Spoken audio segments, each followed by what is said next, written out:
so first of all, I want to get into the disclaimer. Right off the bat, anything that I say or anything that my fellow presenters say is their opinion and may not represent the opinions of their employer. Okay, just get that right off the bat. And there it is in writing in case some lawyer's coming after me. So I just want to do my progression. And actually, the guy that got me, Jeremy Zandbergen's here, he got me into the pipeline industry back in 2003-04, telling me about a job. So thank him for this presentation. I owe him a beer. But basically, my career in the pipeline industry has spanned 1.5 standard male red dachshunds, okay? That's where we are right now in my voyage. Why are we here? I'm not going to talk much about it because it still really bothers me. But this is the biggest failure in my professional career. It's got nothing to do with engineering. It's got to do with influencing corporate policy and stuff, okay?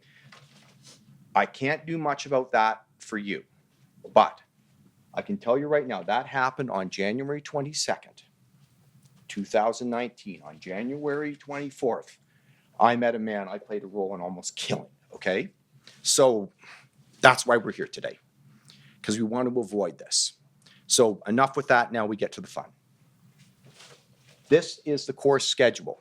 It's going to be a little loosey-goosey, I'd say. There's a lot of work has been put into this, so if we get a little off track, we'll try to compensate.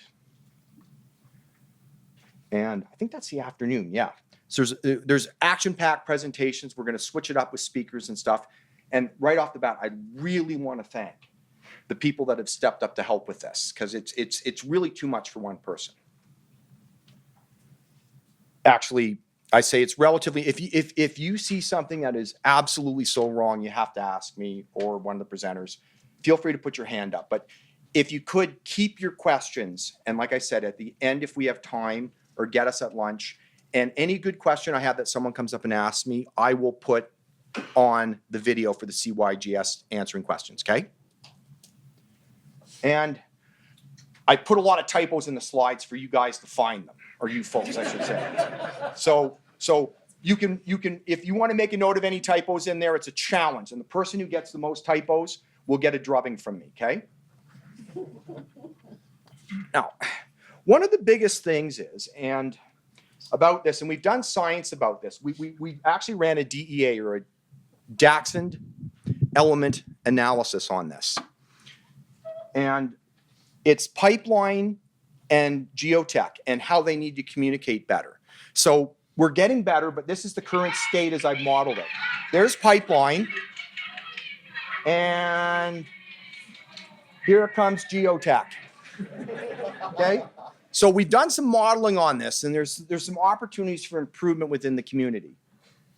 So the goal today is for us to share experiences with you on pipeline. So it may not be one, you may take one thing out of this today that could save someone, save a pipeline, make you rethink something. So don't think that everything you have today, you have to get in. And there will be videos for this too. I don't want anyone feverishly taking notes. There's references and all that. So we're going to talk about ground monitoring technologies. What I'm sort of famous for, I think, is pipe monitoring technologies and how to leverage them for geotech. We're going to talk about construction, okay? And what you may be up against. Mitigations. We're going to focus a little bit on mitigation today and some really new, neat stuff. Emergencies. And I'm going to share some honest to goodness lived experiences with you about emergencies. And I'll end it with some sage advice on how to handle these things. And most of all, we want to keep you awake. No one seeks a state of boredom, and we'll try to avoid that today. You'll have some ebbs and lows, I can guarantee you. Okay, so if you want to become a pipeline geotechnique person, I do recommend a few things that you can attend. In person, Technical Toolboxes offers some fantastic classes. Jim Oswald's book on soil mechanics, he's more soil pipe interaction. I'm not very good at math. So Jim Hart He offers courses on ILI, IMU, and he may have a different perspective or look on things than me. Seek multiple sources, because I wouldn't consider myself necessarily a source of truth. Like you'll come to your own truth by taking as many courses as you can. And finally, my friends at Pipeline Things here, in particular, they got one podcast that explains geometry tools and IMU, which we'll get into later today. To me, that's a must podcast for anyone in the pipeline industry. If you really want to punish yourselves, the CYGS has a talk, or two talks.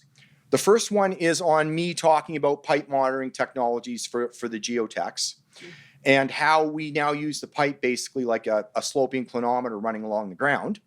The second one, Nikki and I did, and it's about combating, which I'll get into later in the course, I think a big sort of misdirection where we're focusing on welds and weld strength, when in Canada and the Western Canadian Sedimentary Basin, we should be concentrating on wrinkles and buckles at the toe of slopes. So I explain that in way more detail in that presentation.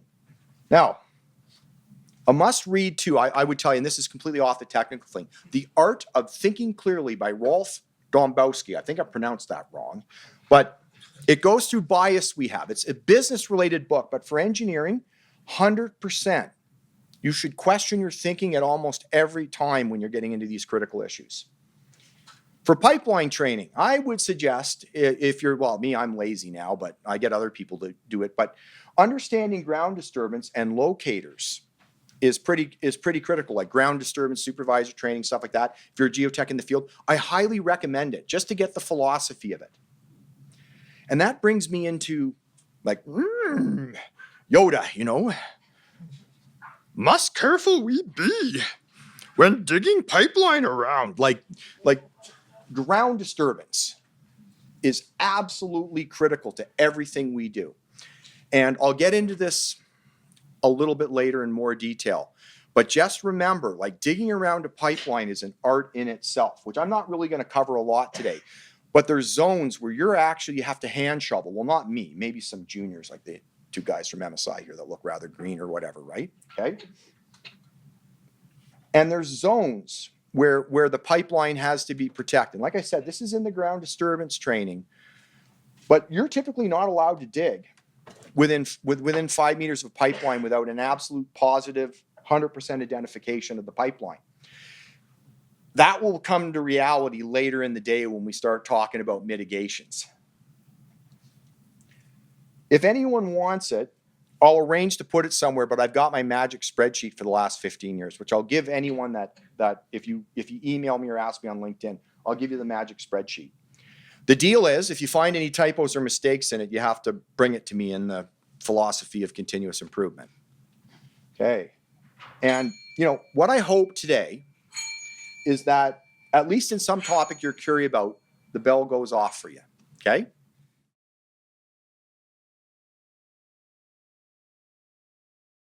Thank you so much, Doug, and to include me in what a wonderful community that the geotech world really is.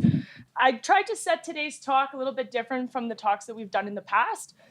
I'm going to try to give you an overlay about kind of some differences of how a pipeline integrity engineer thinks, so that we can get everybody together, try to communicate on a similar language, so that when you're working in your specialty, the people working in their specialty beside you, they understand what you mean, and you know kind of some of the things that they're aware of and they're thinking of, so you can have a better communication. And with that, about how we communicate, please scan my QR code if I ran out of cards. I'm doing a survey in the industry. I need some geotechnical people. I'm slow on that sample size. Where we all talk about how we communicate risk. And that kind of goes back to what Doug was saying about how do we talk up the chain to our management about the likelihood of something happening, so that we avoid situations that happened, that led Doug to his current employer. So thank you for that. That means I got to work with him for a while. So we're gonna go through some pipeline material basics of manufacturing. Then we're gonna talk a little bit about girth welds and the construction. I've looped over how you do backfill and all that stuff, because you folks in the room are probably much more experts at it than myself. And then we'll go into some integrity management plan, and I'll end with a case study that was my most challenging thing that I've ever worked on. And I got to work on that with one of the other presenters today, Jan Brassic. So, types of materials that are used in pipelines. For the majority of everything in this today, people are talking about steel for the most part. However, I want to bring it to everybody's attention that there are other pipelines other than steel, very excitingly. We can have steel conduits where we have an old corroded out pipe that we pull a composite liner through or a plastic liner through. They act differently. You can't really assume it's a true casing that has structural strength. There's also non-metallics themselves, both thermoplastic and composites. Composites are great in the hoop direction, but they're not as good in the compressive direction. So when you're talking about loading or landslides or movement in the axial or in the compressive strength, they're going to act very, very differently. So yes, normally it's steel, but before you make assumptions about the properties when you're doing all your modeling, just confirm it's steel, because it's not always steel. So, steel's steel, isn't it? Come on. Come on, Nikki. It's always the same, no matter what you do to it. It's the same. It's just steel. It's not. Steel, like to you guys, think about it like soil. Super complex, lots of nuances, changes the properties. I'm not going to go into all the elements of steel, but the majority of pipe used in pipeline steels is microalloyed steels. And that means that we're using alloying elements to get different strengthening. And this becomes important about the history of how pipelines were, the evolution of manufacturing of pipeline steel, and how we use it and how we evaluate it in the world.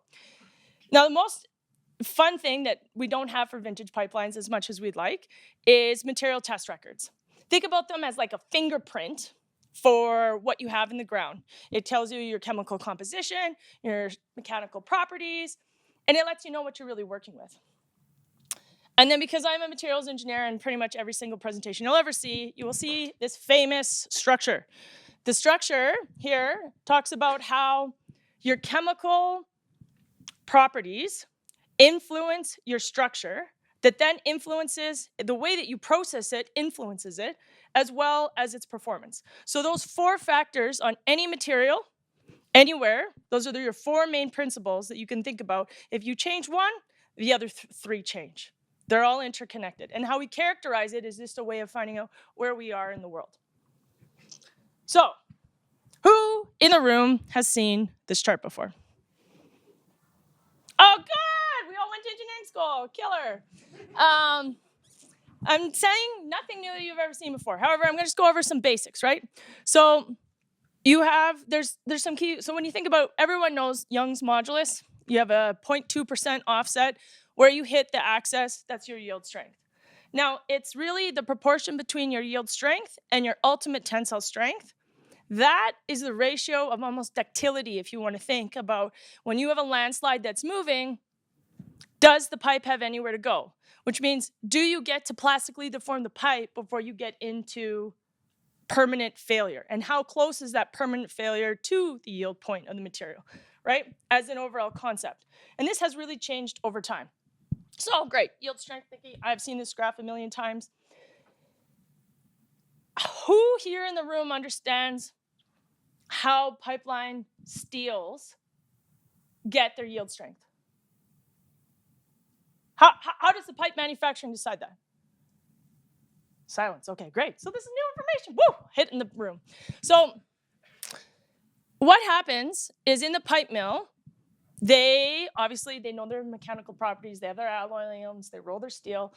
But in order to qualify that material for that grade, they have to do a certain amount of mechanical testing to prove that they are meeting the 5th percentile of that population. So if you have X42 per se, the likelihood that it's probably further upstream, you have a 95% confidence interval that you're greater than X42, for instance. So why is this important? Because pipe mills are businesses who need to sell their product. So unless the pipeline that you're working on had strict tolerances about the upper bounds of what that strength could be, It might say X42 because that's what they sold you. However, it's really qualified as X70. Great deal, right? I'm getting stronger pipe than what I paid for. Awesome. I'm a great project engineer. I think I'm saving the day. Look at me. No, not at all, because it's going to change your yield stress and your UTS, and your pipe is going to act completely differently. So unless you have specifications for this as a pipeline operator, things vary. And I'll get into how that's important a little bit later about how pipelines deform. And if you want a really great source for this, I'd recommend you go purchase API 1176. In the appendix, there's a table there that goes through the database properties. And you can see there, even there is an overlap between what the mean is and the standard deviation range of all these populations of steel. So steel is not steel. It is a complex thing. And every piece of pipe is a part of a distribution that's in the ground of what you think you have. We got enough variables yet? I'm going to keep going with more variables. So let's talk about the steel making. Let's talk about how many types of pipe there are, right? You got your seamless pipe. Woo, that sounds sexy. I don't have a weld to deal with, you know? You got the helical pipe. That seems kind of complicated. I'll tell you why. It's not great. Try not to put it in if possible. I didn't say that. Long seam, different types of long seams over time. The reason why I bring this up is all of them have different pros and cons, and they have different failure mechanisms. So here's a picture of what a hook crack looks like in a flash welded pipe. Who's ever worked on flash welded pipe before? Oh, that's great. Or you don't know it. Because it's an older pipeline type of manufacturing process that kind of phased out in about the 50s. So again, steel. So the evolution of where we're getting our products for how we make pipeline steel has changed over time as well. Key points in here, you go into a blast furnace, you go from blasting to casting, you get into a semi-finished product, and then this is where the real pipeline steel fun starts. When you talk about seamless, you're actually coming off of, maybe this will work? No. Yay! You're actually coming off of billets. So you're getting this continuous casting piece, then you take it into the pipeline process, and you drill through it. That's how you're making your seamless pipe. Okay, now the other types of pipe are coming from down here from slabs. And those slabs get made into plates, and then from plates, you either have what's called hot rolled into where you're doing it, into how you're forming it, or you're mechanically deforming it. And I'll go through a couple of those processes just so that we have a bit of an appreciation in this room that even when steel is not steel, and pipeline properties are not pipeline properties, the way you make the pipe can be very different in itself. Seamless talked about this. We drilled through it. It's very exciting. Who thinks that this is easy to see for an ILI tool?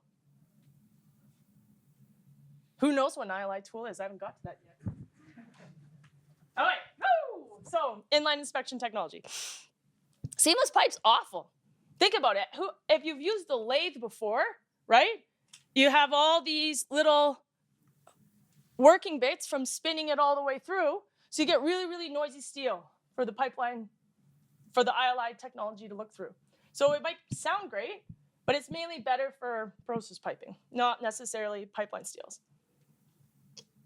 Spiral welded pipes. Love them. They're great. No, don't like them. Okay? So the reason why is you're superly increasing how much seam that you have on the area of it. So think about it also too in terms of, okay, I got more seam, great, whatever, Nikki. But you have problems with coating then. You have more geometry to go over.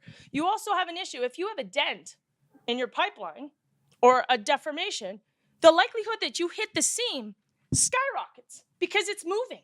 It's not just on one piece that you can see with your technology. And you think, okay, well, yeah, if you do the whole pipe as seamless, that's great. I know of multiple pipes in Alberta here where they alternate. Let's do seamed, long seam, spiral, long seam, spiral. And they go back and forth because, again, I love the projects people so much They love me too. They like to look like heroes because they're saving money. And look, I used all this scrap material and it met spec, and I'm bringing value to the company, right? When really they're just making a real big challenge for everybody down the road. Because if you're in a, last time I checked, geohazards don't like happen on like one joint of pipe. They happen over an area of pipe. Now you have multiple pipe properties, multiple manufacturings, all to take into consideration. So again, try to ask what that looks like. And then long seam. So this process looks a bit different for all. So right here we got represented is the D-saw process. So you get your sheet of pipe. It is milled, it is rolled to the right thickness that you want it. And then you are mechanically crimping it and deforming it to make it a cylinder. Does anybody see anything wrong with this? Anybody heard of all South Bow's failures? Come on, South Bow has had many explosions. Really? Okay. Big part of South Bow's issue, they have beautiful D-saw pipe. Beautiful. Within spec even. Wonderful manufacturing process, fabulous company of management of it. They got really unlucky. They have a tenting problem where when they brought the seams together, even though it's within spec, less than 3%, that type of geometry difference has made such a difference in how the welding process happened and also about the fatigue component of that tent. And I tools can't see it. So they're in a real challenge right now. Sorry, South Bow. I really like your integrity department. But just to give you a background that we don't start with perfection. Even before it gets to the ground and they make mistakes in how they install it. We don't start with perfection. And so I also, going through this with one of my colleagues, he wanted me to highlight to you, who here's heard about hard spots? Yeah? Okay, so we have some hard spots nowhere. So hard spot is when you have a piece of pipe in your pipe where it's harder than the piece beside it. Why does that matter? Who cares? Hardness is great. We want strong pipe. No. So the reason why is because you can get cracking that initiates from that discontinuity in the steel. And so when you don't go through a hot working process or a coiled process as part of your formation, any residual, the theory to date is any residual hot spots that you have from your steel making process, hard spots, become hard spots in your pipe. So it's a new area. If you come to IPC, plug for IPC because I love IPC, there's going to be some papers about hard spots and some of the operators that are really moving the needle forward in that space. So this is the new kid on the block in pipeline materials. It was developed in Japan in about 1980s, and it's really revolutionized the steel making practices and pipe making processes. So if you hear something referenced as TMCP, that's thermomechanically controlled process in making pipe. So anyone, what does thermo mean? Come on, Jan, talk to me. Someone's got to talk to me in this room. Yes, you have temperature changes. Good. And what does mechanical mean? We're kicking the crap out of it, right? And so this is a process. I'm not going to get into the structure of steel and all that type of stuff, but this is the process at which they're using mechanical forces plus a version of heat treating to get increased strength so that they don't have to use traditional alloying elements that are super expensive and hard to control in their process in order to get the properties that they want of the steel.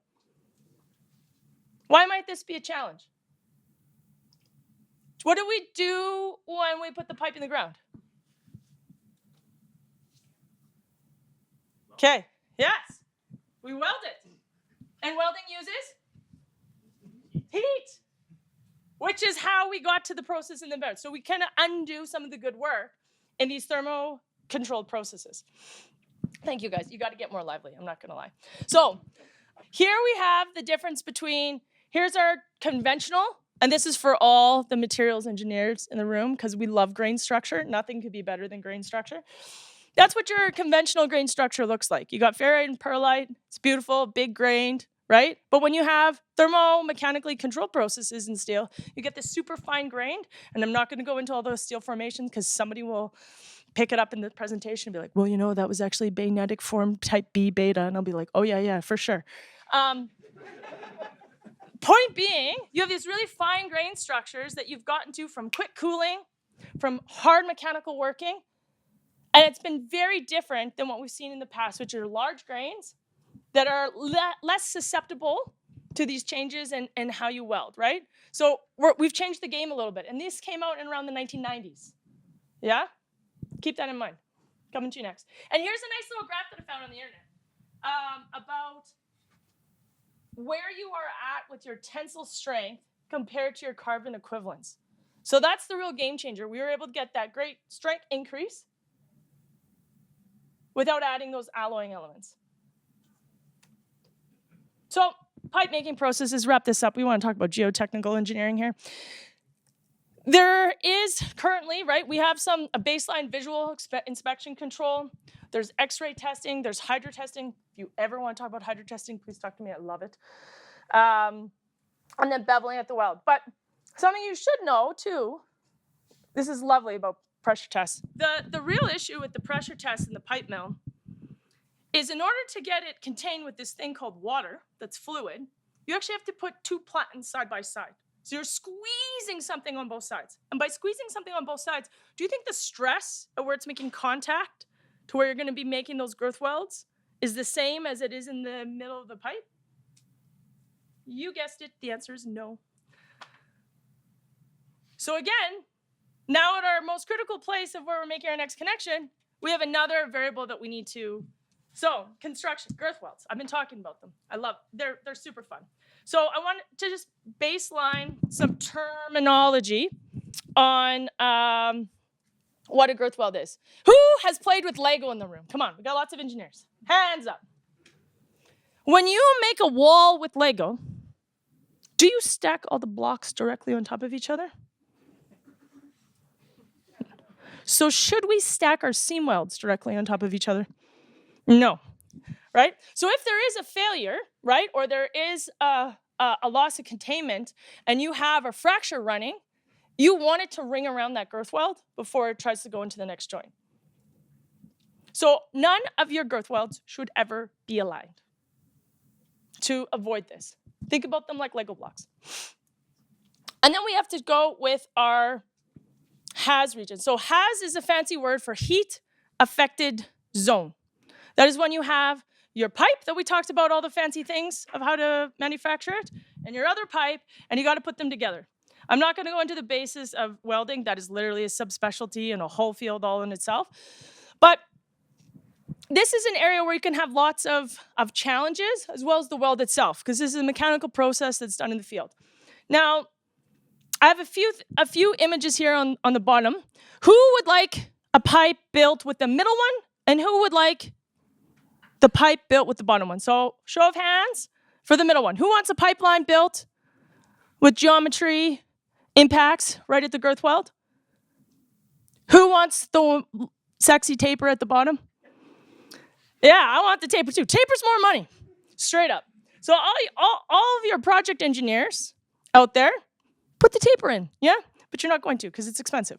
So in code, you're allowed to have 2.4 millimeters of delta difference for weld done.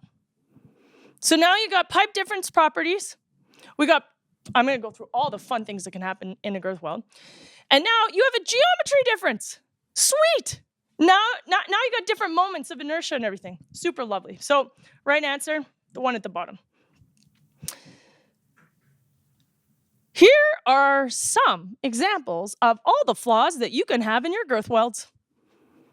And these are some flaws that even after go into service, they stay there. This isn't stuff you cut out. Because welding is imperfect. You can't, and there's acceptable flaw tolerances and not tolerances. And these are some examples. So you got issues in the bead itself. You can have misalignment issues. Again, gotta love that delta in geometry. Let's bring it.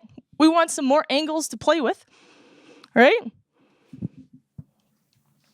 And then what's happening at this weld, Nikki? Why are you so excited about it? This is again, nerd moment about microstructure. This microstructure right here shows you the difference that between where your weld is and where your base metal is, you have a totally different type of microstructure. And this is what welding engineers all play with all the time. Girth weld undermatching versus overmatching. So in modern pipeline steels, bring it back to our TMCP processes, right? You're over here, where you can have Haz softening. Why do you care about that, Nikki? Okay, let's watch this little video here. So in this scenario, when the girth weld is stronger than the base metal, you're gonna get your deformation throughout your joint of pipe in your base metal. But when it's undermatched, all the strain accumulation is gonna be at that girth weld because it's the weakest link. Now enter in thermomechanical controlled processes. We used heat, we made it stronger. You should be happy, Nikki. Even though the weld itself is stronger, as soon as you start welding it to the pipe, you lose those properties. And this is why in some places, to Doug's point, it's not everywhere, this can be an issue where you're gonna get that strain accumulation, and now not even in the girth weld, but in the Haz region of the weld, which is even harder to see. So I'm gonna go back and say, why am I talking to you guys about this? I really like this presentation that Yongyi Wang put on at the CRESS, from CRESS at the CER workshop. And the reason why I really like it is because it kind of goes through, here are some of the sides of, we've talked today already about materials, welding, and how it applies to the geotech world, right? And on your side, we're looking at the capacity of the pipe. You guys are looking at the demand, because the demand is really coming from the landslide movement. So now I'm going to talk to you about integrity anomalies. This is my wheelhouse. Love it. You folks, you are one very important part of the integrity management program. But you're not the only one. There's a whole bunch of different subspecialties, from corrosion control all the way through to leak detection, how we do our risk assessments. These are all elements that we need to do that need to work and be symbiotic together in order to get us to the right answer of what we need to do best for our pipe. And this is where the collaboration piece comes in. So just to give you a bit of appreciation, part of the room put their hand up for inline inspection technologies. That is what we call a smart pig, non-generic pig. It has both MFL sensors as well as geometry sensors. And here are the types of technologies. This is not a holistic list. I just wanted to kind of give the room a bit of a context. We have MFL technologies, calipers, ultrasonics, and EMAT. All of them are giving you an answer on depth. I see something, it's at this depth, it's here in the pipeline. And we get something like this. This is from a project that we did. These are all the beautiful features. But what's that dot really mean? That line on that spreadsheet. This is something what the tool's saying. This is an example of an MFL technology. And there's a physical human, an algorithm and a human. They go through and they say, I'm gonna box that little red square right there, and I'm gonna call it this deep and this wide, and I'm gonna run some math on it. So they're interpreting a signal, magnetic flux signal in this case, and translating it into what that really means on the pipe. But this picture tells you a lot more than that graph. So when you think that you just have a piece of pipe and I got a landslide and I'm just gonna treat it as it's X42, et cetera, no, man, if it's vintage, there's probably a lot of corrosion there as well. And these tools that we talk, integrity lingo is MFL, GeoIMU. Those are kind of your standard run-of-the-mill combo tools, is how we kind of term it in the industry. And then the ultrasonics and the electromagnetic, the EMAT tools are more of your crack tool technologies. So you're looking for corrosion, you're looking for cracks, you're looking for deformations. The beauty of it, and Doug is going to get into this way later in the presentation, is inertial measurement units can be put on all types of tools. You can always run an IMU, but how that IMU rides through that pipeline is also very specific to which tool you put in the line. What's the tool dynamics like? See this beautiful little link between the two? What's that link doing through those bends? You guys looking at that? Is that noise from how the tool rides through? So the tool technology also plays an influence in how you review these signals.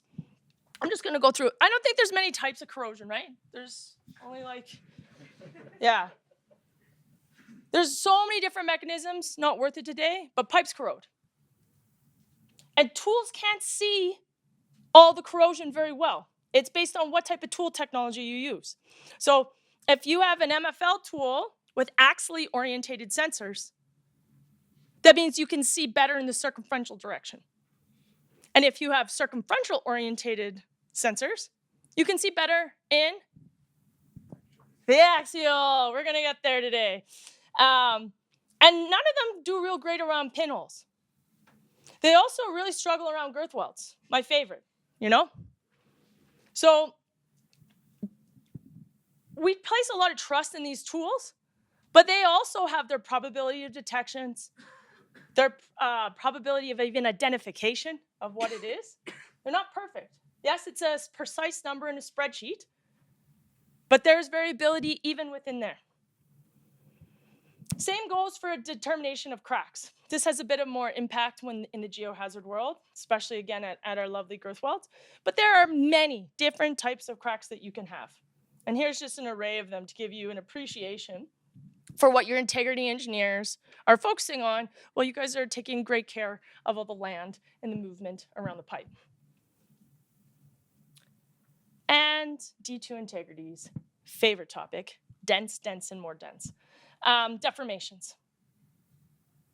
Who thinks dents are good for pipes? Do you think it changes if it's in a farmer's field dent or if it is in a landslide? So shallow dents and dents of all types reduce your ability to withstand strain because now you have an irregular shape that is having to resist that land movement. So in any dent assessment that we do, we also look for bending strains because we want to know, is that dent caused from a geohazard or potentially a geohazard coming? Because then all the models, they don't work anymore. They're not valid. The other cool thing, so I was chatting with one of my partners, and he goes, it's really hard to tell a difference between a shallow dent and the start of a buckle. I went, seriously? I didn't know that. I'm in the industry 15 years. Everybody uses all that technology all the time. He's like, yeah, no one really wants to admit it to you. But this formation at the very beginning looks very, very similar on your geometry tools. So again, working with your integrity engineer counterpart is critical in managing your geohazards. And obviously buckles and wrinkles. So enough about all the threats that your integrity engineer is stressed out about while you're concerned about the slope. Let's talk about a little bit of a case study. This is where the rubber really hits the road. And I'm going to be looking a lot at Yan because we had a good time on this one. So it was my birthday. This is the best birthday present you can have, is a phone call from somebody being like, I think you got a big problem. And you're like, cool, yeah.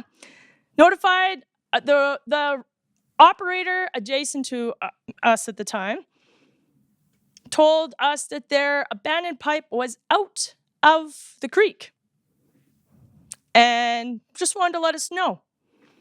So what do you do?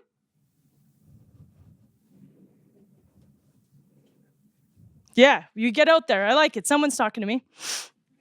We did a overnight stand-up pressure test. Do we have a loss of containment problem right now that we don't even know about? Let's see what it looks like. The answer was, we're good. Literally the next day we were launching, we had a planned inspection. So perfect timing, vendors out there. We know we don't have a failure. We know we need to know what the condition of our pipe looks like. We know where we have a problem. We expedite. We run a tool. But that's just the integrity engineer's portion. There's also the geotechnical portion. You got to get out there. You got to see what's happening on the slope. You got to get survey data. What type of survey data? I'll let some other people talk about that. But it was fancy stuff back in the day, I promise. But like once we monitor it, like Nikki, we don't need to do anything else, right? So in an integrity management program, there's monitoring and mitigation. Those are the two parallel things that always have to go together, right? So we need to think about mitigation. This is a very important pipe at the time. So we need to think about temporary mitigation as well as permanent mitigation. There's going to be lots of information about HDDs. My understanding is they take a lot of planning. They're very complex, and you can't really do them like in a month. From the time that you decide you want one to the time you put it in, not quite that fast. Plus, land conditions getting in, out, the whole thing. So the team did a wonderful job coming up with an above-ground pipeline design, which I think will be talked about later in the course. As well as on the pipeline integrity side, we set a minimum. This is not normal. Normally, when you have an integrity threat, you set a maximum. I don't want it to burst. I'm gonna take a pressure derate. We're gonna have a great design factor here. We're good to go. But in this case, that actually works against you. Pressure in the pipe is helping resist deformation. So we set a pressure minimum. And I like to term this the Ambrassic garden hose effect. That we worked with hydraulics in order to set, which is very challenging for your hydraulics team. So when this happens, lots of people will be confused. Upper management, hydraulics, the whole company. But you need to set a pressure minimum, and you need to have that option in your integrity management plan for dealing with geotechnical events differently than if you were to have a concern about a rupture. Here's what the tool looked like. So we got a girth weld, my favorite. Hence why we talked about girth welds so much. And we got a wrinkle formation right up against the girth weld. This is terrifying. This is the most stressful couple months of my whole career. And we can't take it out, otherwise a whole bunch of people are gonna go without gas. We're gonna freeze people out in the winter.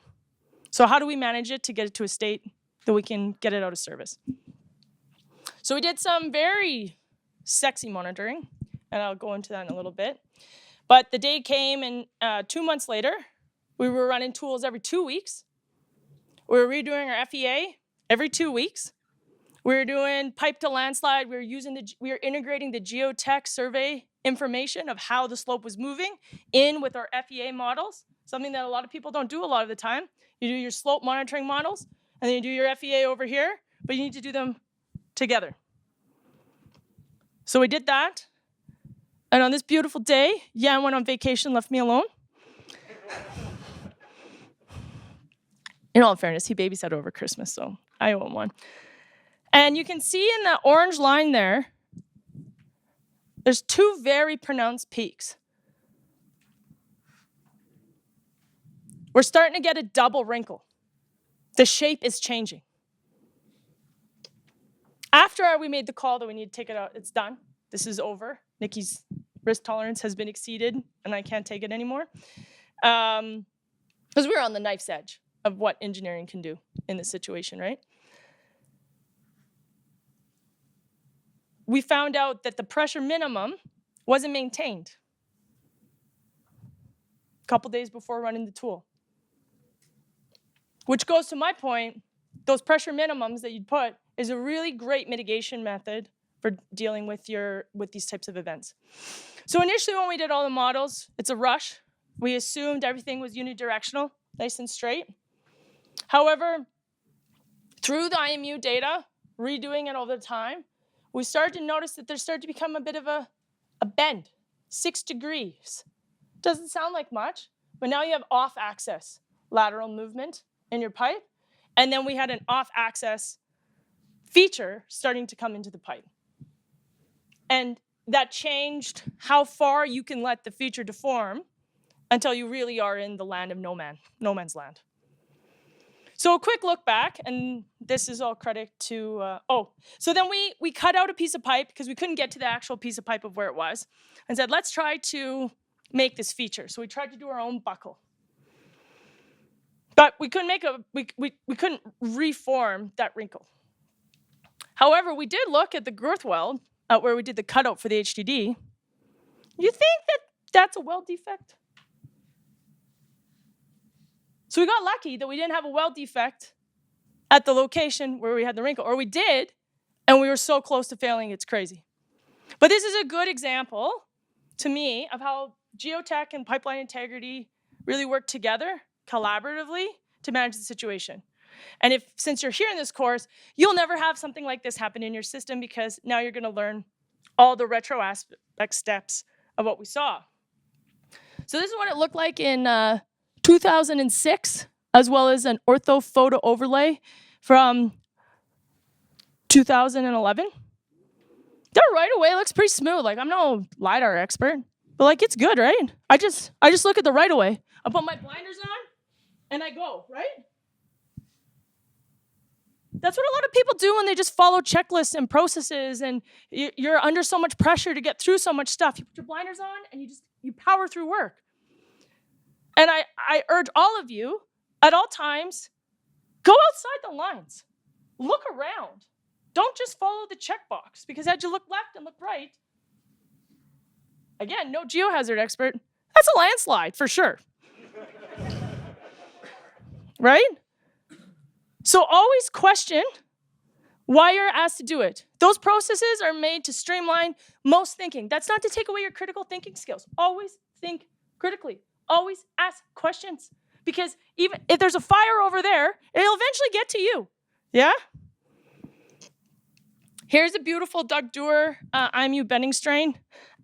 This is when you first came on, because holy heck, how did we not find this earlier? And I want to show you the bending strains here. It's too small for you to see, but some of them are an exceedance of 0.4% in this area, in this slope region. It's high.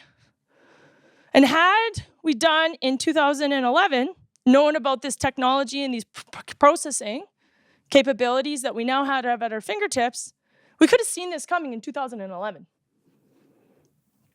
Here's this is one of my favorite things is a Swiss cheese model.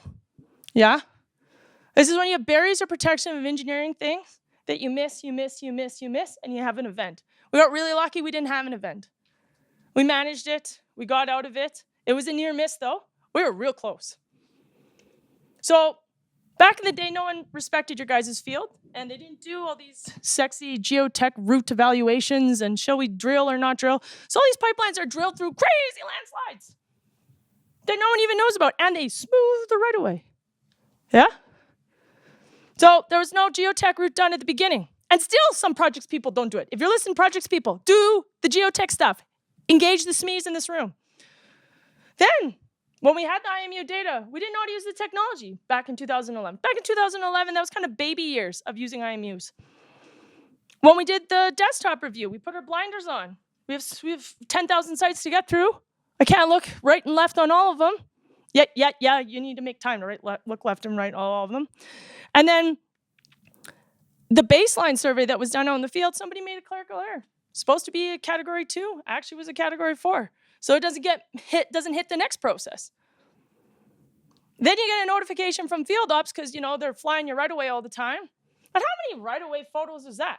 How many notifications is that? Tons. Got missed. It's reasonable. There's huge workloads. And then 6 months later we got notified. So there's always early indicators before you have some critical event. We just need to reduce our sensitivity of what that could look like so that we're not always in firefighting duties.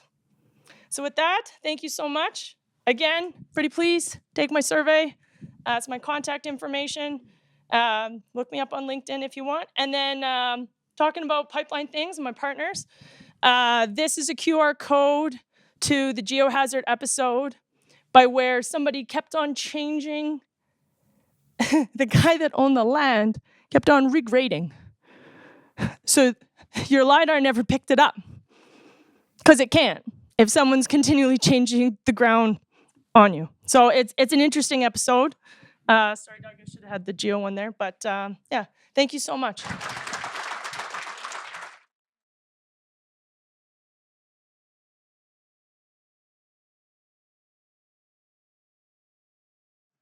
Okay, so we're going to do the current state of practice right now.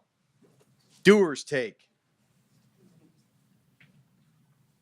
So what's interesting is that we have codes. that govern us. One of them is the onshore pipeline regulation.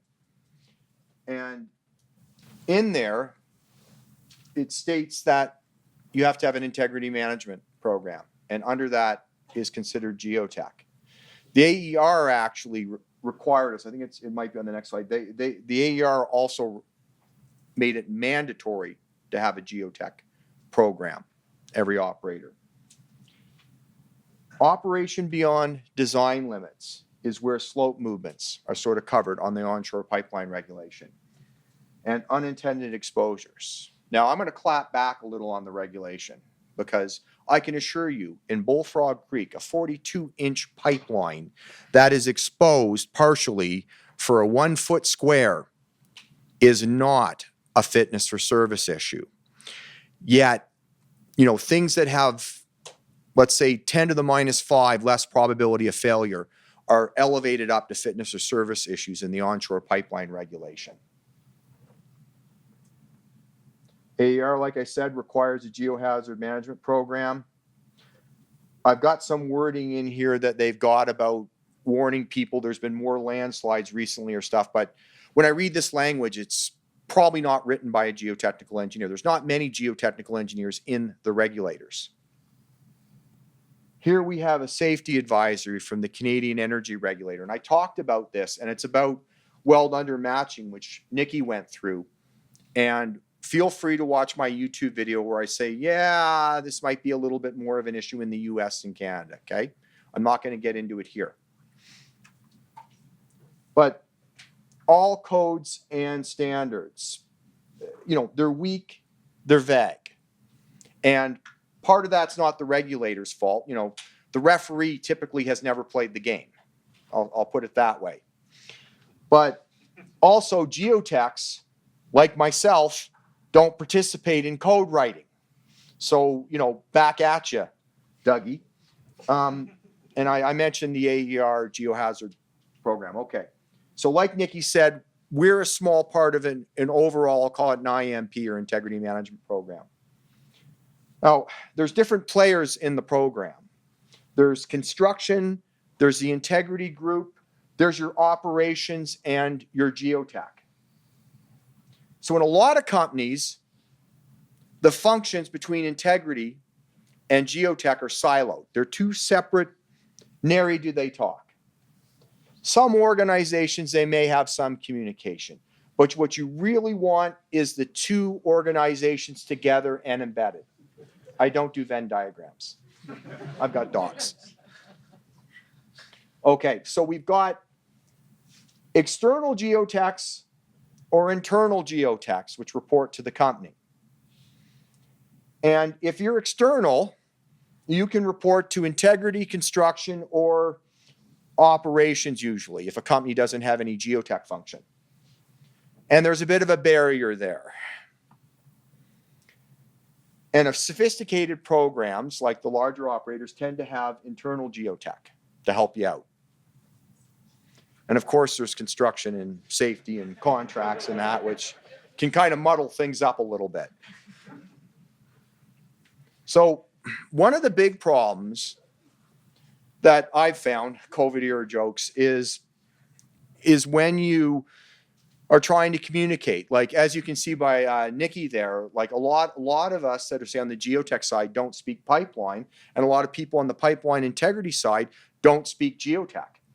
And bluntly, geotechs can really piss off the integrity people because it's not an exact science, right? But I did this, you can tell this is Doug CAD 1970, but you know, you think about your pipeline like driving a car, okay? Where you can have minor maintenance issues, you're just cruising along, no big deal. Possible fitness or service issues, potential fitness or service issues, and then you get into an actual fitness or service issue, which is the red, and then you have an LOC. Like, that's the way I try to look at it. Now where that gets detuned, as I said before, is the regulatory compliance part of it, where a maintenance issue may be a major issue to a regulator because of some item in a code. So you got to be careful about that. Yeah, oh, look at that. Okay, so that did anyone catch my error in the custom animation there? I originally said no loss of containment here until this happened right there. Okay. So that is where your pipeline technically failed. That's buckle. Yeah, buckle, not a wrinkle. Okay. And something new. Don't worry, I'm not going to make you read this. I think I've got next is I put it on a diet and I'll do the famous Dewar modified scale of probability. So what we got here is categories like loss of containment down to Cat 5, which is lowest. Okay, so it starts off with stuff has happened, and I'll let you guys read this. I'm not gonna.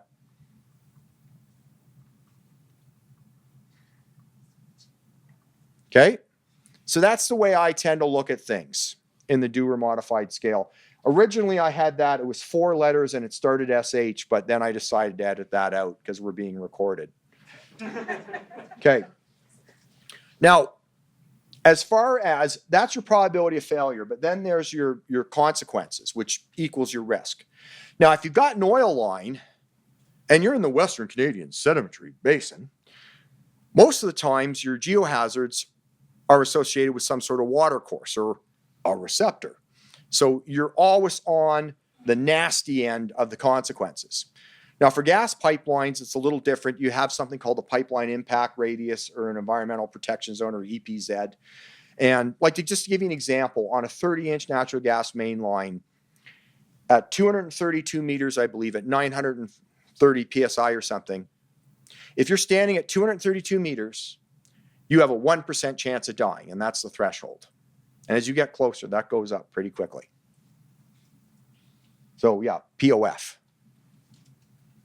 I like to think of it as bins, especially as you get higher up. Like someone will say, well, it's a 0.02% chance of failure annually, which is stuff hitting the fan.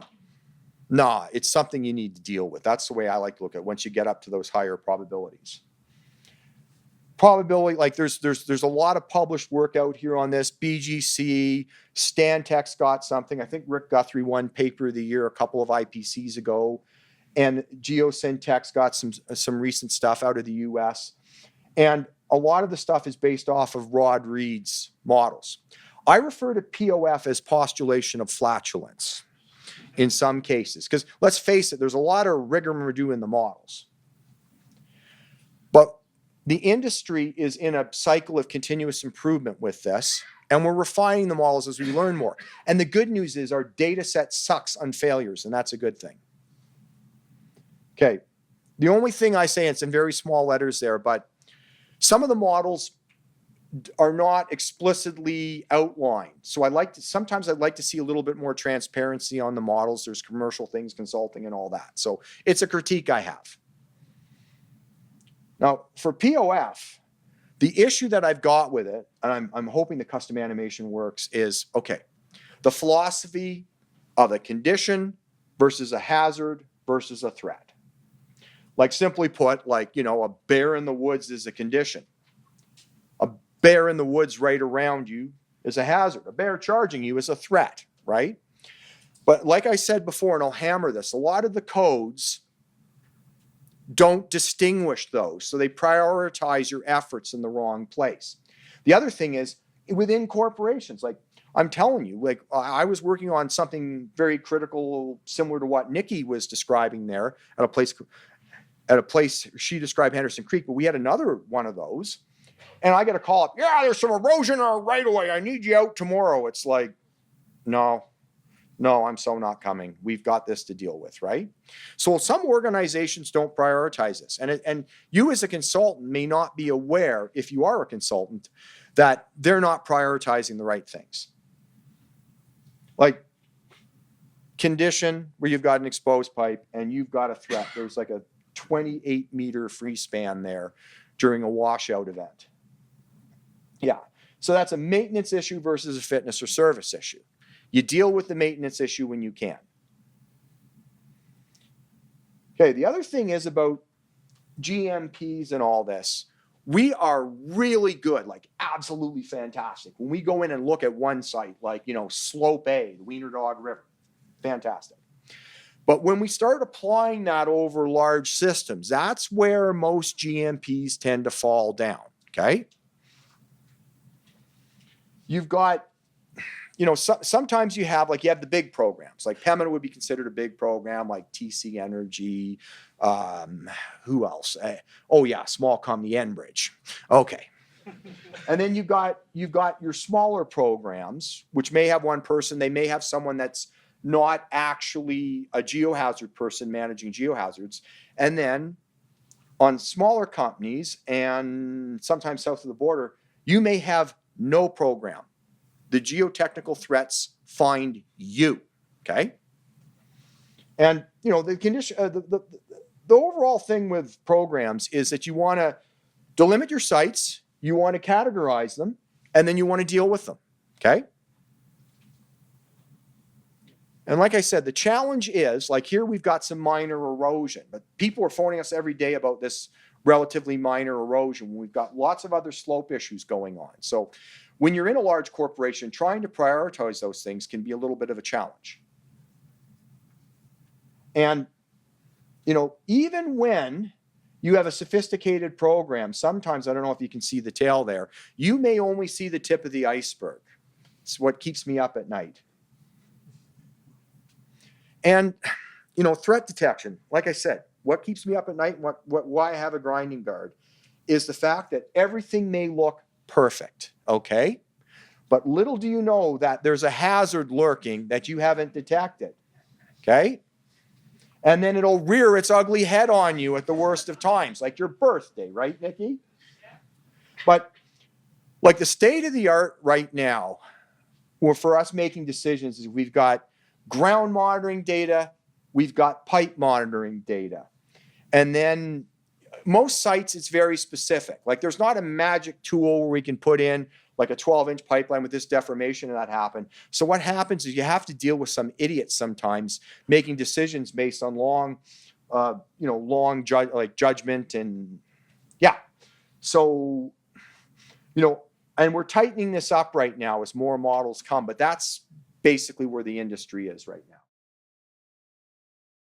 Welcome to Doers Take in 12 on right-sizing your geohazard management program. For today's presentation, I'll be assisted by dogs. Unfortunately, we'll have to do a few definitions before we get this show started. Sites refer to individual pipeline segments that cross hazards. Activities refer to the individual elements of your geohazard management program and can include simple efforts such as desktop studies of office data to the installation of slope inclinometers and the monitoring thereafter. Efforts refer to the cost of individual activities. The sum of your efforts is equal to your budget. The majority of geohazard management systems break down the program into a series of individual sites, which are then categorized. To your right is an example of a soil to pipe classification system for categorizing interactions. For the purposes of this presentation, I've broadly divided these categorizations into maintenance issues where there is no possible threat to the pipeline, potential fitness for service issues where there is a potential threat, obviously, and then your true fitness for service issues where there will be a threat which will lead to a loss of containment. And of course, the outcome that we don't want is the actual loss of containment event. This is an example of a hypothetical pipeline I've created with 10,000 kilometers of pipeline in a prairie environment. So you have mountains, foothills, and the plains. You can see here that for this same pipeline system, we have examples of completely reactive to what I'll refer to as overly proactive programs. At a snapshot in time, the optimal amount of fitness for service issues are shown here. And of course, what we want as far as outcomes for loss of containment. It's pretty clear that the reactive program has missed several fitness for service issues, and as a result, there is a loss of containment. At the same time, the overly proactive program has delimited too many maintenance issues to manage and the program has lost sight of one fitness or service issue, which has resulted in a loss of containment. If you don't believe me on the potential for this to occur if you're overly proactive, please refer to the next demonstration on the next slide. In any program, you're going to have maintenance issues, potential or fitness or service issues or threats, as I've shown here, and impending loss of containment issues. The idea under your program is to make sure that you do enough work to detect the impending LOC issues and manage the threats. In a normal program, with the correct balance of maintenance and fitness for service issues, you'll be able to keep up with the demand and not miss fitness or service issues. Occasionally, you might miss the minor maintenance issue, but that generally is not a big issue, as you can pick it up later as part of your program. See what happens to your program now. You're likely going to miss something. Bad dog, bang! You can get younger help, but oftentimes they're inexperienced and don't catch things and don't meet the needs of your program. Okay. Older, more experienced help may not understand the needs of your program either, and also may not catch significant fitness or service issues. Now that we've assigned our sites for our hypothetical programs for the same pipeline, I'm going to assign the activities per site, ranging from a simple site visit with minimal efforts for anywhere where you have a maintenance issue, up to the full Monty for any potential or fitness for service issue we've delimited. And also, I've taken the brave step of defining how much of a loss of containment costs, excluding mitigation. With activities for each site category defined, we can look at the overall program activities for our given pipeline system.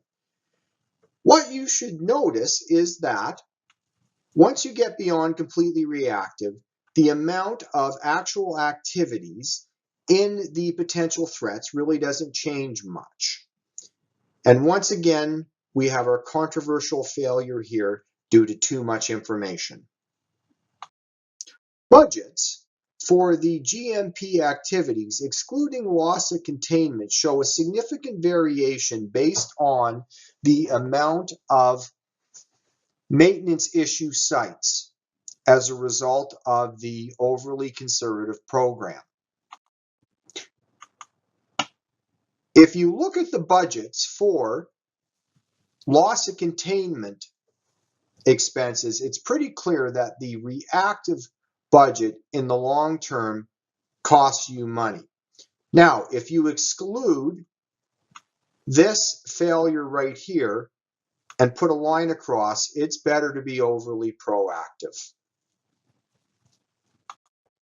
The question that one might ask me is, where would I put my budget? Well, I would probably start off somewhere in here with my expenditures. Then as I learned more about the system and was able to understand the differences between maintenance issues and fitness for service issues based on my hydrology and geology, I'd probably dial my program back over time.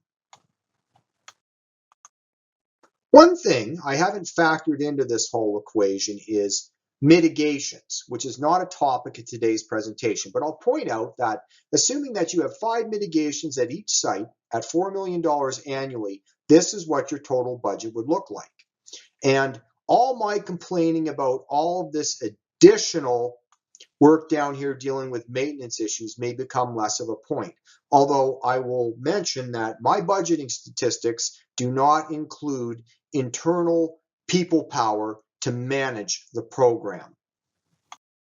Regulatory requirements may conflict with my message about running a program based on fitness for service. An example of this is exposures. But my big comment here is that operators should consider what program exposures belong in. It may belong in the GMP, it may belong in a damage prevention and or cover maintenance program, or be managed by operations. Oftentimes, exposures are perceived as fitness for service issues as they are not regulatorily compliant.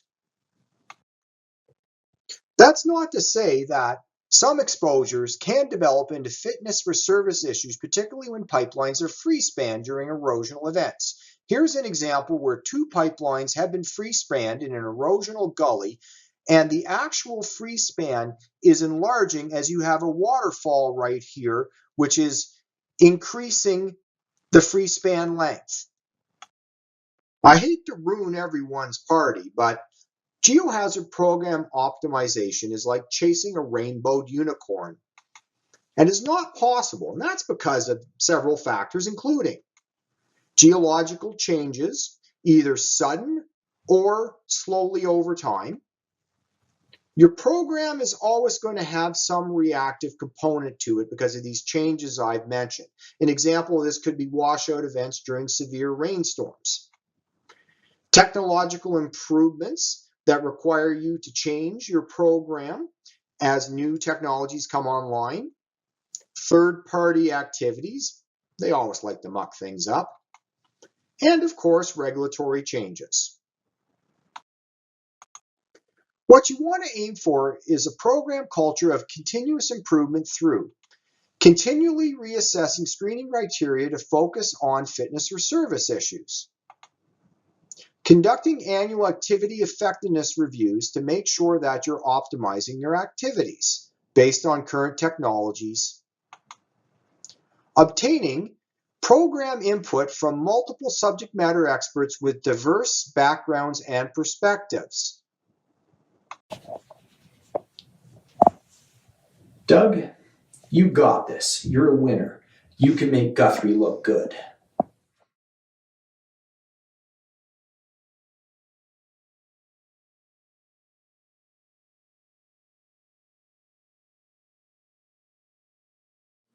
When we talk about landslides, this is what most people think. This is what lands on the brochures of most ILI companies when they're trying to sell their IMU services. This is the reality. Just boring, and there's some really great papers on this, but usually it's the ones that you can't see and that are obvious that we build through or we never monitor. And these are the ones that contribute to most of our loss of containments. So this thing again, and you see the modified Dewar scale of probability over there. So don't worry, you can freeze this on YouTube if you want. And more stuff. But once again, I care. You can freeze this on YouTube. I'm going to give you this categorization, basically the very low, the very high, and LOC stuff. I'm going to summarize it for you a little differently. So Cat 5 is essentially, you got a slope, and there's basically no physical processes. If you're looking at IMU, the pipe, other than when construction does some nasty stuff, is straight. Then you get into Cat 4, which means you have some physical processes going on, shallow sliding, erosion, whatever, and you have to keep an eye on it because it could degrade into something worse. Cat 3, particularly in the Western Canadian Sedimentary Basin, is we have these old relic landslides that are highly unlikely to move. Then we get into the meat of the program, and I don't know what just happened to me, but turn 55. Extremely slow-moving slides with actual bending strains in the pipe, but it's moving relatively slow. Then you get into landslides are moving a little faster. There's larger bending strains. Okay, and then we get into exactly what Nikki was talking about, which means you have features in your pipeline, like in the case of Henderson Creek or Wrinkle, it's an immediate fitness for service issue, and it's absolutely critical. So that's the way I look at it. And what happens is you go, well, category 1 is a very high. What's 1U? I put the word urgent. So it doesn't get into your program. There's no calculations. You're at it immediately. There's some examples on this LiDAR stuff here. Exactly nothing going on in the bottom left corner. It's pretty boring in the bottom right corner. Then we get into this landslide. We've been monitoring this landslide. There's 3 pipelines in there. It's definitely a landslide, okay? But there's exactly over, let's say, 40 years of operation, 0 signs of any real movement. Not to say, though, a consultant won't recommend putting 50,000 slope inclinometers in it, 50 strain gauges, and, you know, having a party out there or something, okay? And then we get into the true interactions, and that's the Athabasca North Slope coming out of the oil sands. Obviously, a very high priority too because of the consequences, both environmental and from a business point of view. One thing Dewar does is he creates classification systems. This is the Geo St. John's one about where I describe it's wrong in the paper. It says interactions when it's really intersections. And how your pipeline relates to specific landslide hazards. Yeah, you see, it's intersection. My wife reminds me every day I'm not perfect. Okay, so the whole thing starts with Cruden and Varnes. And just to let you know, I was Cruden's grad student from 94 to 96 when he was writing this. I had exactly 0 input into it. But this is sort of the famous where you're classifying landslides by their types and by their activity and all this stuff. But mainly what we're focusing on is the landslide types and their state of activity when we're looking at it. And what that means, is it moving and how is it moving? Right there, like for state of activity, one is active, is what we're concerned about. Then the rest of them are inactive or not moving. And then if it is moving, we're concerned about how fast it's moving. And probably more importantly, what's your total displacement, which then relates to your strain accumulation in your pipeline. Oh boy. Okay, so I'm not going to go through this all with you. But I've broken the system up into non-intersecting, exposing, and intersecting landslides. So intersecting obviously is spatially, your landslide and the pipeline are together. Exposing I had to put in just because I wouldn't have normally put that in, but the regulatory environment is such that exposures are all, as I said, in the onshore pipeline are considered an issue. And remember, I talked to you, maintenance or fitness or service issue is the key thing here.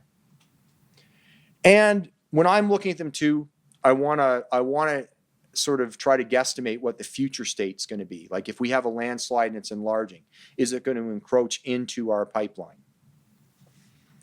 Don't worry, I'm not going to go through this. I think I've got this. So when we're looking at landslides, we categorize a condition, figure out where we sit there. We screen the condition to figure out, the Dewar's modified scale of where it is. And then based on the condition, there's typical actions we take. Let's see if the custom animation works here. So if I'm looking at a landslide, I go through. At the end of the day, you're ending up with some sort of action. Like if it's a Cat 5, it's what you call on trigger. You never look very low. You never look at it. And it's got to be something like an IMU feature or someone reporting something that trigger it. Whereas with the highest priority one, you have every consultant out there. You're running pigs through it. You're like, I got to be careful how I say this. Money and efforts are no object to make sure you maintain containment of the pipe. You don't have a loss of containment. So what I'm going to do is give you 3 examples here. Okay. But before we do, we'll talk about, I've got all this fancy state of activity, active, suspended, reactivated. And I want to explain it to you a different way here using the wiener dog. Where sometimes landslides will be inactive, and this is where you got to be careful. And my advice is, it takes at least, from I say it, about 15 years of looking at a landslide to say, well, we're pretty confident it's inactive if none of the other drivers, which I'll get into, change. But be damn sure about your landslide mechanics. That probably doesn't look familiar to everyone, but that does. I think it killed 80 people. That's Ozo slide in in Washington. So this is what keeps me up at night, is these sudden condition changes in landslides, okay? There's a pipeline in there, obviously, it's done. And we talk more about this. Jim Oswald and I've got a paper, and there's a reference if you want to look it up later. Velocity classes, okay? So for conventional pipelines, they may remain fit for service below this velocity here for a given period of time. Now let's look at movement rates. And this is something that I've thought about, like, is where the landslide is, there's no river toe erosion, there's no works of man or anything like that. So when we're looking at drivers, it's a condition that basically is going to either drive the movement or accelerate the movement. And if a landslide mechanics person, when you do a slope stability calculation, there's your resisting factors and your driving factors. These are examples of landslide drivers. So most landslides we deal with, it's something to do with water, either groundwater, precipitation, or soil moisture. And then to a lesser extent, there's stress changes. Like I've talked to you about water courses scouring a pipeline and removing tow support. There's erosion, which can trigger landslides. Anthropogenic, because humankind never does anything to exacerbate a situation, right? Not. They can excavate, they can surcharge things, and they can divert water. Classic example is in landslide-prone terrain, houses that are on the precipice of failure, building swimming pools, okay? That's an example outside of this. And to a lesser extent, very lesser extent, earthquakes, there's liquefaction and that, but we really don't encounter that or deal with it a lot in the Western Canadian Sedimentary Basin. For soil moisture, there's been some brilliant work done recently where they use satellite data and historic stuff. And what happens is, as your soil moisture goes up, this is in the Fort St. John area, you suddenly get a convergence of landslide activity. Like 2019, 2020 in the Fort St. John area, there's a little Fort slide, whole bunch of landslide instabilities. Things went nuts. And you can see why with the soil moisture pods. So let's look back at this now. Movement rate drivers, slide Jillian gave me. So we've got toe erosion there. And then what I've done is I've kind of in red put in where the LiDAR indicates that the landslides are more active, let's say, and where there appears to be less activity is the other polygons. And our pipelines that are shown there go through sort of less activity. But when you're thinking about this, if you've just got a slope and a floodplain and the river's never going to see the bottom of it, and man or humankind is not screwing around, you're mainly concerned about the soil moisture. And there I've shown like where the really nasty activity is here. In this case, I'm going to guess, obviously, river for the lower one. The middle one, you could have either the road undercutting it or water diverted by the right-of-way. And there's activity up there, and that's a road cut, which exacerbates things. So these are drivers you have to think about when you're managing hazards. And are any of them changing? And I highlighted this one because you can see the blue arrows are pointing towards erosion that are caused by modifications in the surface drainage because of this road construction. What's interesting, though, is that there is activity in an area where the model I just gave you, which is at the higher end there, which appears to have nothing to do with the road construction. So there's other variables here. When I look at interactions, I did a paper a long time ago where I talked about deep-seated slides. And what you got to be concerned about is areas, I call it, of differential movement, where the interaction is relatively short over, let's say, several joints, or it's pretty clear. But what you got to worry about is areas of accumulated or cumulative movement where you're roping a pipe, and I'll get into it in the ILI stuff, but you may not see it on any plots because the accumulation of strain is so small, but over a very large area. But ultimately, you're going towards a tensile failure in your pipeline. And I just put this up to make a point. It's displacement that you're concerned about rather than, I'm talking about rates of movement because usually what happens is we show up at a landslide and we measure a rate of movement. And let's say we get to the landslide at year 30, the pipeline's around, right? We have to project back and stuff. So that's why I talk about rates of movement. It's your cumulative displacement. Now for the roping, I'm going to see if this will, let's see if the video will play here.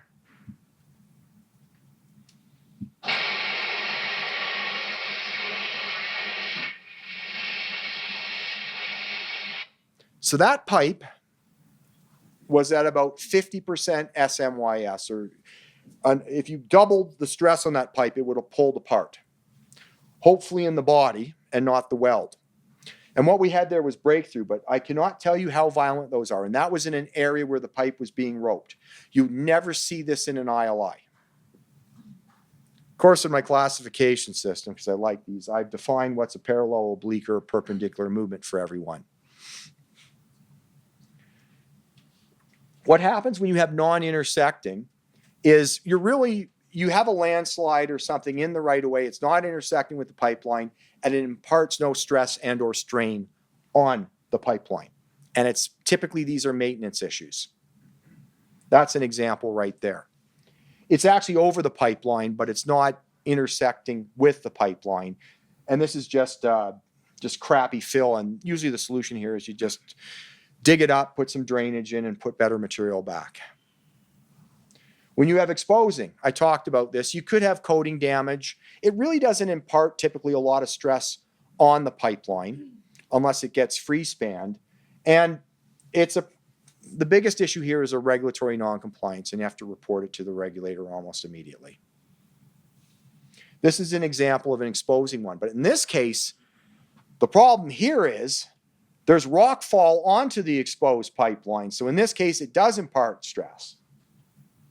The other case over there, that's construction. Has anyone heard of SNIRT?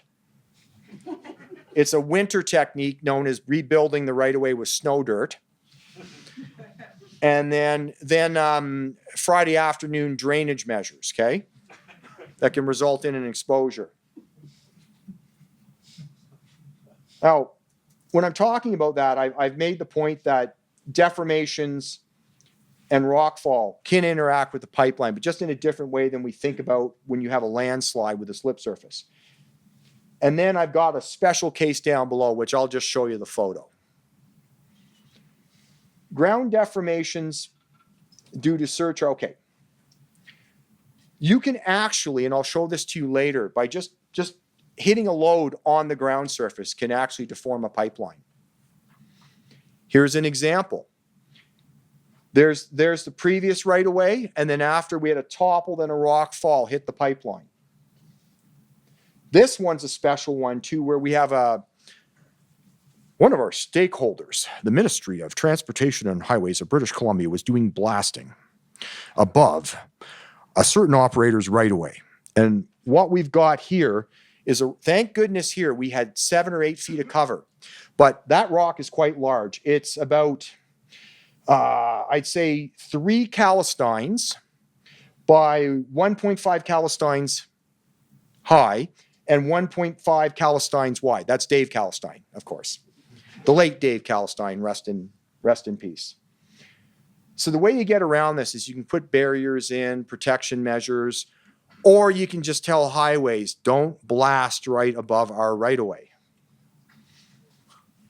Okay, so these are the ones that most of you are going to see. This is 95% of the action, which is landslides intersecting a pipeline. So essentially the pipeline's in the landslide body.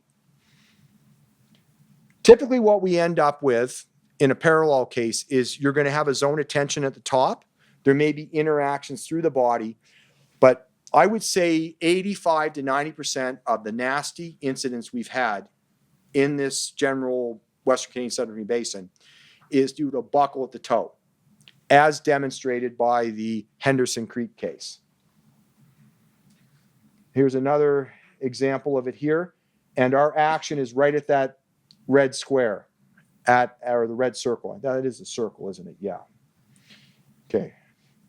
This is an example of moving perpendicular to the pipeline. So if you look at the ILI, which we'll discuss later, it's going to take a sudden turn, it's going to go along and turn back, and you carry on.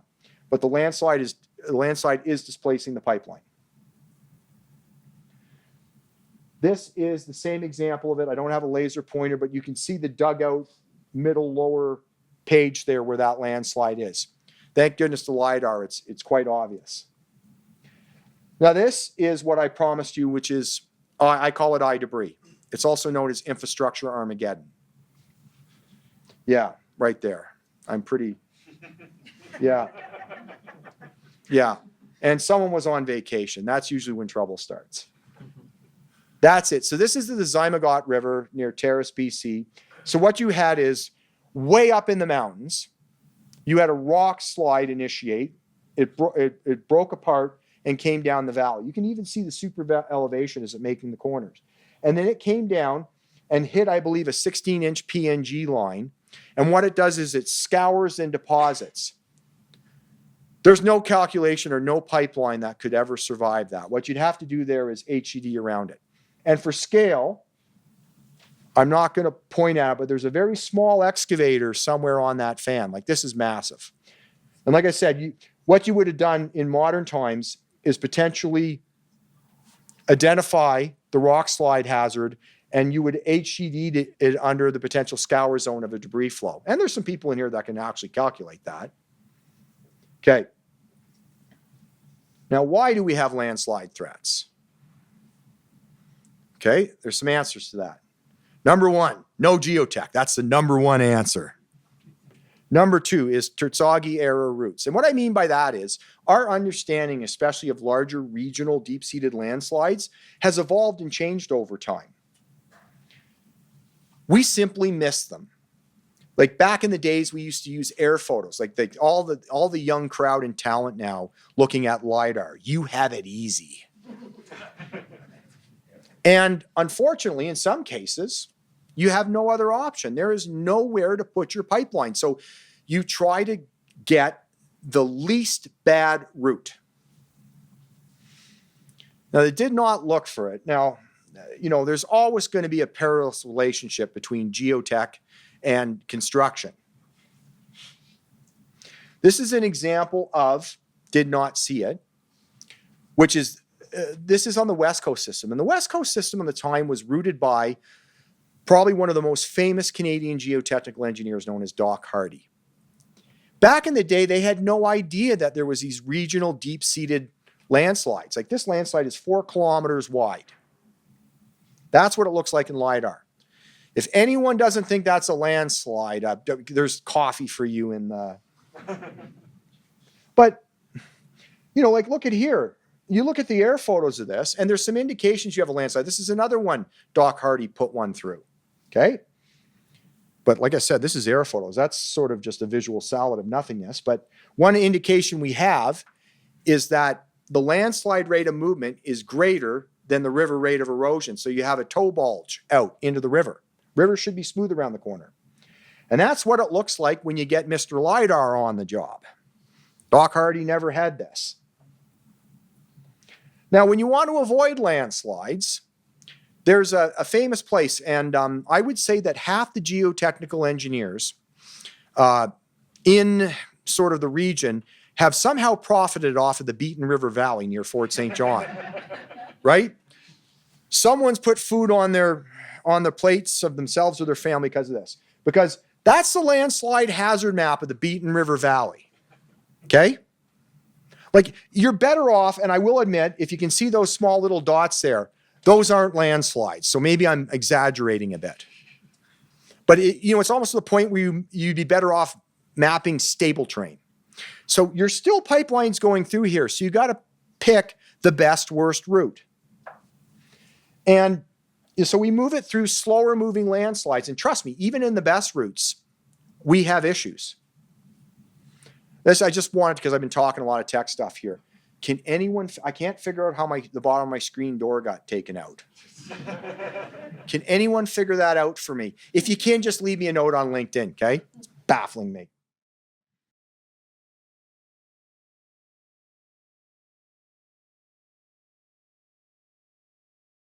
All right. So as Doug mentioned, we have landslides. They may or may not be in the vicinity of our pipelines.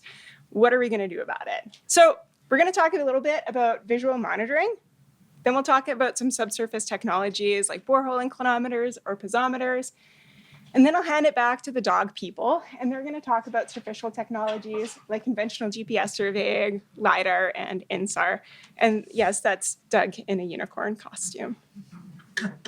So kicking it old school, what we used to do, and we've talked about this a lot, is we'd send out some sort of geohazard professional. They would go and walk the right-of-way. If we were lucky, they would go off the right-of-way, and they would look for visual indications of ground movement. So that's stuff like this, like, you know, if there's coffee for you in the other room, like Doug said, if you can't see that this is a problem, this is a landslide literally pulling a tree apart. Here's a really great video that Jan Brasik took and Doug as well. So thanks for saving me 30 seconds of public speaking. Go. Okay, this is a tree that was cut for the HED sight line of the 16-inch pipeline that was built around 2015. This was cut and tossed to the side and had early indications of the tree splitting apart. After this tree was cut in 2015 and thrown to the side, the remaining stump thereafter separated about 2 feet, as you see here, which shows this movement has occurred within a specific time frame after 2015 and during the life of the 16-inch pipeline, which we think is HDD'd shallowly. Pretty smart, hey? So the things that you can look for are, you know, tension cracks and this sort of thing. But as Doug mentioned, there's been a lot of studies that have proven that this doesn't always work. So as early as 2000, Pete Barlow wrote a paper where he found a slope that had 75 millimeters of measured ground movement that had no indications, no visual indications of ground movement. So sometimes it doesn't matter how hard you look and how carefully you look, there might not be anything to see. And this again was further, again, flogging a dead horse. Doug came to the same conclusion in his survey spike paper in 2023, where 56% of these slopes that had confirmed movement identified by survey spikes didn't have any visual indication of ground movement. So we've learned that our eyes are pretty unreliable witnesses, right? Sometimes these things are just moving a little too slowly for us to see. What can we do about this? Well, we can add some things to kind of help us. Like in this instance, this survey lath. Where's Dusty? Dusty really loves being the center of attention. Raise your hand, Dusty. Oh, there he is. Yeah, he's hiding. This is on the Beaten River Valley. Dusty was out there last fall monitoring for us. And there's a few landslides that are retrogressing towards our right-of-way there. And so Dusty very craftily, and I should mention I was out here monitoring this before and I never thought to do this. Dusty very craftily put out some survey lath monitoring to the crest of the landslide. Because otherwise you don't really know. You're like, yeah, kind of looks the same as last year. Great. And you move on. Here's a photo that I got from Doug where he is, I believe, monitoring some sort of strain relief excavation, and you can see a tension crack has opened up. And based on like the location of the equipment that hasn't moved and the shadows that haven't really changed, I don't think very much time has elapsed between these two photos. Can you see a difference in the tension crack? Can you see a difference now? So I think without putting in some sort of like, you know, basic monitoring system like this, you wouldn't see that this has opened up about 1 centimeter in probably not a very long period of time between those photos. So that brings us to, you know, our eyes are unreliable. What can we do? We can put stuff onto the landslide to help us monitor it. So that brings us to borehole inclinometer. So who here has experience with some sort of borehole inclinometer? Yeah, that's my like catch-all phrase for SIs, SAAs, IPIs, all those things.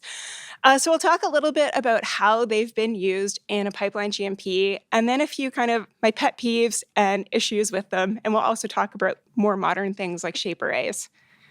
So in an ideal world, this is what it looks like. You know, we suspect that we have a landslide intersecting with our pipeline, but we don't have like a really good idea about what this landslide actually looks like. So we go and we spend a whole bunch of money, we install some SIs, then we go and periodically read them, and we get this really beautiful plot that tells us where the slip surfaces are, at what depth, how many they are, what rate of movement we're getting. Great, right? Yeah, very good. This is nice. And sometimes this works out really well for us. So this is a slope south or a kind of valley south of Grand Prairie, where we saw visual indications of ground movement. So we went in and we put in some monitoring equipment in the meantime because we were planning an HDD. And so we have these kind of HDD exclusion zones that when we put in an HDD, we don't want to drill within the active landslide. But what we actually found through this monitoring is this landslide was a heck of a lot deeper than we thought it was. And we probably wouldn't have known that without installing these instruments. So we actually made the no drill zone deeper than we would have. And I don't know how many of you were in Cambio's talk yesterday. There was another example of this. You run into problems with these paleo valleys where the landslides tend to be a lot deeper than you expect. And sometimes your SIs miss them, which is a whole different problem. You can talk to me later about that. But that's how SIs should work if we, hope everything goes right. But sometimes you get something like this. You install your SI, you spend all of your money, you go and read it, and you get something like this. A plot looks like this, and you're like, what is going on? So that led Doug and I to punish ourselves and in turn punish you if you choose to read these papers, to do this deep dive into the humble slope inclinometer. Because I think all of us have had some sort of contact with a slope inclinometer, but how many of you have really thought about the slope inclinometer? You don't have to, we did it for you. So one conclusion that we got from this is that landslides don't move uniformly. Like with a slope inclinometer, right, you're putting 1 point on this, or maybe 2 or 3, depending on how many dollars you have, but you're really not getting a great picture of what's going on, right? So you're trying your best to pick like the best spot to put these in, but it might not be the best spot. And then what do you do if you already have like an HDD through there and you're not sure if it's intersecting your landslide slip surface, right? Like you can't do your ground disturbance protocols to visually verify that the pipeline is there to install your instrument. So, what are you gonna do? They're also like pretty expensive and difficult to install. How many of you have installed a slope inclinometer? How many of you have really stressed about the borehole collapsing before you get it down, or it shooting out of the ground, or all of these things? Yeah, right? It's stressful. And it's also very expensive. These things are not cheap to install. You have to get the drill rig out there and the consultant and do the steep slope plan and safety and all these things. It gets very expensive. So take home from this first little bit is that BIs are kind of a team player, right? Like you shouldn't really use them on their own. They're really great for characterizing the landslide and understanding the slip planes and rates of movement, but they're limited. And that the installation can be challenging and expensive and maybe cause you an ulcer. So moving on to like the data collection, I think we've all seen plots like this that have something like that. Has everybody seen something like that? Yeah. We made a term for it because we wanted to play academic, and every academic comes up with acronyms. We call this UCD, upper casing deflection.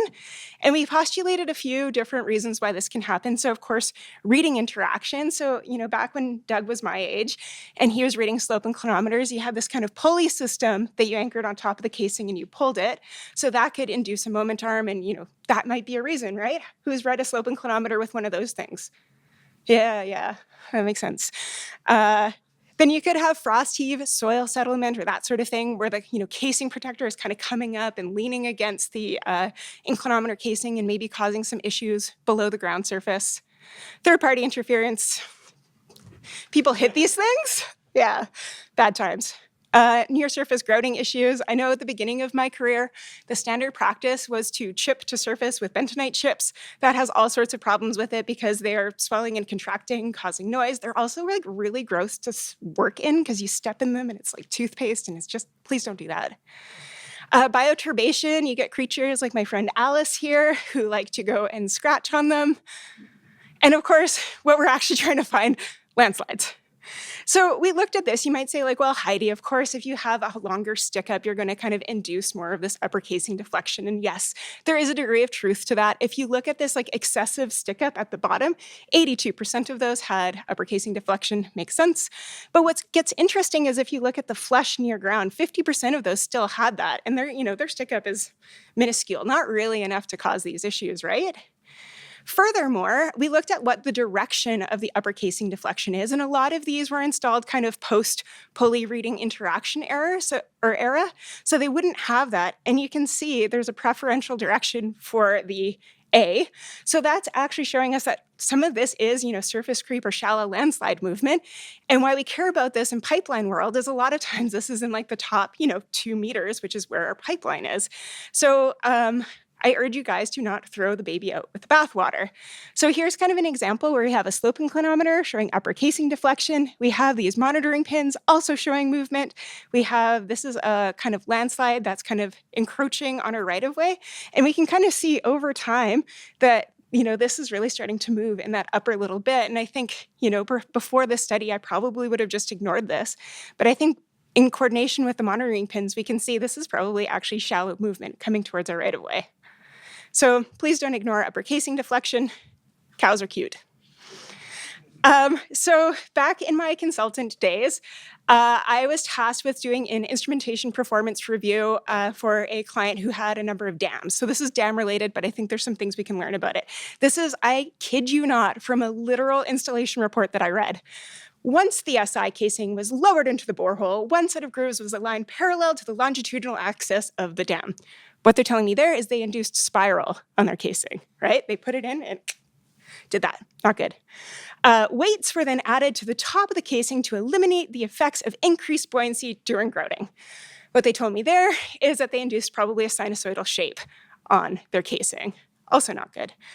And so what do I mean by shape? So this is like the actual absolute position, the installed shape of the casing in the ground. We're not talking about readings here.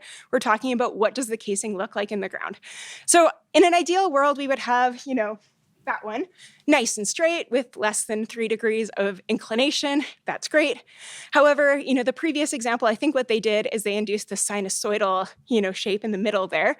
So by holding it down, the casing is trying to float out of the borehole. It's kind of ricocheting off either side of the annulus, and you're inducing this sort of shape. You can also get kinked or curved ones. Sometimes things happen. What happens in the field doesn't stay in the field, unfortunately. But why is it so important that we avoid these kind of especially sinusoidal shaped patterns, right? Because what we're trying to do is have a really repeatable instrument. And so this is a 2003 Michelson paper, so this obviously predates me. Accuracy of manual traversing inclinometer surveys is entirely dependent on probe depth position repeatability. And so what that means is if you have a sinusoidal shape like this, and this is where your probe lands on the first reading, and then maybe there's a little bit of cable stretch, or you didn't quite get the, cable grip in the right spot, and it's a little bit different. This is where your second reading comes through, and that's a really big change in angle, right? And then that's going to turn into a big change of displacement. Does that make sense? We're having a bunch of issues with that. And that kind of showed up in our data. And I did this in 2022, and I think I was quite generous when I did this study. I was, not as jaded as I am now. But that found that straight inclinometers had over about 85% good quality data. But if we look at a sinusoidal shape, it's only around 50%. And again, that's pretty generous. I didn't want to hurt anybody's feelings. A quick note about spiral, just because it was in that install report. In the 22 study, we did look at spiral. So industry standard, when they make the casing, they put those biaxial grooves in, it's 0.3 degrees per 3 meter length of casing. Of our 15 sample size, 67% of those had more spiral than that, and over 90% of those had marginal or worse quality data. So there is kind of a correlation between spiral and poor quality data. Our data set is a little bit biased because we picked these because they had problems. But what you're also doing if you're inducing spiral is you're kind of making your landslide interaction with the casing more complex, right? So if your landslide is intersecting and your A direction is curved, it's making this a lot more difficult to understand and unravel and what's going on, which might, cost you some valuable time. We also looked at verticality. How many of you were taught to have a nice straight borehole with less than 3 degrees of inclination? Yes. We looked at this. Turns out it's not actually as important anymore for data quality. There's a caveat that I will come to, but we looked at this for our study. So over 79% of those that had an inclination over 3 degrees had good quality data. Only 71% of those that met this industry standard had good quality data. So proving that maybe verticality isn't quite as important as we used to think it was. Shape is more important. That said, if you have a really inclined borehole, your landslide interaction, again, is going to take a little bit more time to manifest because it might be kind of an oblique interaction. So before you kind of see it, it might take a bit more time than if you had a nice, straight perpendicular interaction. So take home from this section, installation quality matters. I think we often send juniors out to do this work who don't really know what they're doing. We rely really heavily on the drillers. The drillers really don't care about the SI in the long run. They just want it in the ground and they want to do what's easiest for them. So I think we have to really be encouraging the people that go out to do this to know what to do and to stand up for what's right for the inclinometer life, because some of these are going to outlive your career, right? And again, they're expensive, money down the hole. Once they're in, they're in. There's some things you can do to correct for spiral. There's not much you can do to correct for a sinusoidal shape. So shape is important. Shape arrays, yay. So they kind of, throwing back to this Michelson paper, they remove the traversing probe. They kind of eliminate that so they can improve your data quality. And they also give you the option for remote reading, which is great. And they can extend the life of your installation because this is what's happening to your slope inclinometer casing. So if you can kind of get in there and if you look at my 2025 Geo Manitoba paper, there's a few like guidelines for trying to predict when your inclinometer is going to become defunct based on the shear surface length and displacement. So if you're kind of watching that carefully and you're like, oh man, I think this, SI over here is nearing its end of life, you can kind of like sneak in and try to throw an SAA down it to increase its lifespan, which is pretty neat. So when we looked at the quality of data for these, over 90% of SAAs were providing good quality data, which, is 15 to 20% higher than the next front runner that we found in the 70 mil casing, because again, they reduce a lot of these errors that we get from the reading. They also have a much longer detection range. So kind of your standard SI tends to shear off 80 to 150 mils, depending on a few factors. Your SAA can go 200, manufacturers say up to 2,000, asterisk. And then, of course, the cost. It's expensive to put in an SI. These IPIs and SAAs are even more expensive. But if you're doing it to kind of prolong the lifespan of an existing install that you have, it can actually be a pretty good cost-saving measure because you just really have to send somebody out with a few sawhorses and a little know-how, and you can extend the life of your borehole instead of getting the whole drill and safety and kit and caboodle out to reinstall your SI. And then Doug's going to talk a little bit about survey in a bit and how great survey is. And I'd like to mention that all three of these, SI, IPI, SAA, have pretty low detection limits compared to some of our other technologies as well. So I think I've spent a lot of time kind of pumping up the tires of the SAA in the last few minutes, but I want to kind of tell a cautionary tale. So these were installed on a slope outside of Fort St. John and McClarty. Yeah, are you looking at me? No. When I was a wee little EIT in 2017 with a few years of experience. So these are meant to retrofit an 80 mil casing that was kind of nearing its end of life. And in fact, this 80 mil casing had already been replaced 4 times, and the preceding SIs had sheared off around 100 mils of displacement. And so we went in there in 2017, we popped in SAA into the existing inclinometer, and you can see it's had over 800 millimeters of displacement since then. So that's like 7 to 8 full SI replacements. So that's quite a bit of cost saving, right? When you think about, okay, whatever the SAA costs, like maybe, I don't know, a couple $100,000 once you get it in the hole and consultant time and all that, compared to replacing 8 inclinometers. But the one problem with SAAs, unlike an SI, they're not going to tell you when they're toast. Like an SI, you just can't read it anymore. You're like, okay, that's done. The SAA relies on the segment continually tilting, but you can get to a point, especially with really discrete landslides, that instead of tilting, the segment starts to bend. And so the instrument inside, like the MEMS sensor, might not continue to tilt. So you might be like, oh, great, my landslide is slowing down. This is fantastic. But what it could be is that it's actually your shape array nearing the end of its life, and it's just no longer reporting properly. As far as I'm aware, there's not really any easy way to tell that that's going on without like diving into the data and like looking at the voltages of each section. So just kind of a cautionary tale that, again, you want to verify this with some other monitoring technology, whether it be survey or what else, but don't put your eggs in one basket.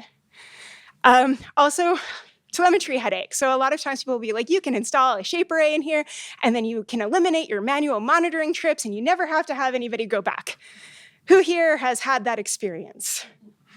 Yeah, it never actually works that way, right? You're replacing your manual monitoring trips, once a year with like biannual instrumentation headache trips.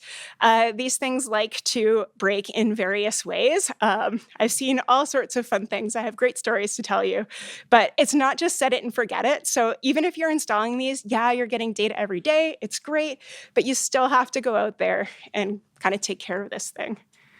So take home, so they can extend the casing life, so they can actually make things a bit cheaper.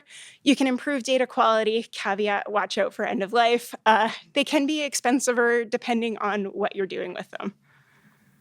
Piezometers, I am not a piezometer SME. I'm gonna just put that out there, but I do have a few learning things from my life.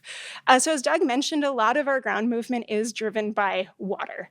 And so if you target a good piezometer installation near a slip surface or a layer of concern, you can get some really great data. And here I think is a good example of it, because we have this slope with an SAA, that's the black line, and then 2 piezometer tips. And you can see in this one, every time, especially the blue piezometer and the red piezometer spike, right after that we see quite a significant movement. And that's like kind of the seasonal acceleration that we're seeing. And then we're also seeing, as the groundwater pressure overall is increasing, the slope of that line of the ground movement is increasing. So this can even, warn us that something is about to happen, or, give us a check-in about what the state of the slope is.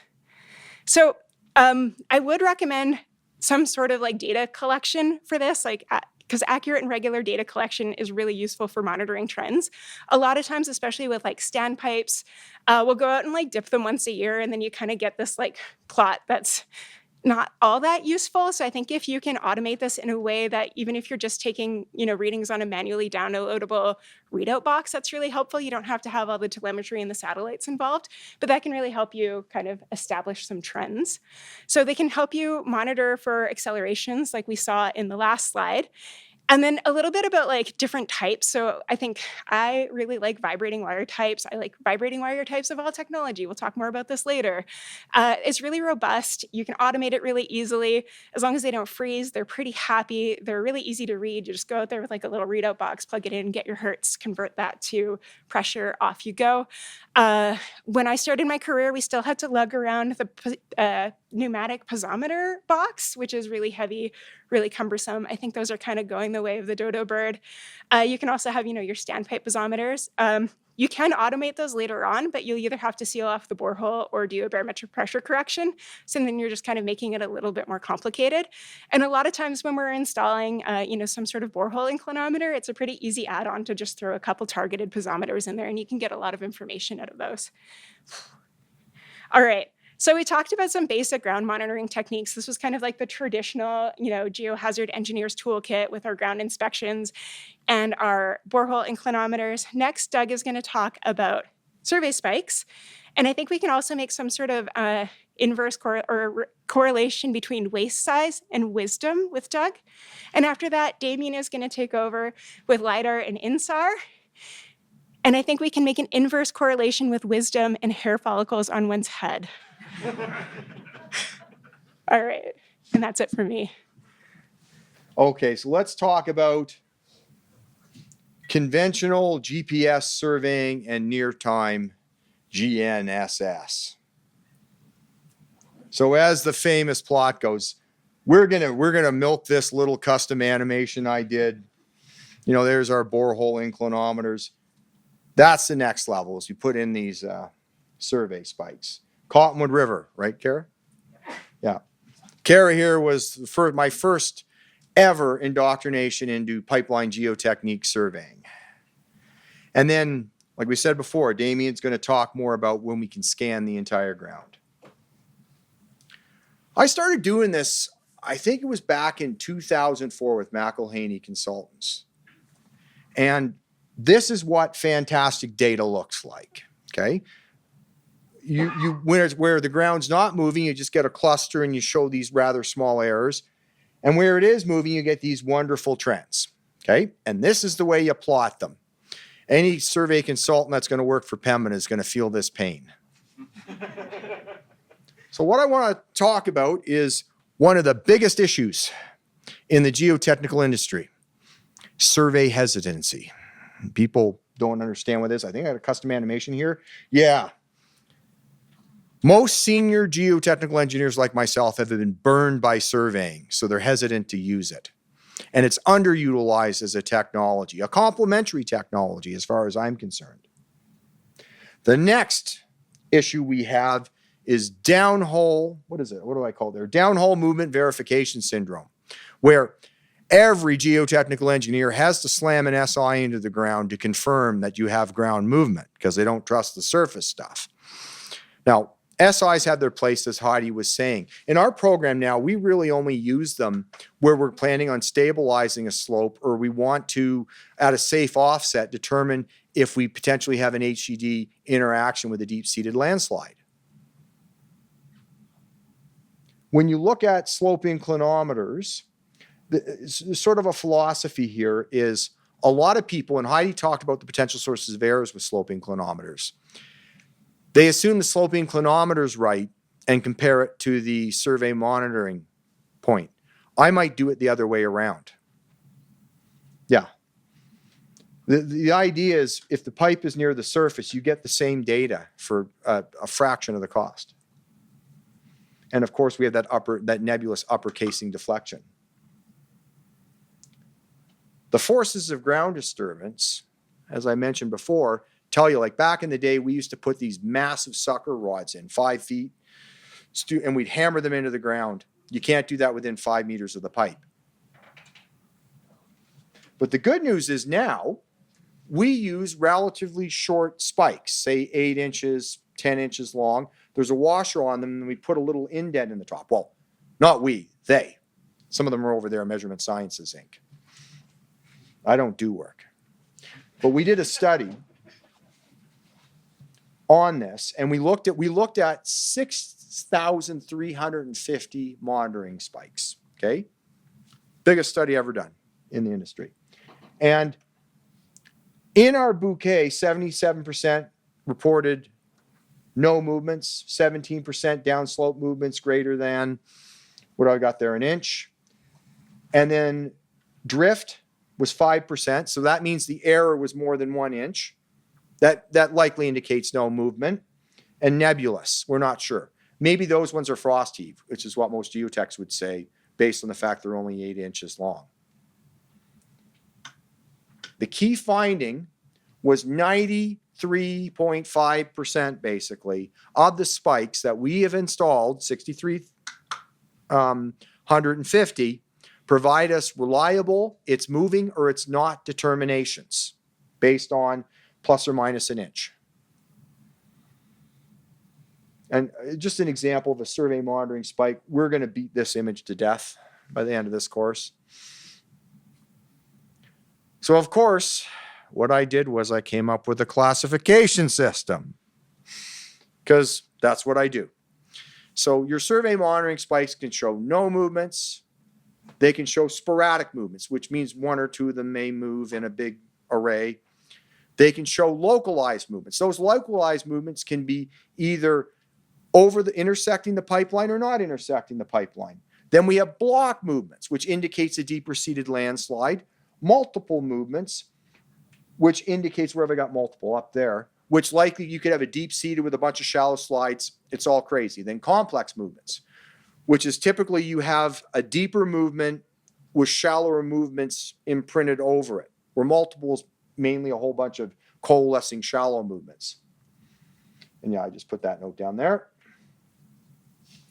So in the movement scenarios, when we did this study, you know, I'm thinking that sporadic and no are just particularly not a threat to the pipeline. Multiple or localized, they're typically unlikely a threat, but the ones we got to watch out for are, there's possible threat in their nebulosity with the multiple, is the block and complex movements. And I can go through, I think we had 165 separate surveys to go through on this, or maybe that was slopes. And so when we looked at it by, I'm going to call it polygons, so that could be multiple slopes. You know, if we go through, like this shows the effectiveness of our program, is 28% of the time we're monitoring where stuff could hit the fan. In the other cases, though, we're basically using them to confirm that the activity of the ground is the biggest uncertainty, that the ground is not moving. Yeah, 28%.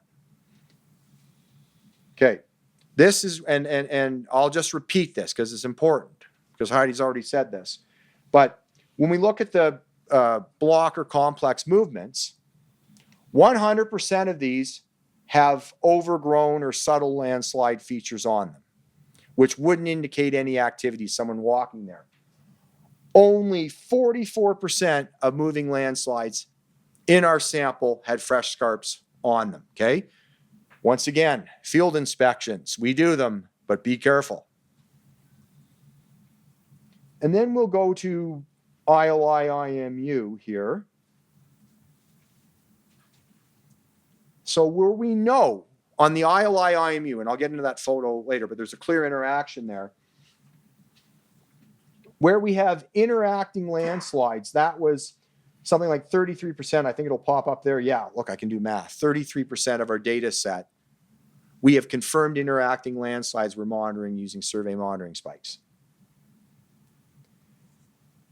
Case study 1 here is we've got, we're now switching to GNSS. So what we're doing now is we're having near real-time survey monitoring spikes. And we could actually correlate the ground movement to the GNS movement over where that wrinkle Nikki talked about was forming. In case study 2, we've got near real-time monitoring on this dog park dumpster fire of a mitigation, which is they put piles into an active landslide within the slide mass and then bolted a pipe to it. I'll use the term seldom, but in the long term, that's geotechnical suicide.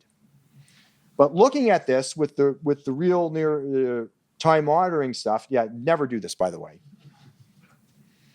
is we had correlations between the SI data and the GNS data.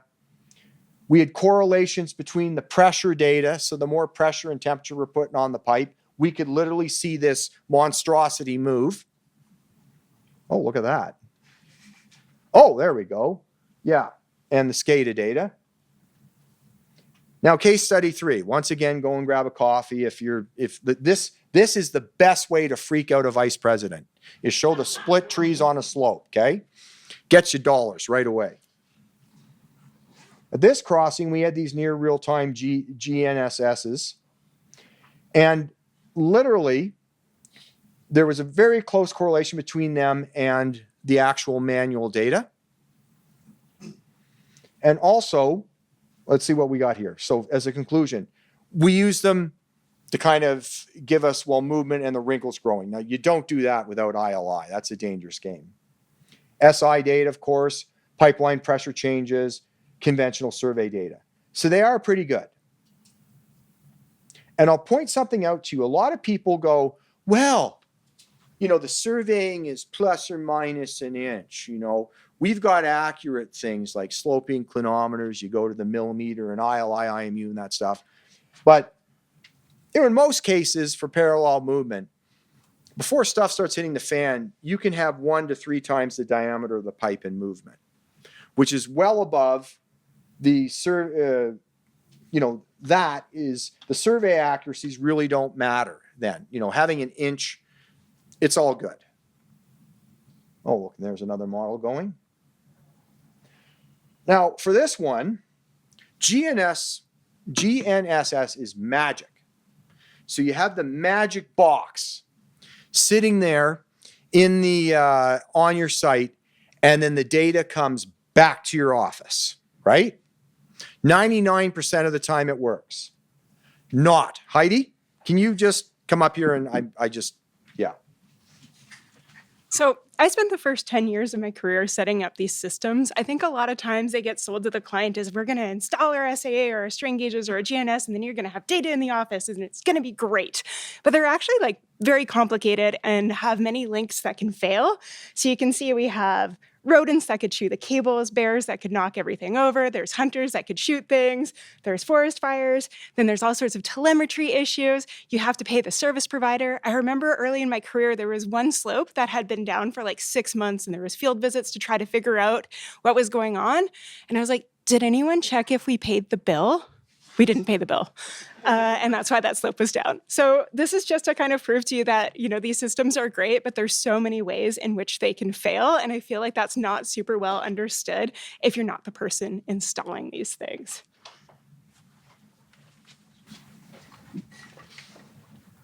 Better to have lived experiences than me just BSing you. Okay. So a lot of times we can be skeptical about, especially about the monitoring spikes. And with that, the 12-year-old, no longer a 12-year-old, can start. Awesome. Well, thanks for that, Doug. So I'm going to be talking mostly about some of the common remote sensing techniques that we apply throughout these programs. But just before we dig into it, I got a couple slides to provide some context here. And the first one's really just a plug for the EGBC landslide mapping guidelines that were released last year. If anyone hasn't read them, I'd highly suggest that you go have a read through. There's a lot of very useful information in there.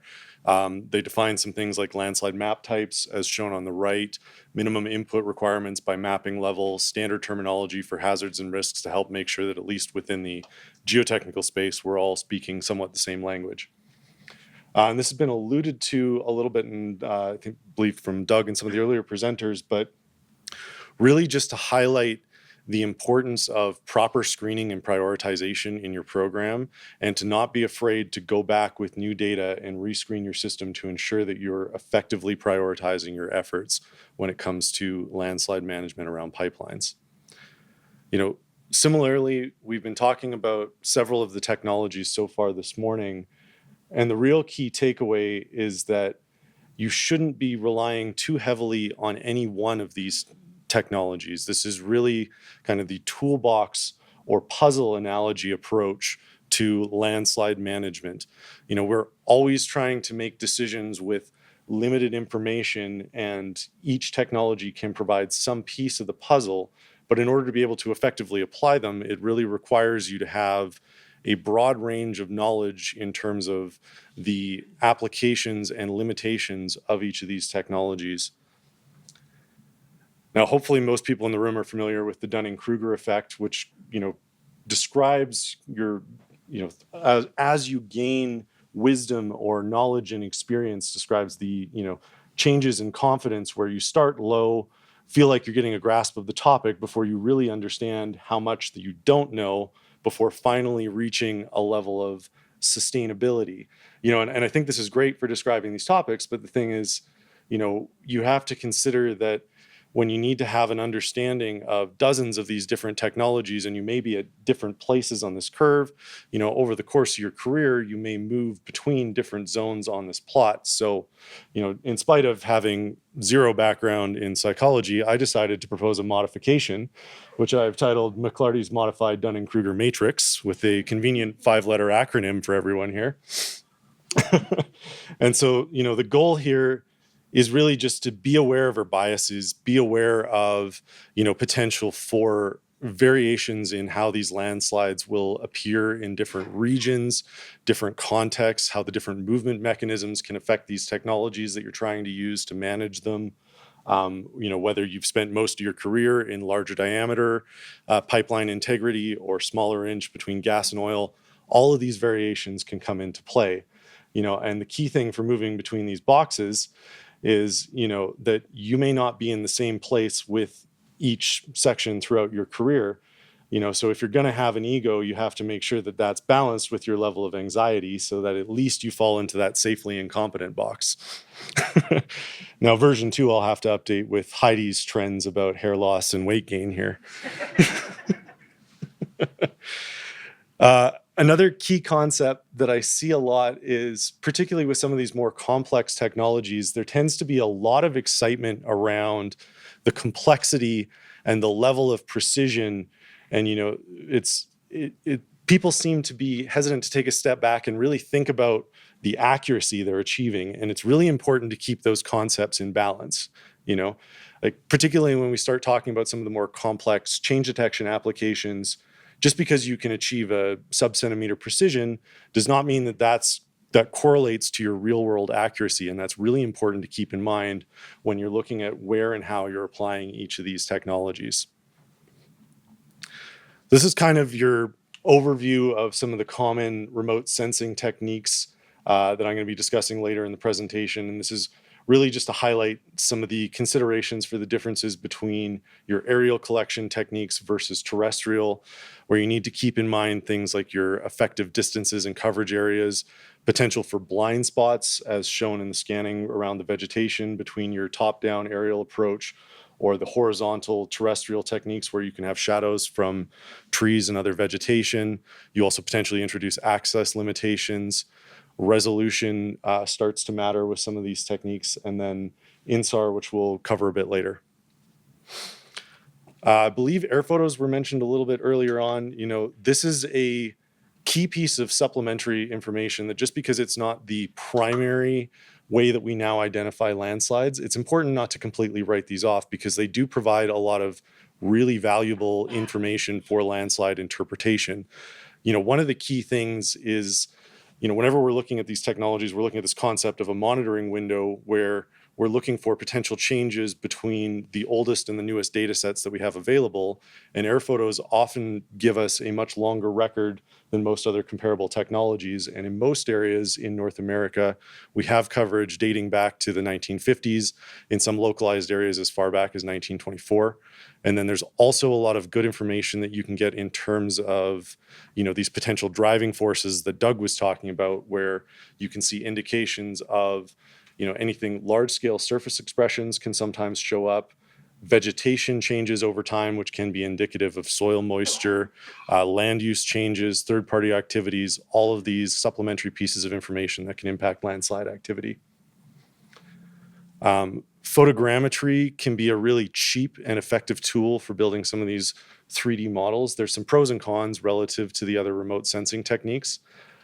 Generally, you can achieve a higher point cloud density than LiDAR.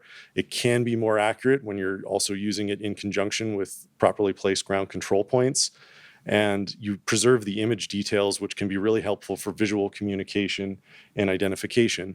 But obviously, your vegetation penetration is limited optically, so what you can see through the trees, potential for moving objects or issues with camera settings can affect your accuracy as well.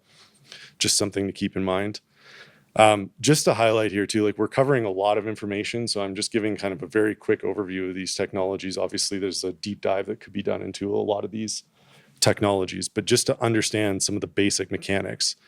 So when we're talking about INSAR, the key things to keep in mind here is that your wavelength really matters for vegetation penetration. So often the wavelengths are split between X, C, and L band, where X and C often achieve very little vegetation penetration. L band can penetrate, but you're generally dealing with a larger pixel size and fewer satellite options. That is starting to change. It's starting to become a little bit cheaper.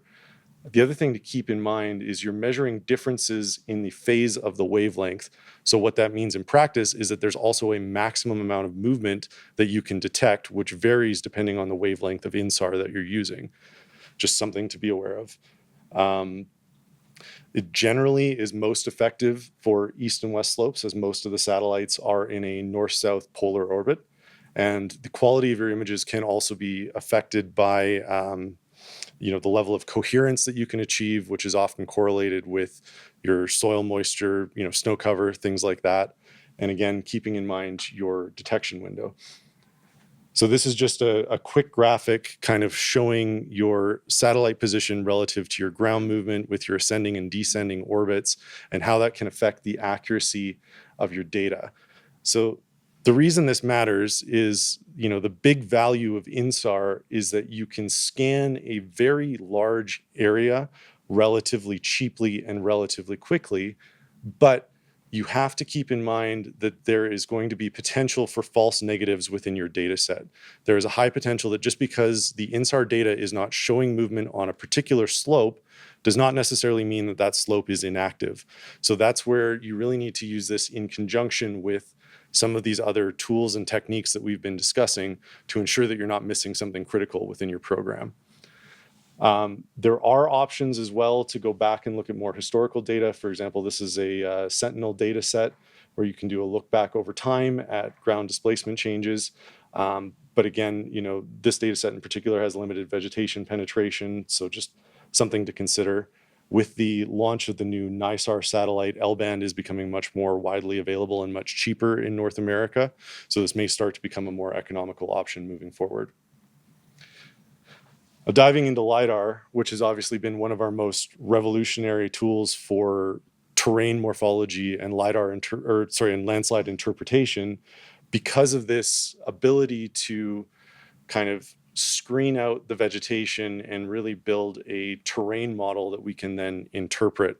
So the image on the left, it would be what you typically describe as your full feature LiDAR model or a digital surface model. And then the image on the right is where we've taken the interpreted bare earth, in quotation marks, returns and screened out the vegetation. And so that's where we classify that as a digital terrain model, where it's our interpreted surface relative to where we think the ground surface is. I'll talk about some of the limitations in this in a couple slides here. This is just kind of to visually highlight how the resolution of the data sets will affect the quality and how that can also affect our terrain interpretations. So, we're generally looking for a higher point spacing per meter, and the sweet spot for terrain interpretation basically we'll take these point clouds and build a surface, and you want the gridded resolution of your digital terrain model surface to be somewhere between 0.5 meters and 1 meter grid spacing. That tends to be your sweet spot where you're not introducing too much noise from local variations in vegetation and things, and it's easier to pick out some of these broader terrain patterns. Now, what I've been alluding to in terms of the potential for inaccuracy in the LiDAR data set is that while we describe these as a bare earth return, what they really are is the classified last return in an area.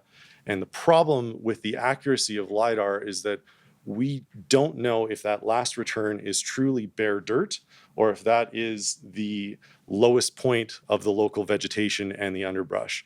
So what that means in practice is that there could be anywhere from 0.3 to 0.5 meter variations in where the ground surface is relative to our digital terrain model, which for morphology interpretations is fine. When we get into change detection, that can really impact our detection limits. This is just an example showing, how clearly LiDAR can highlight some of these retrogressive changes in an example. In the next slide, we'll show a comparison with a drone orthophoto image, so you can see what this would look like on surface. And hopefully this video will play here. Yeah.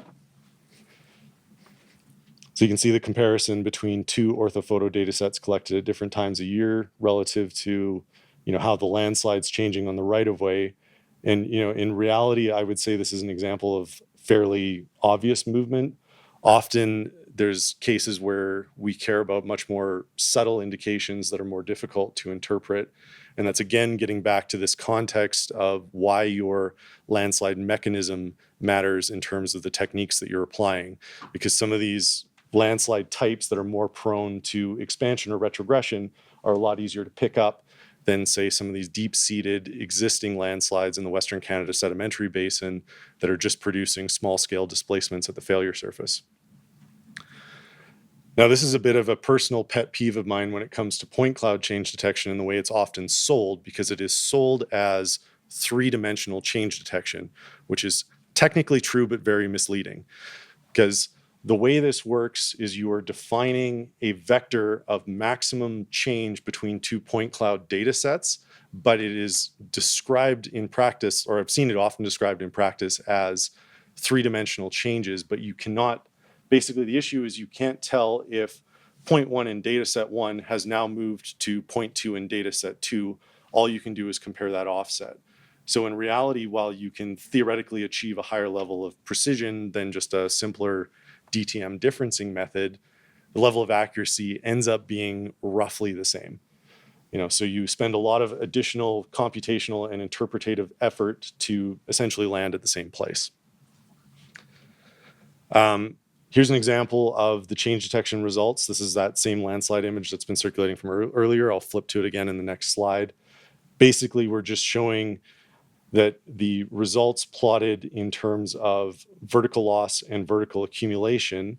And the key thing here is that your change detection cannot detect purely translational movements between the point clouds or the surfaces. So it requires some level of interpretation of where you have those losses in the upper portion of the slide and gains in the lower portion. And sometimes those plots can be quite noisy and difficult to interpret in what is otherwise very obvious levels of activity just visually. And here's those same two images side by side, just so you can see kind of some of these difficulties in the interpretation. Now, the other key thing, getting back to the level of accuracy from the earlier slide, is, particularly with some of these deeper seated slides, and depending on, your time scale between LiDAR data sets, you may not be able to pick up a lot of change on a slope that's potentially causing a fitness for service issue, which this was an example of. And then just kind of bringing this back, obviously this can also be done with photogrammetry. Generally, this tends to be a lot more applicable where you have low vegetation cover. An example like this where we're dealing with a rock cut slope, and tracking changes over time, just again to highlight it. So really key takeaways is, don't buy in too much to any one technology just because that's what you're comfortable or what you're familiar with. Each tool that we're talking about here kind of helps to build the broader picture for landslide management. And, there's these tools are applied in different ways depending on physiographic region, landslide morphology. You won't take the exact same management approach in Appalachia that you would take in the Western Canada Sedimentary Basin, that you would take in the Rockies. And it's really important to understand, what those distinctions are, when and why they're important in order to do this effectively. And then, you don't have to be an expert in every one of these. Make sure you're leveraging that expertise, in this room and throughout industry as well.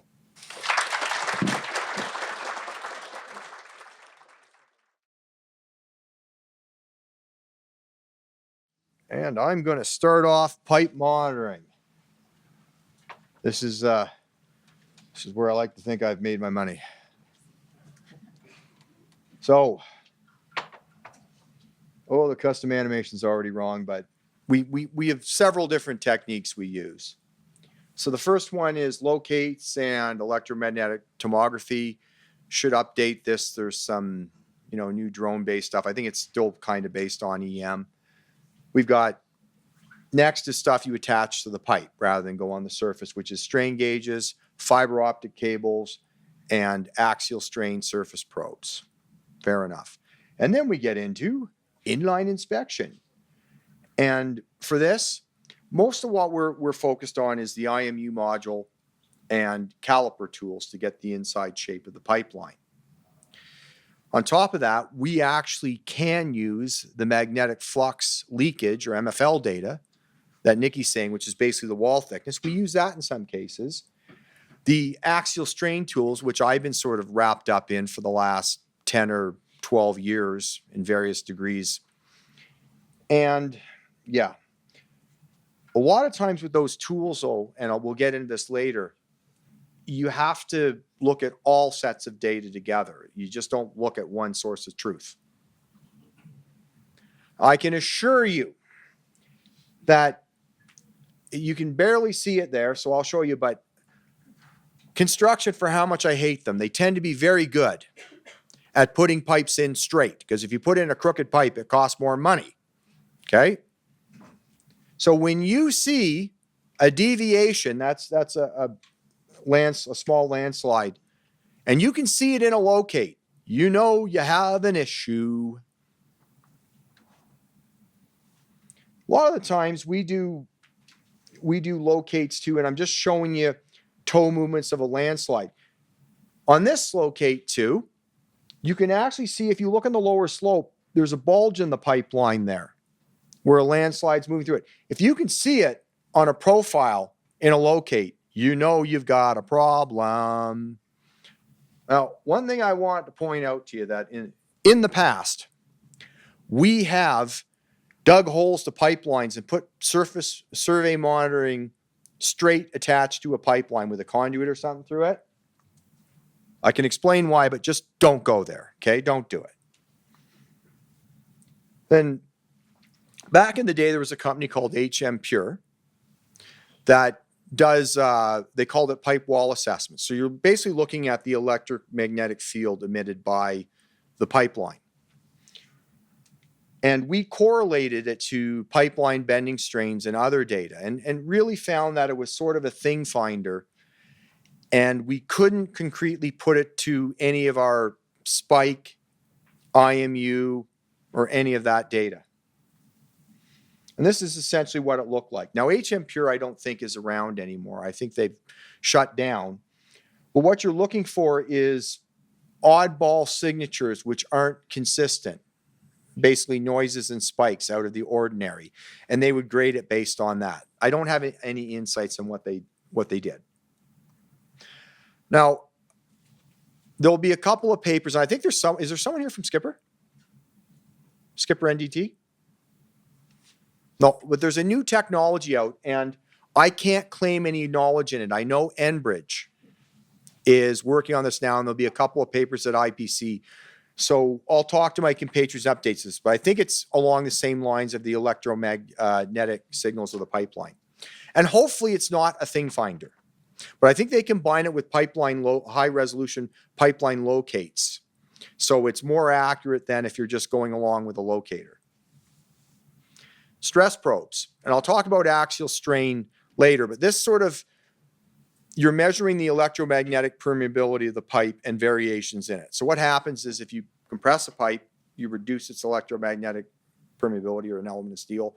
When you put it in tension, you increase its electromagnetic permeability.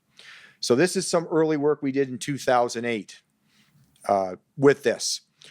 It's not often used in the field because it's just not economic. Usually people like Baker Hughes, and I think Ryan Louis sitting here, he's right there, is they want to put it on a big pig platform with multiple probes and run it through your pipeline.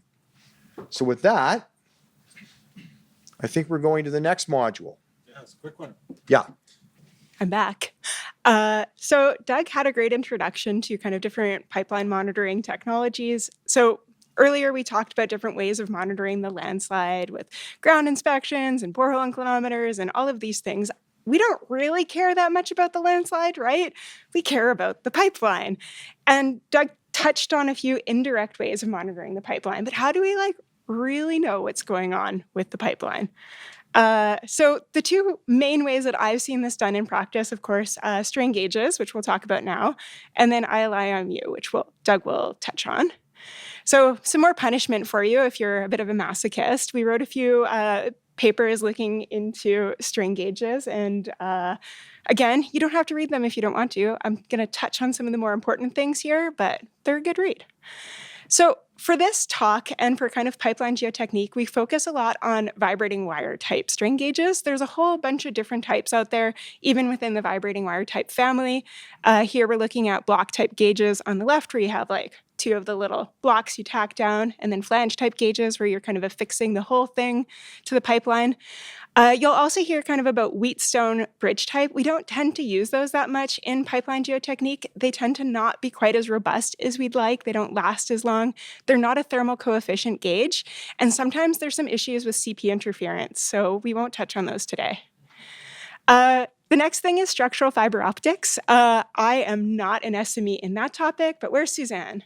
Is she in the room? Suzanne, Yeah. I think she stepped out. She stepped out. Okay, she did her PhD in this, so I am going to direct any of those questions that you may have about that to her. They have been used in a few scenarios for monitoring above ground pipelines in Siberia and Alaska, and I think they've been quite successful in that, and also successful in leak detection. As far as kind of routine geohazard monitoring, we're not quite there yet, just because of issues with installation and the cost of the interrogator units. But I'm very excited to see where this technology goes in the future, and I think it won't be too long until we're using this more routinely. So coming back to my baby, the vibrating wire strain gauge, why do we like them? Well, we like them because they're really reliable. So Doug looked at these in 2017, and he found that over an 8-year period of service, only 5% failed. Of course, I had to go and look at this myself in a 2023 study. I looked at a range of kind of 15 to 20 years and found that 8% of the flange type gauges failed, and double that, so 16% of the block type gauge failed, but still pretty good for over 20 years of monitoring, right? Pretty reliable. Why do we like vibrating wire type strain gauges? Well, they are a thermal coefficient gauge. They're steel, the pipeline is steel, they expand and contract at pretty similar rates, so you don't have to do any mental gymnastics to sort of figure out what's going on. They have a pretty good range, so generally 2,500 to 5,000 microstrain.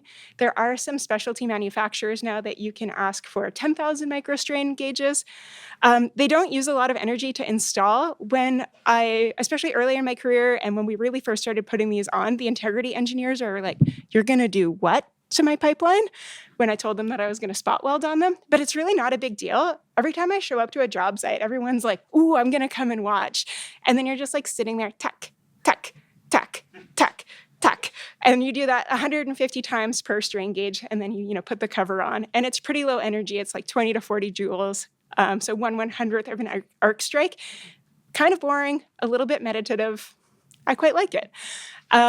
They have a pretty low detection range as well. They're very sensitive. So for whatever's directly underneath them, like we're talking microstrain, like if you touch them, you can pick them up. So if you have a well-positioned strain gauge, this is probably going to be the first thing that's telling you if something's going on.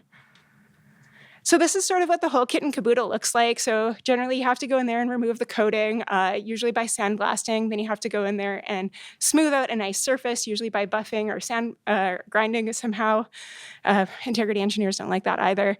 And then you install the strain gauge, which is a tension steel wire. You tack that onto the pipeline. You apply this reader, which has a magnet in it that plucks the vibrating wire. From that, you get hertz, which you can correlate to strain through calculations later on. So this is what it looks like. 2 of these flange type gauges installed. If you zoom in, you can see per a certain company's protocol, there is 115 to 120 spot welds per gauge. This is putting the cover on. And the great thing about this is that really any old schmuck can install them. You really just require like basic handyman skills. They're pretty quick and easy to install once you know what you're doing. You can usually average about 4 gauges per hour. As for aforementioned, they're very reliable. You can run the cables, and this is for any vibrating wire instrument, up to 1,000 meters before you have to worry about signal attenuation. For your own peace of mind, I don't recommend doing that. It's like a rat's nest of cables, but anyways. They don't require any calibration, and by that I mean they're not like a SI probe that you have to send back to the manufacturer once a year, which is good because they're attached to the pipeline and buried most times, so you're not going to go and get those back and send them back to the manufacturer. You do have to apply, calibration factors to make them go from, hertz to strain, which is what we care about, but you don't have to worry about their long-term stability. They're pretty proven for that, mature technology. And they're really not very expensive in the grand scheme of things. Usually installing these, the cost is the labor or the excavation. They're like, I don't know, $250, $500 each. Like for pipeline money, that's not a lot. So of course you don't just install one gauge on the pipe. If you just put one on, don't really know what's going on, you want to use kind of a configuration around the circumference of the pipeline. So these are a few examples of how you can do that. I don't really like this one where you have them at around 120 around the circumference of the pipeline because I find the mental gymnastics needed to understand what's going on quite difficult. I recommend one of these 4 scenarios. So if you didn't want to undermine the pipeline, you can do these 3 topside gauge scenario, undermining the pipeline's like a pretty big deal. It usually has to happen with manual excavation. So dudes with shovels making a hole big enough that you physically can get under there with your buffer and your welder to install them. So it's a pretty big deal to undermine the pipeline. Sometimes you don't want to do that. What I do recommend is always installing a redundant set of gauges, because again, the gauges are not very expensive. What's expensive is getting you into that hole to install them. So redundant sets are great. My favorite is this 4 circumferential strain one, because it's really, really clear what's going on when you look at the data later on. And even if you lose a few gauges, which is not uncommon, you can still figure out what's going on. So you can install these for a variety of reasons. From the 2023 study, these were the reasons that the gauges were used, but this is not a comprehensive list. You can use them for long-term landslide monitoring. So what we used to do a lot is we'd go in, we'd strain and relieve the pipeline, then we'd put on gauges and see what happened once we kind of reburied it. That's great. Then somewhere along the line, someone got really smart and was like, oh, we can actually monitor the pipeline response in real time if we install these things. So 20% were installed for short-term monitoring during strain relief, 18% were installed for short-term monitoring, then long-term monitoring, and you can also use them for other things like cutout, or in this case, settlement after a highway embankment construction. And what are we kind of monitoring with this? Like, there's a whole bunch of different strain signatures that you can see. So one of them is axial compression. This one's a little bit tricky to monitor with strain gauges. We'll talk a little bit about those limitations in a bit. Axial tension, this is kind of where strain gauges really perform well, when you're sort of pulling on the line. Vertical bending, any sort of downward movement. And if you have a landslide that's interacting sort of obliquely, you can get a horizontal movement. And you can also get sort of any combination of these things. So this is what a sort of nothing burger strain gauge plot looks like. How many of you have looked at this kind of data before? Okay, a handful. So this is installed on a straight segment of pipeline. We can see where the gauges are installed with a little figure in the bottom right-hand corner. So what I'm seeing here is a standard backfill signature. So of course you have to excavate a hole, you go in and you install those, and then they bury it again. And so I'm seeing the 12 o'clock gauge going into compression. So the pipe is kind of settling like this. Conversely, the 6 o'clock gauge at the bottom is having the opposite reaction. It's going into tension, which is positive. They've done a pretty good job of not shoving the line to either side on this one, because the 9 o'clock and 3 o'clock gauges are staying around the neutral axis. So we can see that, a fair bit of, downward force was put on the line during backfill. That's really hard to avoid. It's very rare that you don't see a backfill signature. We took every single strain gauge that we had, found its maximum reading, and plotted it on this violin plot. And I thought this kind of showed some really interesting things about what strain gauges are good at, because they're very good at some things and very not good at other things. So first of all, we see, again, the 12 o'clock is going into compression, the 6 o'clock is going into tension, and we have a concentration at the neutral axis for the 3 and the 9 o'clock gauges. So what is that showing us? We're capturing a lot of backfill signatures. That's pretty common, really hard to avoid. The other thing that I notice is that there's a really big concentration above the neutral axis in the positive. So that's telling us that everything has a propensity to go into tension. Strain gauges are really good at capturing axial tension. Axial tension tends to be a little bit more linearly distributed along the length of the pipe. So they're very good at capturing that. Compressive strain, on the other hand, tends to be a lot more discrete where it is. And so it's more unlikely that you're going to put your strain gauge in the right spot to capture that. We also see a few outliers here. So just from what I know about this data, because I combed through it all, is that the maximum range of any gauge in this set is 5,000 microstrains, so 2,400 on either side, because they were centralized. But we can see we're seeing strains up to 4,000, 3,000 microstrains, so well beyond the range of what you would expect from these gauges. And that does go to show that they actually continue to function quite well outside of their range, but you might want to take that with a bit of a grain of salt. Or if you're expecting, higher strains, maybe just buy a higher range gauge in the first place. So coming back to our plot here again, a few more trends that we can pick up out of this kind of not super exciting strain gauge plot. So one thing you'll notice is black is temperature. Every time we see temperature go up, what does the strain do? it goes down. Strain and temperature are inversely correlated, so you're going to see kind of these fluctuations seasonally. This plot is going from 2018 to 2025, so you can see every summer there's a little bit of a decrease, every winter a little bit of an increase. The other thing we can see is if you draw a straight line from the lowest point at the beginning to the lowest or across the board, you see there's a trend for everything kind of moving to the positive. What does that mean? Axial tension. The pipeline is in axial tension, and this is what strain gauges are really good at picking up. Here's another example of an actual landslide. So there's a strain gauge set just at the top of the crest of the slope. You can see there's a big jump in the data when the landslide occurs, and then everything has kind of moved into the axial tension from there. You can also use strain gauges for kind of planning your cutout. If they're already there, you can get a good idea of like what's going to happen, and this can be really useful for the construction folks. So if you know the pipeline is in compression where they're planning their cutout, you can expect that the pipeline is going to try to like smush itself together, right? It doesn't want that to happen. And then for pipelines in tension, the other thing is you're going to expect is it's going to pull apart, and it might even like shear the rest of the way through the cutout. And Doug has a really great video that I stole for this.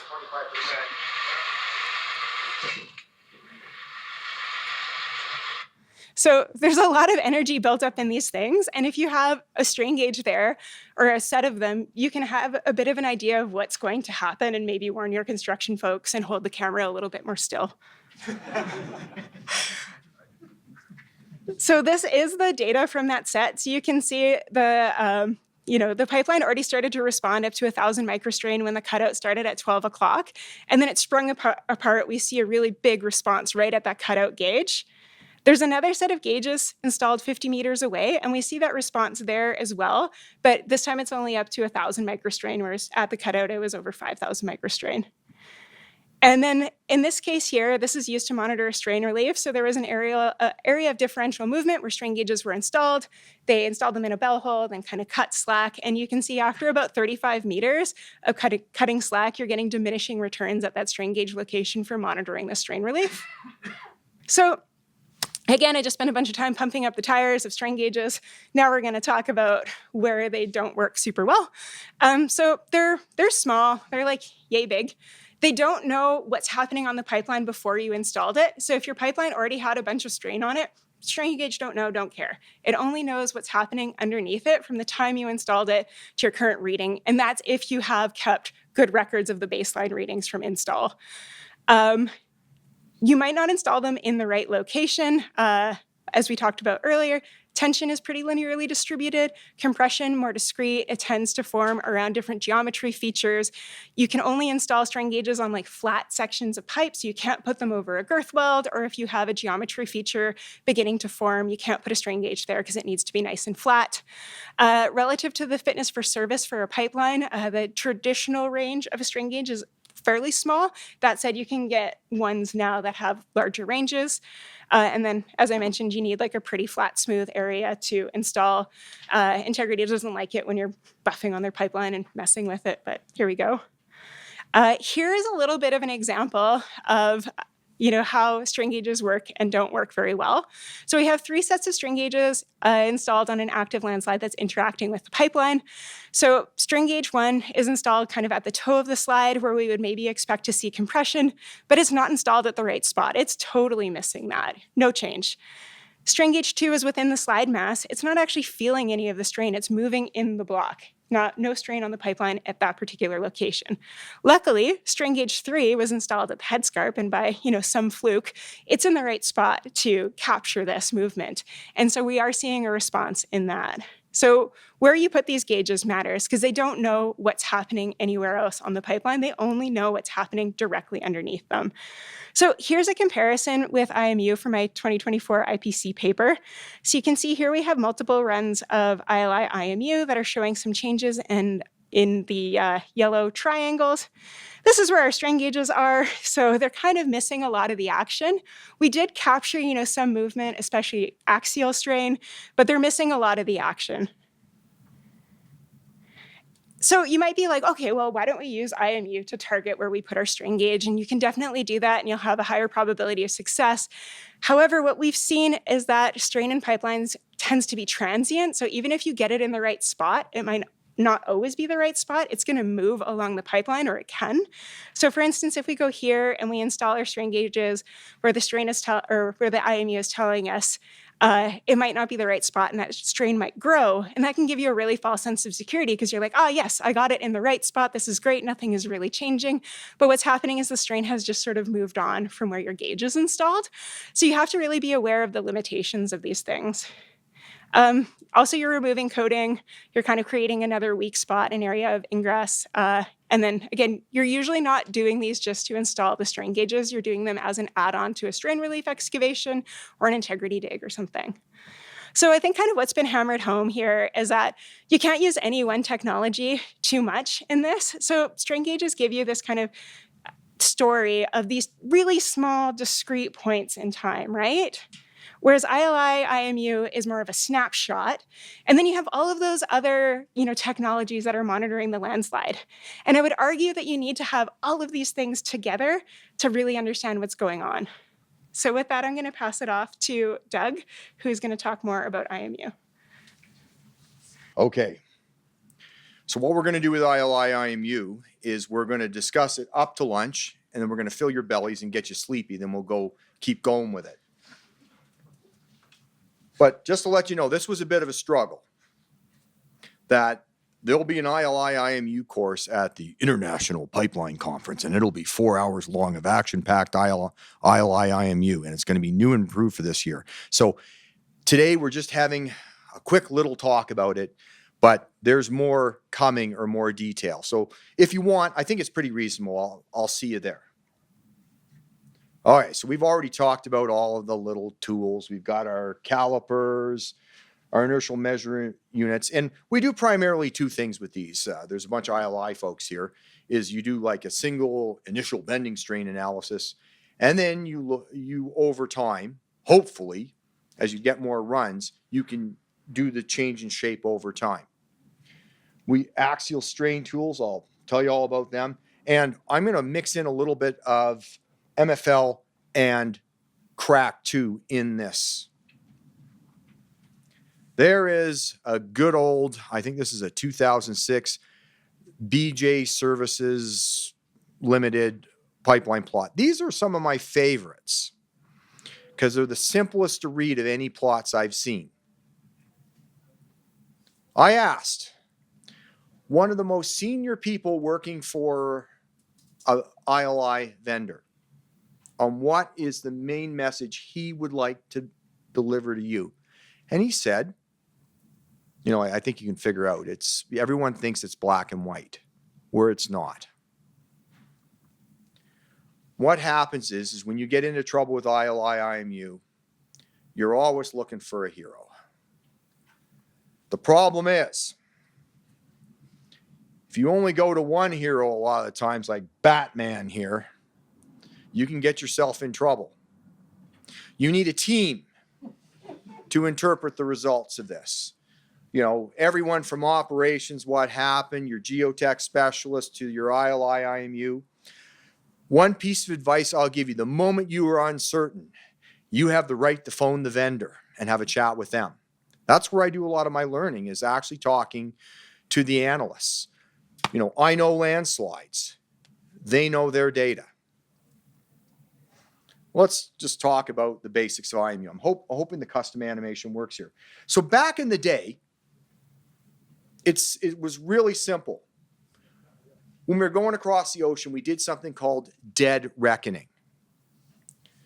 So you would sail and you'd put a string behind you on the boat, and you'd figure out the distance you did, and you had a bearing to try to figure out where you're going. Highly accurate, right? And then, see if this will start now, the video. Okay. Then we get into war. People knock out radar. So the idea is you take off in a plane, and you want to figure out where you're going and how to get back. We use these fancy inertial measuring units for this. So basically what you got is a table. You got 3 accelerometers, and then you got 3 gyroscopes. And the idea is to keep the table flat relative to where you took off. And you calculate your position based on your accelerations. You do some fancy math. Well, it goes back to the ship thing, but that's essentially what we do with the IMU unit. And so that technology then goes to ILI, IMU, as Heinz is saying here. And we essentially stuff a cruise missile guidance system into an ILI platform. And I just showed you what these things look like. You know, and the whole thing is the platform. They can be quite long. So the calipers, I'll speak, we've shown some examples, but caliper essentially measures the shape of the inside of the pipe. You always look at this data with your IMU data, period. Of course, what happens is there's a lot of fancy math involved in this. And then from that, we produce, they say it's raw data. The raw data is different. We produce process raw data, but I'll say raw data from now on, where you get the pitch, the azimuth, the roll. And one thing that's important too is you always put down the pig velocity, and you get your odometer, which is off of a wheel typically on the pig platform. The math is relatively simple, and you can calculate what they call horizontal, vertical, and then, you know, a little hypothesis theorem or whatever. You end up with the total strain. But it's not really, I'll call it strain from now on, but what you're calculating essentially is a curvature. And it's using the finite different method. So essentially what you do is at assumed gauge length. So you're looking at one point in the center, half a gauge length forward, and half a gauge length back. And you calculate your curvature based on that. There's other methods, but that's what 99% of the time we get. If you want a description of that, my brothers from a different mother, Hart and Size, are the people in a paper you look at. And if I get a chance in this video, they've got a video that describes it in much more detail. I'll see if I can tag it into this with their permission. The point is you get all these accuracies. And I'm right now working with Yerrick on a paper about this. I'm the industry person, you know, the third wheel or whatever. But the point is that all these accuracies that are given are based on historic sort of experiments. They don't cover everything. So we're actually going to put an IPC paper out, or they are, and I'm the third author. That's more clear about this, about how you can actually calculate the accuracies. But it's generally accepted that for curvature strain, I'll just say strain, 0.02% is the accuracy. And it's 0.04% for any change. In our experience, though, you can go down to 0.01%. The bottom line, though, is for all the quoted accuracies, if stuff is hitting the fan, you're 10 to 100 times above that, right? And a lot of people focus on your position in space, where it's the shape that really matters. Now, if you're locating digs, it is, you know, the position is, but usually like you have AGMs, and you know the location of the pipe, and you snap the pipe back to those, let's say every 2 kilometers. If you're in between those 2 AGMs, you can be out plus or minus a meter either way, like it's 1 in 2,000 accuracy or whatever. So it is fantastic for locating the location of the pipe using GPS. You should get on the same joint all day, every day, if you're looking for integrity features.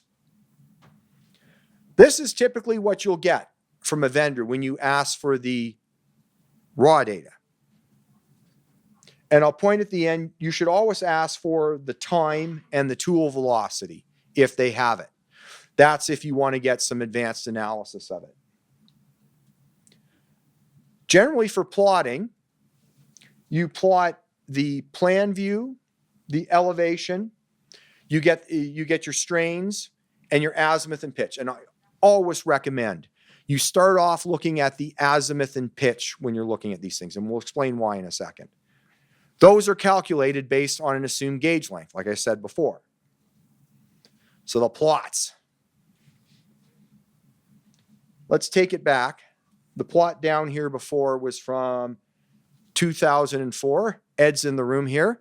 This was the first example, I believe was at Daniels Creek, of using IMU to determine landslide movement. I think if you look at the shape of the pipe, there was up to 4 meters of movement. But if you look at the differentials between the runs, it was what, like 1.5 meters or something? Yeah. And if you can't see that on the photo, once again, I get some sweetener in your coffee too. Okay. So most vendors, they'll report. So when I say this, an overbend or down is negative. A sag bend or up is positive. Okay. A turn to the right is positive. A turn to the left, well, that's negative. Not talking politics here or anything. Okay. And then there's Rosen. They're sitting right over there. They should be ashamed of themselves. They have a sag bend as being negative. You just have to be careful about that when you're looking at data. And you'll see a case study that'll explain that coming up. So we put a pipe under severe load. But what you're looking at here, and I think I've got some custom animation, is it's this section of pipe, which is in that purple area right there. So the pipe, first, on the azimuth, dips down 35 degrees, then it comes back up. It turns 25 degrees and heads at minus 10 degrees in its pitch.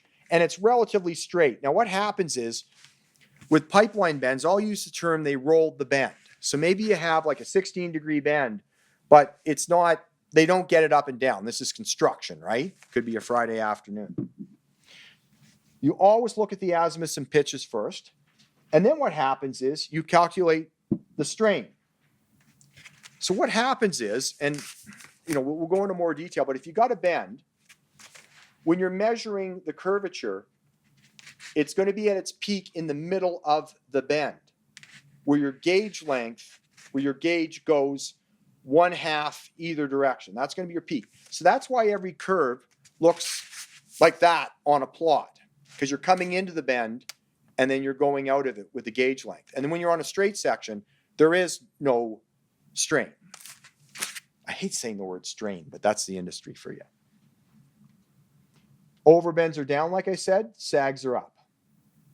So what happens here is you can see, if you look down in the lower quarter of the page on the left, on the left, you're going to see that it's negative for an overbend on the vertical strain, and then it turns positive as the pipe shifts up because you're getting a sag bend happen, unless you're Rosen. By the way, I'm half Newfie, so if I pick on you, it's actually a compliment, right? Okay. And then you'll see some minor changes in the horizontal where the bends are rolled. And once again, right positive, left negative. And then, of course, it doesn't matter for the total strain because it's a square, like it's an absolute, right? So you're summing everything. And once again, this is what you get for plots to interpret. Always, I'm going to hammer this down, always go to the azimuth and pitch first. That way, too, if you're not used to looking at the plots, you can understand them better because azimuth and pitch are something that most of us are very aware of and use through our engineering and geoscience. Sometimes, and it's better, like when you have a pipe that's going north and turns and goes, let's say, west. When you have big turns, it's better to go with horizontal out as straight rather than plotting plan view. So the analysis of this, and Heinz is here helping me out on the analysis. Okay, so vendor bending strains. Depending on where we are, the prairies, the mountains, or everyone's favorite, the Appalachians in the US, which you literally can have like over a 10-kilometer section, hundreds of small landslides, okay? These may be your bending strain features. And I'll get into more how vendors interpret that. These may be where you have anyone guess? Starts with a T. Don't be shy. Okay. Thank you. Jan Brassic. So once again, we got a Rosen here, one of these lovely Rosen reports. So if you got one run, they'll give you a bending strain report. If you got two or multiple runs, you can direct them and they'll compare the runs so you get a run to run. This is where things get a little nasty. There's no industry standard for these things. Criteria, and that's what I mean for reporting and analysis. Different vendors' reports look completely different. Methods and how they calculate things, they can be completely different. Treating features, bending strain, separate movement. Some people will give you a plot. They'll give you one plot, and the bending strain and the movement feature will be together. You have a bending strain that's moving or not moving. Others report them separately. So you have your abnormal pipe shape, which is your bending strain, and then you have movements reported separately. The formats of the plots and reports vary considerably. This is the big one. Personal preference of the analysts. These are humans. A lot of people think that it's machine learning. Or right now, the way the process is done is a human looks through that. One human Friday afternoon versus Monday morning might have a completely different outlook on it. Okay? I forgot to mention about the analysts. Analysts, and I might have it later in here, if you're more conservative or less conservative, the closer you get to the screening limits that you've set for the vendor, some people will break out more features than other. Like I said, it's a dog's breakfast. But the basic fundamental theory about it is that welds are put in straight.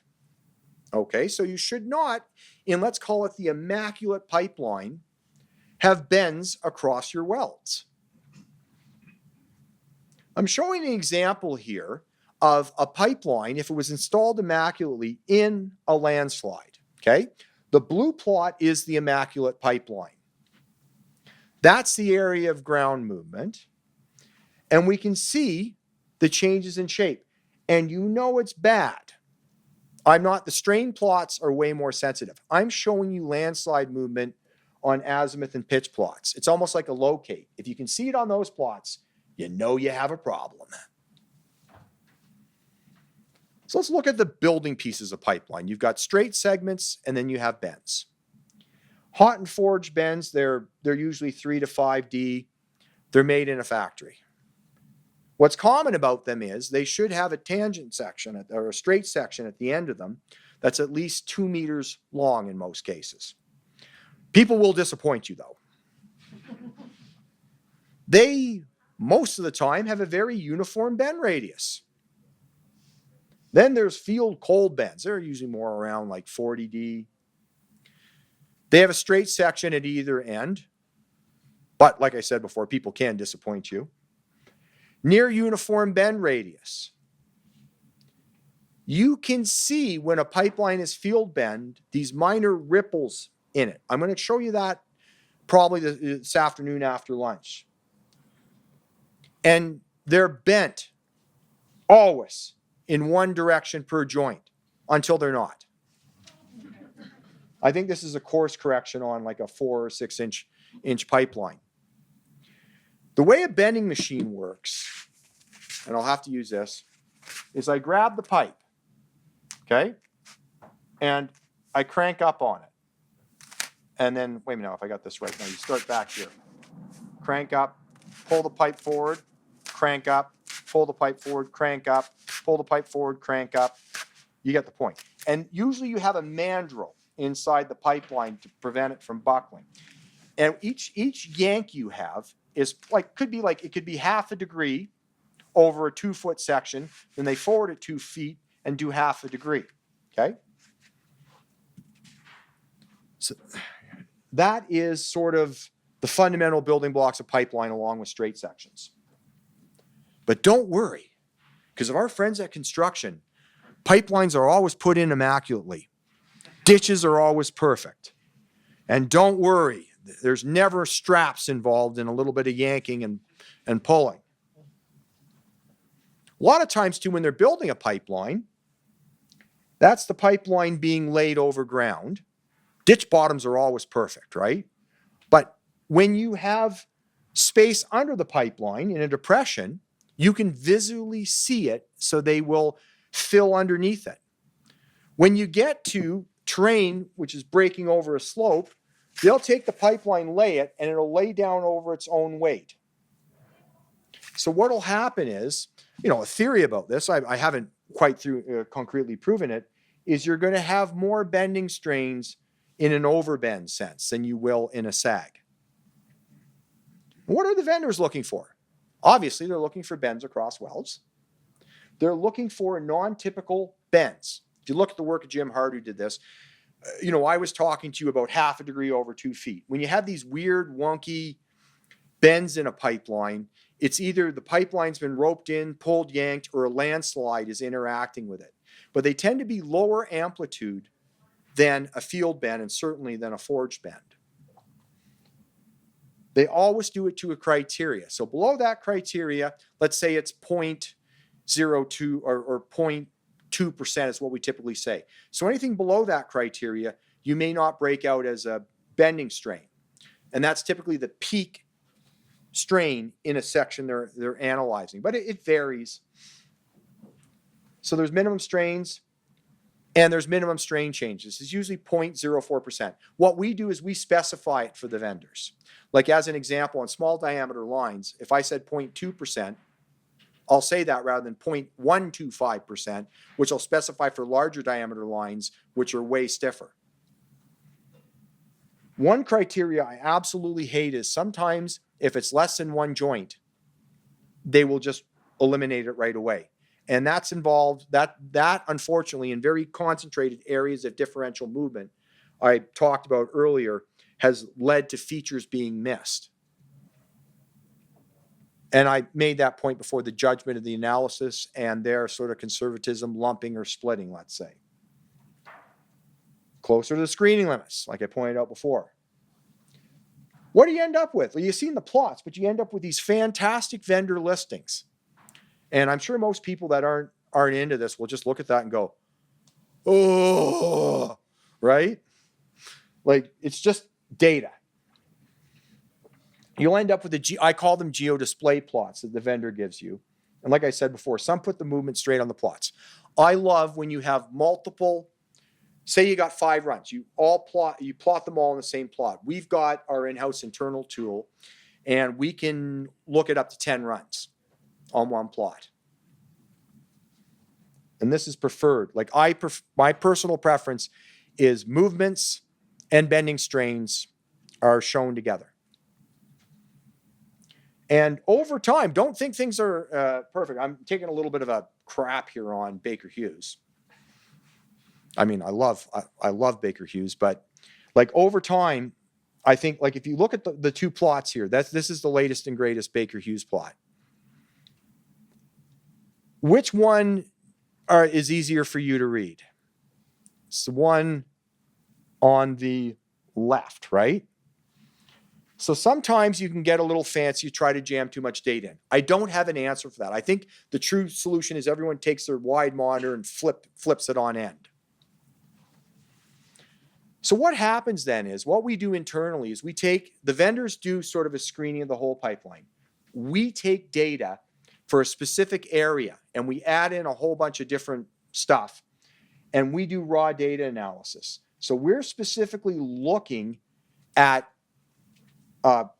areas like say, Nasty River Valley 1. And we'll go through and analyze it to our own criteria. I think I've literally unfortunately, I made a classification system and we've got about 150-page document on how we do this, but we go through and analyze these, rate them, categorize them, and end up with these, the reports that we tag in our database for each site or slope that we have. Now, I did another modeling exercise to compare vendor versus the raw data analysis that we do internally. And we dig a little deeper. We get into things. We really taste the data. Here's the difference. So a vendor is screening the entire pipeline. We're looking at that one specific area. I'll call it the Wiener Dog River. Now, what are the limitations of doing all of this work? Number one is you cannot really detect pure tension. There is no technology that's going to give you L1 versus L0 in a pipeline, okay? So that's a major limitation of this. The other limitation, and I'll tell you about this slide. This was my people were stupid slide until I realized it's got a higher purpose. That bump thing was actually likely there when the road just started to show a little bit of deformation, you could drive across it. Then suddenly, that landslide rapidly accelerated. When you're doing ILI, even if you're running it daily, you may not catch these rapid, we don't run it daily, by the way, maybe monthly in some serious case, maybe weekly in some really huge situations, but usually even when it's landslide driven, maybe annually, but typical ILI sort of like integrity program is 7 to 10 years, let's say. So we're not going to pick up rapid movements with this technology. Then there's the problem of ground movement is not equal to strain, where, you know, a lot of people, I think, when they hear we report a strain number in this data, it's different than, let's say that it's removed from the actual fitness or service of the pipe. It's correlated, but you don't have a hard and fast number with it unless you do something else. And this is, you know, particularly when you've got a movement perpendicular to the pipeline, you accumulate a lot of tension in the pipeline. And what we find is that the peak combined stresses in the pipeline, let's say, are not at the maximum bending strain. They're on the limit of it on either side. We just came up with some, this is in the tools I've given you, but I did an example where I said, let's say we've got, you know, overall, this is different type of strain, where I move a pipe 4 feet over 100 feet, you know, relatively uniform tension. So it's originally like this and now like that, okay? So the actual, I mean, you go, oh my God, we moved 4 feet. Great Gatsby. But in that scenario, depending on how I calculate, either using a tangent or a simple triangular method, I'm at 0.32 or 0.43% strain. That's just a quick tool, quick and dirty. Now, if you want to get to the state of the art, I still believe this was a runner-up for best paper, I think 2 or 4 years ago. But Yongyi Wang of Crest has got a bunch of tools that get you closer to that true fitness or service calculation quickly rather than doing an FEA. And the big problem with FEAs is they typically take months to do. Sometimes you don't have months. You need an answer right away. And then my favorite, because you know I create classification systems, is why would you do feature classification? So I've come up with a classification system for IMU. Well, without it, you're treating everything almost like a unique feature if you don't have a classification method. And I've put something on paper, and since I published it, we've defeated it hard and modified it. If you don't put anything down on paper and how to do it, how are you going to improve, right? So that's another reason. It also allows us to handle outliers and noise when you start classifying things. That's the paper again. The idea, though, is say I had 200 features in a Rosen report. I'll pick on Rosen now. You want to, in reality, there's probably about 20 of them you should pay attention to. And then maybe from that, you're going to get 1 to 2 identified threats that you'll do like an RDA or a detailed assessment on. Here's an example of one that was a miss originally. We had a pipeline that I call that an S-bend that moved or was displaced by a landslide moving laterally across it, 1.8 meters, I believe, over 17 meters. I think this is a 30-inch gas line here. So in my classification system, I'm going to say it's a horizontal S-bend. Based on multiple runs, it's got an active uniform rate of strain accumulation. You can see the actual pipes being dug up there. There's a 12-inch oil line by the 30. It's a landslide for source, translational perpendicular to pipe axis, and there's my classification system for what you're looking at. And we're right there on the landslide. So that's the feature. So I generally talk the type, the activity, and we've used activity for landslide activity. There's also IMU activity about how the pipe's changing shape. Once you get that crap done, you can make a guess at what the feature source is. One of the most common feature types is good news. It's an ILI type. So what I'm saying by that, it's some sort of reaction or error in the data as a result of, I'll use the word pig dynamics. So sometimes your pigs don't ride straight down the pipeline. They hit weld misalignments and have bumps in them. I've got about 20 minutes of slides on this, but I'm not going to get into that. So then you end up with localized features. And I've defined that as anything that's under 3 pipe joints, 3 standard pipe joints. That would be about 40 meters. And there's longer feature types. And the reason we have longer feature types is because I'm lazy. So you can group a whole bunch of features into one predominant type. I'll get into that. Yeah, ILI features, less than 3 pipe joints. Hey, I can remember and I'm consistent at least. And the final one is to be determined. And that's where we get the team of Avengers in, if you saw my previous slide, where sometimes you go through it yourself and you got no idea what's going on, so you need to seek help. And like I've said before, phone the vendor. So ILI feature types I've already discussed with you. A lot of times too, like some of it can be just pig speed. Like you have a pig going faster or slower into bends, it could give you a different signature, just as simple as that. I won't go through the detailed list of them. It's in the longer course. But you get weld bumps, kicks, spiral signatures. Nikki's favorite brand of pipe. So what happens is if you've got this spiral weld going around your pipe, your pig is kind of riding that weld as it goes through, and it creates sort of this sinusoidal signature in your horizontal and vertical data. Vibrations, really dry lines, and the pig just starts shaking up, kind of like shuttle reentry. Bend shape deviations. That's what I said, where the speed of the pig and the bends, the bend may not be changing, but it looks like it is. Bend bleeds. So because of that gauge length, if you're going into these tight forged bends, the bend may appear to be much wider than it actually is, because you start measuring the bend before you get into it. And what happens is you can start measuring the bend and it'll start appearing across a weld. But typically you go into the vendor's bend listing and you can tell the forged bends rather than field bends right away.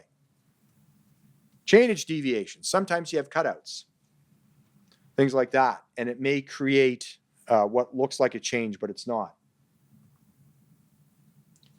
And I'm going to talk about bends. Form bends, obviously. You see these all the time, as you should, in your logs.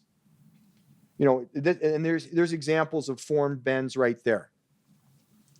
Okay, the one thing that is clear, if you've got a uniform bend, right? You've got a uniform radius of curvature through it. Then when you look at your azimuth or pitch plots, depending on the orientation of the bend, the rate of change of your azimuth or pitch should be uniform. So it looks like a ramp, okay, when you're in the bend. So when you see a signature which doesn't have a uniform change in azimuth or pitch, it's something else other than a field bend or a forged bend. Okay, the bend should be on a single joint, like I've said before. And once again, I just giving some examples of the nice, this is the immaculate pipeline with horizontal bends in it. Let's go back to this plot. I'll milk this one. So you can see what's happened. Like if the pipe was installed perfectly, it would have had the purple signature, but it's got this other signature. So something's changed the bends in it. Now, this also can be roping or construction. Okay, yeah, see, I'm trying to swear right now, but I can't because I'm recorded, but construction faffing around. And that's the area where the landslide is interacting on the pipe. And you can see outside of that area that the bends are all ramp functions, but when you get in to that area in red, it's like someone's added curves to them or a kid's got crayons and is going nuts. This is a complicated one, but I'm just get the concept. So in that plot I just showed you, there are normal formed bends highlighted in green. Then there are bends that are clearly across welds at those locations. And looking at the bends, I've highlighted the deformed bends. And then imprinted over the whole thing is non-formed bends caused by the landslide. And once again, your zone where everything's moving in the landslide. So another way of looking at it. Now, I can assure you, my friends at construction, they don't waste pipe. Okay, so that pipe there was straight at one point, and now it's in what I'll call a segment of compression. So some people, when they're classifying stuff, will go, well, there's a non-formed right turn, and non-formed left turn, a non-formed right turn, non-formed, and they'll just keep going like that.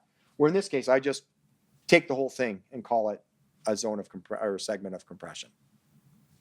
That's what it looks like. Look at the azimuth plot or the heading of the pipe. It's going like this. As the pig is just moving like this, it goes down the line. Like I said, we lay pipeline straight. And that's swinging, like that literally has 10-degree swings in it. It's pretty impressive. And that's the feature classification that I've got in a feature library that if you come to the course, I'll give to you. But it just shows, once again, segment of compression. It's active and it's a landslide. And there's two causes of it because we've also done some stress strain relief there. So believe it or not, that pipe has actually come back straighter. Segments of tension, we don't see them that often in the ILI-IMU. And that's simply because the pipe is restrained. And when you've got a segment of tension, you lose curvature rather than in compression, you gain curvature, right? They're likely common, but we just don't see them. But you need topographic relief for them to express themselves. So if you have a sag bend and a landslide's pulling apart, you will actually see the pipe pick up. In some cases, I've actually seen a pipe come out of the ground in a landslide in a segment of tension. South Taylor Hill. And so once you start digging the pipeline up, if you look at that bottom image there, like you'll see pipelines literally pick up a foot on you.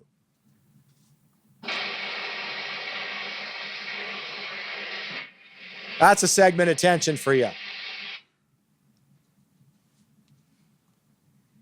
A segment of irregular bends. I'd like to thank Jan Brasic for this. And that is basically, is everyone familiar with the acronym SNAFU? Yeah. Yeah, that's basically what it is. But it's a zone. So a lot of people will go in there, splitters, and they'll try to describe every blend. No, just a segment of irregular bends. These are the worst features in it. There's a wrinkle forming there. Call Batman, right? Get out and fix it. Okay. And what does this is complex topography. And as we all know, when we're building across a landslide, thanks construction, it's not a uniform slope. Okay. So I've used the Daxon scale here. Static, inactive, which means it's moved before and it may move again, and then active, obviously. So static means you have features that are locked in by the backfill. Most likely, 95% of the time, and I'll get into that, are friends from construction. Bends across weld, field fit tie-ins, going over a hump. That's where you usually see these things. Inactive. means that there was deformation in the past, and it may happen again. Maybe you've got a landslide that stopped moving and may start moving again. And active, these are the ones over 2 or more ILI runs, she's moving. And I'm not going to bore you with this, but if you've got 1 run, you're guessing on the activity, or you just say, I don't know. 2 runs, you can go static, inactive, or active. 3 runs, I have taken the Cruden and Varnes landslide classification system and adopted it to the ILI IMU. And there's detailed definitions for all these, which I'm going to spare you and not go over because you can look it up, right? But the one thing I want to caution you before we go to break, and I think this is the last slide before we set, is a lot of people look at it as, well, it's changing and the rate of change over each successive ILI run. You got to look at it from the rate of change over time, which is different when you're analyzing it or looking at both, okay? So be careful about that trap. Okay, so the source there, I can finish this.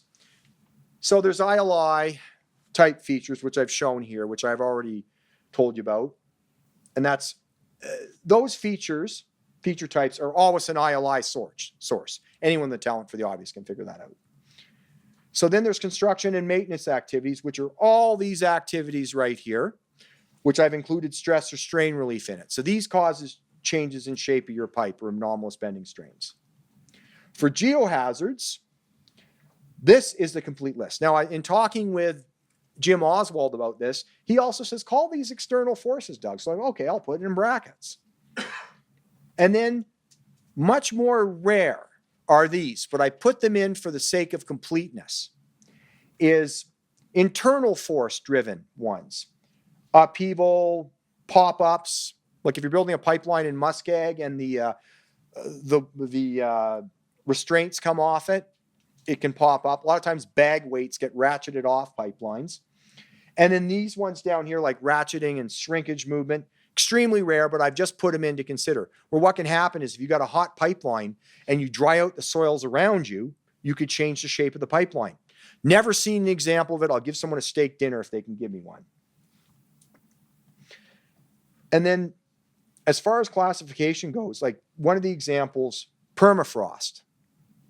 It's an external force, but what's happened here, and this is a really neat one, and we'll end it on this before we go to lunch, is the oil line, there's a stream here, so the ground around it is thawed, but there's an oil pipeline going through there that's below 0. Okay, the temperature of the oil is like, say, minus 2 degrees Celsius. So it started freezing a bulb of soil around the pipeline and actually popped it up and deformed it and buckled it. Thank you, Enbridge, for this. So the bottom line, and all this, the thing that's so messed up about this vendor bending strains is that most of your features are ILI construction or maintenance feature, aka IntegriDig sources. They're mostly static, or if it's a dig, it's going to a limit and it stops settling. And ILI features. That's most of what you see in the logs, unless you're in the Appalachians, but we're not in the Appalachians, are we? So first of all, Dewar et al. Did a little study for an axial strain paper in 2018. 72% of our moving features or features in general were dig-related settlement. 26% were construction-related. 2% were landslides, okay? And I'd argue with you, you could possibly, like a lot of people focus on landslides, but you can have fitness for service issues with construction or pipe undermining. And that's, construction after your pipe's built a lot of the times. They can do some nasty things. Okay. So now let's move on. Theriault et al., I don't know what Bailey was thinking, but she looked at 4,600 features with her gang, and over 90% were construction related. This is in the Appalachians.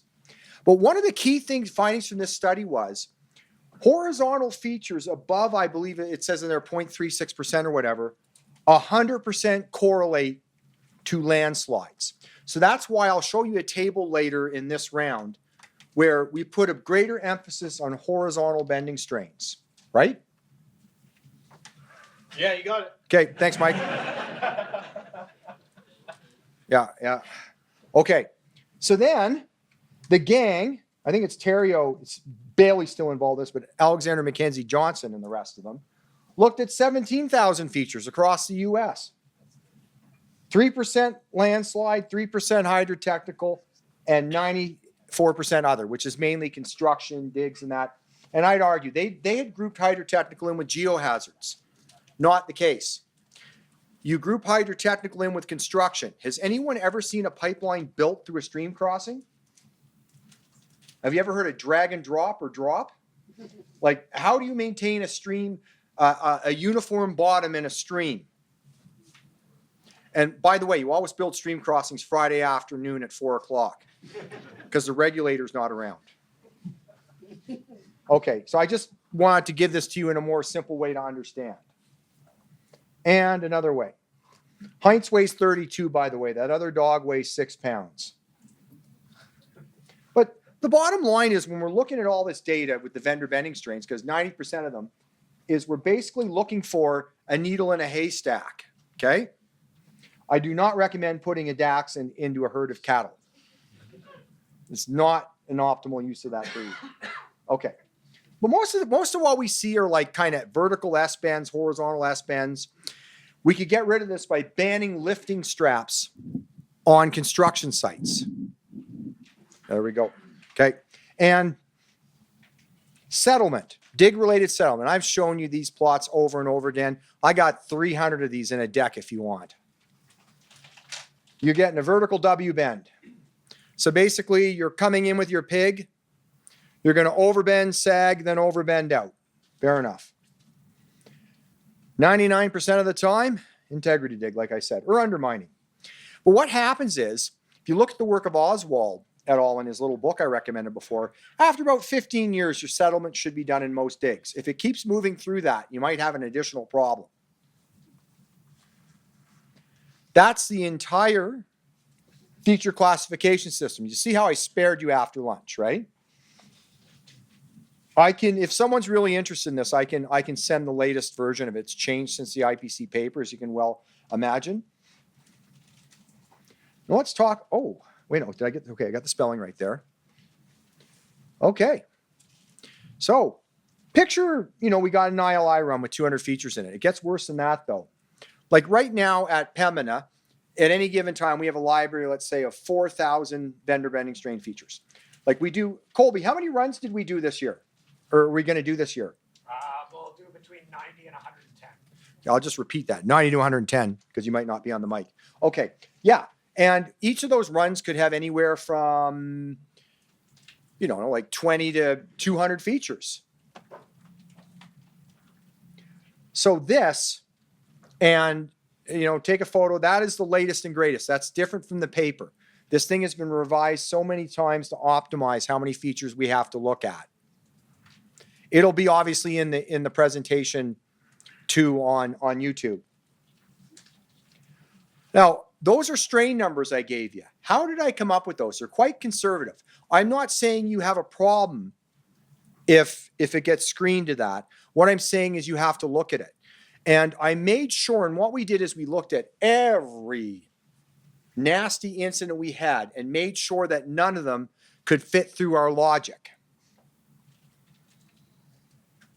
And you got to be careful about this because I'm showing an example of a pipeline failure that occurred. And this is a line in Kentucky. It's like a 30 or a 36 inch main line, vintage welds. So as Nikki was talking before, weld undermatching, but the welds have a lot of features, porosity, and anomalies in them, which makes them weak. And Nikki could probably talk for an hour about it, eh? Just nasty. And so they were monitoring this they calculated a 0.6 bending strain and their limit was 1.0. What is potentially scary about this, if you dig into detail, is it failed, I think it was in mid-May, and June, they're planning on going out and doing some mitigative work, either a strain relief or installing strain gauges. So picture The ground moved 1 millimeter less and you're right on the precipice of failure. And you walk an excavator on site and take a scoop of dirt. Like there could have been, this could have been much more severe than what it was. I don't have to expand on that. Okay. So the other thing is the regulator did like a post analysis, and they've got these crazy strain numbers in here, which I'm not sure how they came up with those. But essentially, you got to be careful that anytime you put a limit in, you got to make sure to check all your logic that you don't put yourself in a situation where you're monitoring a pipeline to failure. This is the second. Okay, so the first one was just a strain-based screening criteria. This is a condition-based screening criteria. You can take a picture of it. Obviously, it'll be in the presentation. If you really want, I'll send it to you. This will be in our updated ILI IMU standard. But the good news is, I'm not going to do this to you. Someone would read that off to you, right? In a course. I'm going to simplify it. So generally, if a bending strain changes shape, intersects a landslide, intersects a nasty anomaly, or is weird or unexplained, and you'll see this in some of the case studies we're going to get to later. You have to define nasty, by the way, under your integrity management program. That's what you need to have more attention to as a condition rather than just a pure strain limit. Other things are, if I just put some criteria in here, like for instance, anything that's got a source of a landslide, you need to take a more detailed look at when a bending strain overlaps with it. Longer features, like if you have these weird segments of compression, segments of irregular bends or whatever, you need to look at all of those. Any active one you should look at, and sometimes it could be a 10-second check. Like, oh, there's an integrity dig there, it's below this much strain, okay, done, right? And the source, obviously geohazards, trench movement, third party, and I put an unknown in there, and I always put those in because bluntly, sometimes you're going to struggle to figure out what the exact source of the feature is, and you may have to seek help. So the way we do the screening criteria is an analyst looks through all of the bending strains and screens them. The analyst then, the ones that fail the screening, let's say, they classify them. And then under another criteria, the analyst decides which ones the geotechnical specialist should review. And then sometimes what will happen is some of these features, like most of them is just like, yeah, it's this, that, we'll keep an eye on it. No further action right now other than monitoring next ILI. But in some cases, like, oh, okay, I'm losing my voice a bit, but it's like, oh my goodness, this is, we have to do something right away. We'll do a more detailed assessment of it. And, in some cases, like I say, 1 in 2,000 features are an immediate drop everything and go out and figure it out. But I don't have it in this slide deck. We preempt that. So if a vendor interprets a feature based on another criteria, they're to phone us immediately. And, there's the progression basically. This is how we look at ILI, IMU in a GMP. And what I'm talking about is most of your pig runs are done under the integrity program. So say between 5 and 10 years, you run an MFL tool. Well, it's got a Geo and an IMU package on it. And you look at that data. But in some cases, there's more significant concerns. So you have supplemental geotechnical runs on top of the normal integrity schedule. And then sometimes even what you do is say there's an integrity run that's scheduled for 2 years from now and you find an issue, you just move the integrity run up with the full package on it. Because MFLs can be like, just to give you an idea, a 360 kilometer Alliance 42-inch main line for an MFL Geo IMU could be $800,000. Although I've heard Baker Hughes is giving me discounts. Right, Ryan? Okay, just someone write that down, please. Okay. So now I'm going to, rather than me going through a classification thing, I'm going to give you some pet peeves of mine. Number one is I was recently listening to a webinar out of the US, and that's all I'm going to say. And a very senior geotechnical engineer made the statement, well, you can't tell whether it's a landslide induced or a construction bend. That's crap, okay? So let's look at this slope here. We have a pipeline going down this slope, and you can see a landslide in the middle of the slope. Right there. We put some, well, not me, Heidi and Colby put some strain gauges on it. And we're looking at the bending strain plot here. Now let's see where the custom animations go. So what we've got here, this is up above the landslide. There's a feature identified. Okay, and then we've got these bends here. But what's happening is these are field bends when they and they went away from the immaculate pipeline and they roped these in over a breaking slope. So that's what we see here. And then there's this. And remember I told you to look down at the azimuth and pitch plots? You can look at those. Look how curved they are. That is landslide induced. Okay, I can prove that to you too. So here's the pipeline looking downhill. There's that overbend, which everything was roped over. And then there's the landslide induced section. Now, what was interesting about this is we had one bend in the pipeline while we're out there. We had the regulator with us. And can anyone see there those little ripples in the pipeline? See if I got a close up. Okay, if you can't see that, once again, the coffee is over there. Get extra cream. So this is part of the bending process. So those were spaced at 2 feet. They probably did a half a degree bend every 2 feet. And they've created these ripples in the pipeline. They are not considered a defect under the criteria. Usually it's under 2% or 1% under the code. These were under 1%. Okay? But what this tells you is if you find these in the caliper log, well, is it a field bend or a landslide? Well, it's a field bend. Now, a field bend can be impacted by a landslide, though. And this is what those ripples look like in a caliper log, okay? I wouldn't say they light up like a Christmas tree, but they're pretty obvious. Then we get into the nasty features of the landslide. So we're going downhill.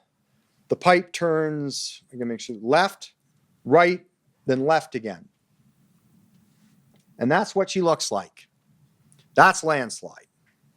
Remember, there are pitch and azimuth plots. Now, you can even dig deeper than this. People will go, and this is why you call the vendor. So say we had no ripples, and let me just back up here. 90% of pipes with field bends in them have ripples. 10% don't. But what you can do then, and that's the caliper plot. There's nothing on there. Batman won't help you.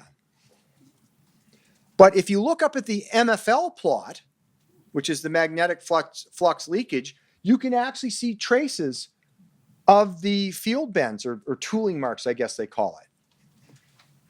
So you can even go a level deeper with the data. Now, I didn't know this until last year, until I started harassing someone at OnStream, I believe. My second pet peeve, and this is a bigger pet peeve of mine, Tammy's experienced it over there, is circumferential stress corrosion cracking. So in most pipes, the stress field is dominated by the hoop stress. So when you inflate the pipe under pressure, the primary stress is around the circumference of the pipe. So if there's a crack that's going to appear, it'll appear, if the pipe's looking at you, it's going to appear like this around the circumference. So then when you have a stress on the pipe, so the hoop stress is overwhelmed by the axial stress, they turn around. But what's interesting is like for crack tools, you need to run a separate crack tool for CSCC because you got to flip sensors around. Okay. So any presentation I go to on CSCC, the first thing they lead off with is geohazards. And that word is thrown around. And I remember at the last big presentation was that on this, they showed a river. I can assure you, I cannot find one example of CSCC that has been caused by a hydrotechnical hazard in anything I've seen. So, okay.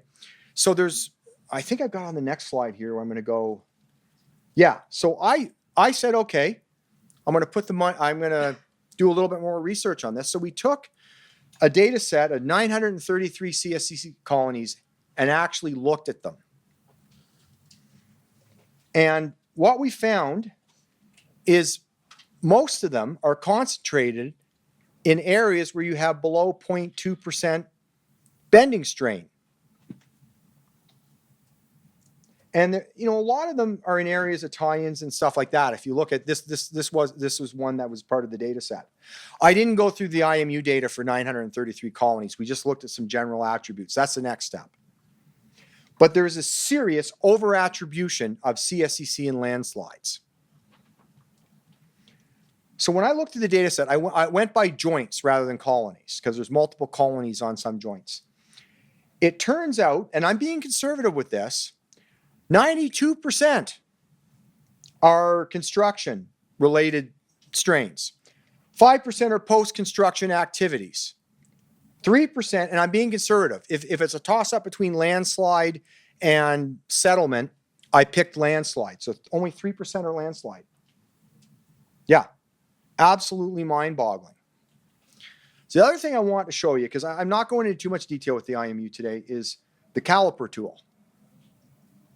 And I showed you that rock fall before. I like recycling slides. It helps save the environment. So if you look at the lower channel in the caliper, you've got at most a 1% ovality in the pipeline, or even less than that. After that rock fall hit, we have up to a 3% ovality in the pipeline. And that's buried in a bedrock trench, which we did a bunch of other stuff to determine that pipe was fit for service. So what do I think the future is going to be for us? Well, we've got a great set of tools, but it's no time to be complacent, I believe is what I'm saying here. And I think if it can happen, the axial strain tool evolution is going to be that next source of data we have to get rid of the limitation in ILI-IMU of tensile strain determination. That combined with geohazard management programs and putting all of our pipeline records together with ILI data analysis. And then literally, I think, say in 20 years from now, we're going to be doing complete stress analysis on pipes right after axial strain tool runs, putting with the ILI, IMU. And, with AI, machine learning and all that stuff, we're going to get a printout saying, here's the areas you got to watch for. And invariably, our logic's going to be wrong with something, and, we'll learn from it the wrong way. But this all depends on computing power and teaching the computers. So I'm going to cover off some single run IMU interpretation. So these examples, they really kind of speak to what Damien said earlier of the value of integrating multiple sources of data. So we'll take a look at this one. So this is a single run of IMU data of a pipeline crossing a valley. So here we can see in both the horizontal and vertical strain data that we have S-bend signatures. So if we look at the vertical, we can clearly see there's an overbend formed at a girth weld, followed by a sag bend at the next girth weld, and then an overbend in the next pipe segment. So what Doug spoke about earlier is that, a bend should not be at the girth weld location. So here we see the signature, and then when we combine it with the LiDAR data we have and some ground inspection data, we can clearly see there's a headscarp and landslide morphology here. And what we're getting is the classic overbend, sag bend signature forming at the headscarp, so where the pipe is being dragged downward. And then we're seeing where the landslide toes out in the pipe with that overbend forming downslope of there. Okay, so here's another example. So here's one where the LiDAR is pretty evident that there's landslides occurring here. And here the pipe is conventionally installed except for this segment. So between the toe of the north slope, under the river, and under the south slope, it's been HGD'd. And now when we look at the IMU data, so we can see where the HGD entry is. And then we can see through the HGD, there's these segments of compression. So in both the horizontal and vertical bending strain, we can see a fair bit of bending in this. So when we think about how a pipe is actually installed through an HDD, we know it is pulled through in tension. So when we look at the rest of the kind of bending strain data for this segment that's been HDD'd, we can clearly see like there's very little to none bending strain in both the vertical and horizontal except for this segment. So when we think back to what the LiDAR looked like for this area and how much landslide morphology there is, this gives us really good reason to believe that this could be landslide-induced movement within the HDD. And it's quite like concerning here.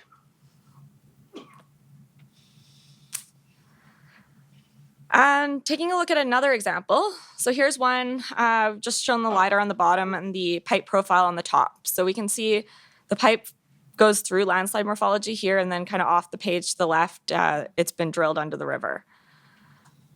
So once we look at the IMU data for this segment, it's pretty small, so I'll just highlight this small area here. But there's a short pipe segment, so all the welds are showing up as the vertical lines here. So we can see that there's a pretty short segment of pipe right in this location. There's also bending across the weld and a W bend signature in that vertical bending strain. So initially, like thinking back to the LiDAR, this seems like it could definitely be ground movement through here. But going back to imagery LiDAR or knowledge of the site, when we look at the short segment and tie it into that information, we know that it's actually a road bore here where the pipe was likely tied in. So this is something that, while initially seems like ground movement, has a high probability of being construction related and would be something that would be good to watch, like say a second run of IMU data. It should be a static feature. We shouldn't get any change, which would confirm our assumption that it is construction related instead. Okay, and another one. So this is a site where we can see there's some formed bends, and then in the red boxes are non-formed bending in the vertical, as well as some non-formed bending in the horizontal direction as well. So the horizontal ones look like they could definitely be, Doug talked about this earlier, kind of rolled bends. So where we're seeing formed bends in the vertical, there could be a bit of that that's showing up in the horizontal in this location. But on the vertical side of things, like we're clearly seeing non-formed bending. It's low magnitude though, kind of that 0.1%, which we often see, like it's a similar strain to what we often see in construction related roping. So when the pipe is roped through a section. So something like this, you'd kind of be on the fence of, is it ground movement? Is it construction? That kind of thing. So when we take a look at the LiDAR, this is another one where we can definitely see landslide morphology throughout the valley. We're also seeing some more discrete failures kind of at the toe of the slope. A lot of this, I mean, it could be superficial backfill type failures over the pipe. But this is definitely a good example of a site where you would want to remain conservative, kind of assume it could be ground movement until you have more data for the site. So until you have another run of IMU data, survey monitoring pins, maybe other instrumentation data that can confirm whether or not what we're seeing is construction related or ground movement related. Okay, and we'll take a look at this. So just pull this up. So here we have two examples. So on the left, we have line A, where the pipe was installed in 1977. We have a 2020 run of IMU data. And on the right, we have a pipe that was installed in 2018 and a 2020 run of IMU data. So in both of these cases, let's say the IMU data is clean. We're seeing kind of standard chirpiness. There's no dent wrinkle features. How many of you would put more confidence in the IMU data we have for line A? Okay, and how about for line B? Okay, so yeah, so the main point we want to make here is that the longer time span you have between when the pipe was installed and when the IMU data was collected is the greater kind of history we have. So over a longer time span, you'd expect to have seen kind of various ground conditions. So probably wet years, dry years, settlement on the right-of-way would have kind of occurred, drainage would have reestablished, all that kind of stuff. So if we have, say, 40 years worth of IMU kind of history in there, that doesn't show ground movement related strains, we can put a higher degree of confidence in that data than if we've just collected IMU data like 2 years after the pipe was installed. One caveat here is that this is only valid where we aren't seeing kind of new landslide drivers establishing. So if a river is eroding towards the slope toe, we'd expect that that could change kind of the movement patterns that we're seeing, and therefore you wouldn't put as much confidence in that data. So just kind of talking in general, some considerations when you're looking at IMU data. So as our slope increases, often we see kind of vertical chirpiness increase. So we're seeing a little bit more variability in that vertical strain data, often because the pipe is being roped down a steeper slope, it's being bent over a crest, that kind of thing. Similarly, as the pipe diameter decreases, we often see vertical and horizontal chirpiness increase. So the pipe's smaller, it's easier to rope, we're getting less formed bends and kind of more of that low-level bending that we're seeing in some IMU. And then so overall, as our knowledge of the site increases, our interpretation accuracy can increase. So we've kind of seen that as construction. As the more construction records you have, maintenance records, dig records, you can attribute those settlement features to digs instead of kind of being unknown. You know how the pipe was installed. All of that helps our interpretation accuracy overall. So I guess kind of the final point I want to make on this is that basically you have to be conservative until you can prove otherwise. So if you're not sure if it's ground movement related, assume it is, collect more data, wait and see, that kind of thing. But we don't want to discount features that we're seeing in the IMU until we can prove otherwise. Other technologies. So, of course, there's the axial strain tools. Yeah, you know me. There's drift tools. There's caliper tools. Let's look at axial strain. Now, I've been around them for quite a while, since sort of their inception back in the days. They've come a long way. We're on now, I would say, generation 3 of the tools. A lot's happened. The problem with axial strain, though, compared to a lot of other things, is there's really no comparable technology. It's not like, for instance, when you do a pipeline bending strain, you might be able to compare it to, like if you see you've got a landslide, a huge feature, you can dig it up and look at it. But there's nothing you can really do to compare the technology with anything unless, say, you installed strain gauges the day before you did a run and installed them and then did another run on them and did the deltas. That may be a way over a small area. But even that's a little complicated as per Heidi's talk. So what do you get for data? It's a lot of data. So in the old days, we used to have 4 probes. And they made it even more complicated because they didn't put them at 90-degree separations. They put them at 60 off, like some weird, like they were 30 off or trying to think, but no, 60 off the top and 60 off the bottom. So they weren't even equidistant. So now they figured it out and they got 8 equidistant probes on the pipeline. So what you end up with is a probe in the data, and they express the data in microstrains, which I'll explain in a second, and they give you a position in degrees around the pipe. And I can assure you that pig rotates as it goes or corkscrews around. Rate of rotation can vary. So it gets a little complicated when you're trying to interpret the data. Microstrains. So just the things like if I look at this, I've got, I'm just looking at longitudinal 3, 1, 4, like I'm getting 266 microstrains on one of the readings. A pipeline at 90% SMYS, which is considered a code, fitness, or service, for a standard 30-inch steel line would probably be between 2,700 and 3,000 microstrains for its tensile before it yields, just to put things in context. So we actually have a calculator for the screening values for these things, and that's what I was trying to point out, like that you can see across the bottom there for various pipelines. Oh yeah, I'm not even telling you, I'm not telling you what pipeline they are, I'm just giving you their diameters. L1 means 30 inch, I believe. Yeah, so you've got these screening limits there that we go to when we're looking at the data. Yeah, SMYS around 2600.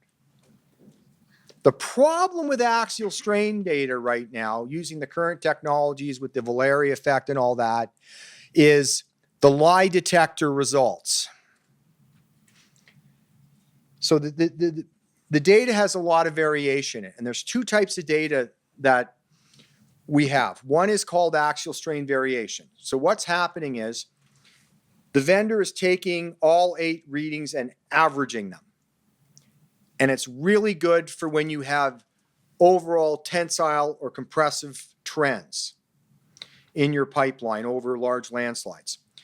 Then in 2018, we looked at another way of doing this where we basically take the minimum and maximum values we calculate based on curve fitting exercises to give you your maximum minimum strain values. And what we're doing now with axial strain data, if you look at the bottom plot, is we're putting it as another data source across our geo displays for when we're doing detailed assessments. And that's what the channel looks like. So we plot the maximum, minimums, and the axial strain variations. We compare them to the bending strains and all that fancy stuff. The thing about them is, like here, we've got elevated tensile stress. Okay, great. Right there, if anyone could see it. And this is an example of where exactly nothing is happening. This is another example of where really nothing is happening along a line. But there's still, you can see the variability in the data. But of course, the rule of thumb is if you're going to have a significant feature, it's always going to be near the edge of a page where you can miss it, right? Or display. So there's a feature here right on your, what would that be? For you fellas, it'd be to the right. I don't even know what in the heck. Oh, this is another plot of another area where it shows just sort of the variations when I plot against the azimuth pitch line and nothing's happening here. Now, the bigger picture with this is that going forward with the Gen 3, and we've got Ryan here from Baker Hughes, which is responsible. Are you like axial strain, like the chief, or what's, Yeah. like you're the ruler? You're the product line manager. Sorry, I forgot okay. So am I correct that we're going towards biaxial probes now? So previous probes only measured in the axial direction. Now we're getting bidirectional, right? Yeah, that's what the development's going towards. It's going towards. Okay. I thought we were there. Okay. Okay. But once that happens, I could back up a bit. This is quite neat because you got more data, then you can compare things to the hoop stress. It just really opens things up for the interpretation because I'm right, Ryan, in our discussions, the biggest challenge with this is not collecting the data, it's how you handle and interpret the data and sort of what you're going to offer as services as part of that. Yeah, that's the big struggle with it. Yeah. So drift. This is a Rosen technology, actually, I believe. So what happens here, it's quite ingenious, is one of the big limitations with ILI tools is they're quite long. Sometimes you have to bolt on barrels. They're hard to handle and all this. So this is essentially the size of a cleaning pig, which you routinely put in a pipeline. And what it's just got is an IMU module in it. But what you have to make this useful is a baseline full package ILI IMU Geo with the Odo wheels in it. And then what you do basically is you put the drift tool in and it sort of gives you a mathematical shape of the pipe. And then you align it with your initial data. And you can have deviations in it and you compare them. Like I said, it's relatively cheap too. And I've repeated myself. Yeah, okay. So you can see the difference in size here. And based on paper done by Rosen. It's almost as reasonably accurate as the IMU Geo run, but it would be a fantastic tool based on the differences for screening if something nasty is happening, which is, I think a lot of people will go, oh, well, it's not as accurate, therefore we shouldn't run it. Well, it's a good check. You agree? Okay. I think it's quite ingenious myself. Then there's smart gauge tools. So these are gauge plates or sizing plates. This is typically before you run an ILI, because you might well imagine the pigs are expensive, is you send through a gauge plate. And sometimes they come back slammed. Okay? There's sort of a sacrificial flange on it in the middle. And that'll come back peeled. And it shows you have an obstruction in your pipeline, but you don't know where. So here's an example of a tool which can get past a 25% obstruction. It's got an Odo wheel on it, which you can see in the bottom right panel there. So you can tell where the obstruction is now, but it doesn't really classify the obstruction with any detail. But there's going to be a case study on this coming up. Okay. Now I should mention too, there's, like I said, there's new technologies coming every day. So these are the ones that we've used under our program. Okay. Yeah, I'll kick off the case studies. So this is a case study that kind of highlights some lessons learned in relation to IMU analysis, but also kind of the continual evolution of understanding a site better and how collecting new data just helps further develop our understanding of a geohazard site. Yeah, okay, so this case study involves a valley slope on the Athabasca River. So there's 2 pipeline corridors with multiple operators. The pipe we're looking at in this study is more than 60 years old and has changed hands numerous times, so not a lot of history. And a leak was reported on this pipe in the upper slope in 1984, but information about the cause wasn't available. So here we'll start off with the LiDAR of the site. So you can see that there's landslide morphology along the entire valley wall. And when we look at the lower part of the slope, there's a large deep-seated bedrock-controlled slide. So you can see the bedrock topography kind of mid-slope there, some grobens that have moved translationally on the lower part of the slope. Then we look at the mid-slope. We're looking at a steeper kind of overlying surficial sliding along the kind of bedrock topography there. And then we have a deep-seated kind of slide in the overlying material, but this is off right away, not near the pipe. And so here's a cross-section of the slope. So here we've shown the kind of 3 landslide features as well. So we have 1, 2, and 3. And this helped identify the potential geohazard threats, with number 1 kind of being considered the greatest, so the translational slide on the lower bench. So next steps kind of in understanding the site, we're integrating kind of all the data we had available. So taking a look at the LiDAR change detection, so this was used to identify large-scale changes over the previous decade. So the rectangle on the right of this shows some superficial activity and flow slides off right away here. So some erosion that was taking place over there. The rectangle on the left shows construction activity that occurred over the pipeline. So this was for replacement of the segment repaired after the leak. And then there was no changes associated with the deep-seated slide, but the limit of detection may also exceed kind of what we would see in this time frame. Okay, so we had bending strain data from 3 IMU surveys collected from different vendors between 2011 and 2020.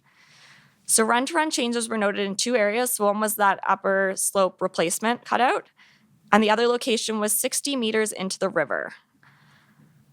So the IMU analysis reported the change beneath the river as a large segment flanked by 2 overbends with 0.6% total strain. So this pattern is indicative of a pipe becoming free-spanned and unsupported. So you can see kind of the shape of the pipe being shown in gray underneath the river there.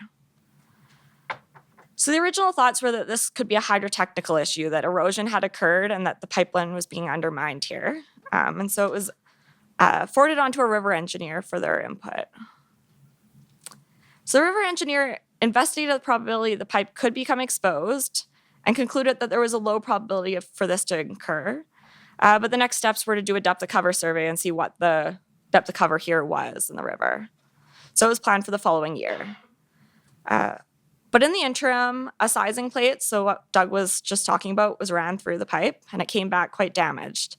So a caliper survey was undertaken, and this identified a 19% ovality at this location. The ILI vendor had said that this was the largest deformation they had actually seen without causing a failure in the pipe. So the line was thought to be buckling within a free span, so it was purged, put under nitrogen, and then the depth of cover survey was accelerated, but it actually came back showing that there was 4 meters of cover over the pipeline at this location still. So a tethered IMU survey was carried out, and all of the data sets were reprocessed. So the horizontal and vertical bending strain can be seen on the left here, and the pitch and azimuth plots on the right. So the bending strain profiles were recalculated with the smaller gauge length and was aligned more carefully. And this showed clear run-to-run progression with considerable acceleration in the last 2 runs, so between 2020 and 2022, you can see it. And the total bending strain turned out to be 60% greater than initially thought.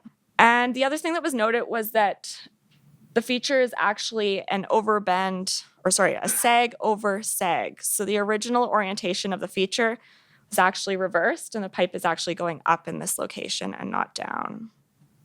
So we'll just go over that. So this slope, or this profile illustrates kind of the updated interpretation of the site. So under the river there, we have the deep-seated slide towing out, causing the pipe to be deflected by about a foot, causing a large overbend and wrinkle to form here.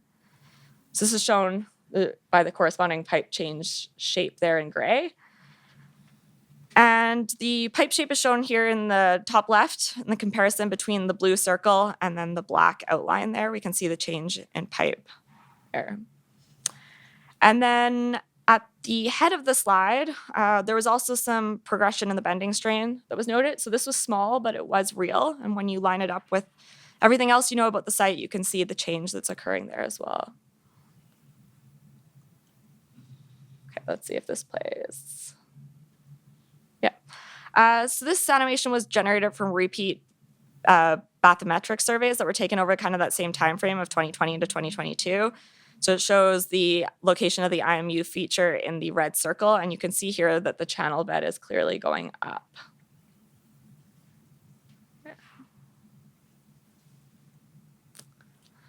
One of the other pieces of data that was looked at was surface monitoring pins. So these were kind of in place in the same time frame, those 2 years, where we saw huge acceleration in the IMU data, but the monitoring pins actually only showed isolated cases of movement.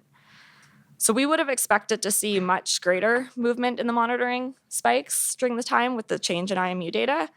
But what this kind of illustrates is that once you start getting plastic deformation occurring in the pipe, accelerations in the pipe strain can happen much faster than what we're seeing at the ground surface here. So kind of a cautionary tale of not knowing or not being able to directly correlate necessarily the amount of ground movement we're seeing on the ground versus the pipe strain. Okay, so kind of tying it all together in a bit of a retrospective is that what we kind of learned here was that geohazard interpretations are fluid, should always be kept live, and continually updated over the course of implementing. So just kind of some lessons learned here was, in this case, there was some important information missing initially. There could have been extra data gathered from neighbors in the pipeline right away, that kind of thing. And there could have been additional scrutiny over the IMU data initially, recognizing that the signs were flipped. Sign convention was flipped, and so assumptions were made that the pipeline was going down instead of up at this location, which kind of resulted in a confirmation bias. It was assumed to be more of a hydrotechnical issue at first, which resulted in kind of those recommendations to collect additional survey data and that kind of thing, instead of looking at it in a geotechnical sense initially. But all this being said, there was an HGD completed that fully mitigated the site. An extensive geotech investigation was completed, and the HGD was installed below any landslide slip surface, eliminating the hazard. So yeah, just some lessons learned of tracking down available data, talking to adjacent operators in the right of way, checking your orientations. And then when you do see movement, knowing the source and paying careful attention to accelerations. And like I said before, recognizing that strain acceleration can occur without seeing the same ground movement rates. And then just being aware of confirmation bias when you're looking at a site. So yeah. All right. This is a bit of a cool case study, at least I think so. It kind of provides a lot of interesting examples about how what the other speakers have spoken about earlier, integrating other ILI tool datas, having a systematic way to review your vendor bending strains can improve our geohazard management. But it also gave me a really cool opportunity to do a bit of a retrospective on work that's already been done, look at it with the context of all the data that's been collected and kind of come up with some lessons learned and things we can improve on. So this is our site of interest here. So we have a conventionally installed pipeline going through a landslide complex. We've got multiple ground movement features moving in different directions. And then our pipeline is conventionally installed minus a trenchless installation beneath a rail line that's in the lower slope. And then on either side of that rail line, both upslope and downslope, we have some formed bends that you can see in plan view there. So this site was initially identified in 2015 through a LiDAR review. And then in 2016, a baseline ground inspection was completed. Through that baseline ground inspection, to kind of confirm what you can see in LiDAR, there's landslide morphology, but there's no evidence of active ground movement intersecting the right-of-way.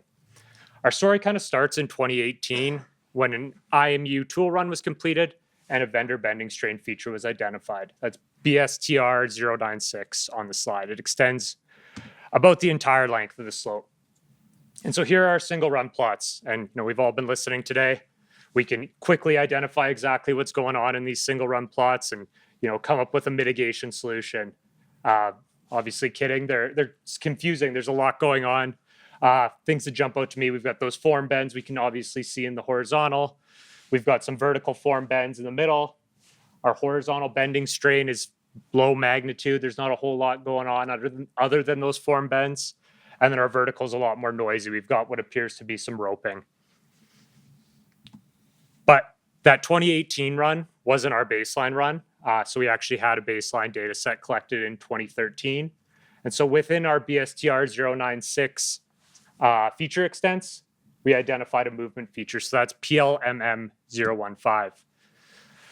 So here are the plots from that movement feature. We've got our oldest data shown in blue there, and then our new data shown in red, and then our vendor comments on the left. So the highlights from that, this was identified as a possible movement feature, max movement about 20 centimeters, max total bending strain difference, 0.1%.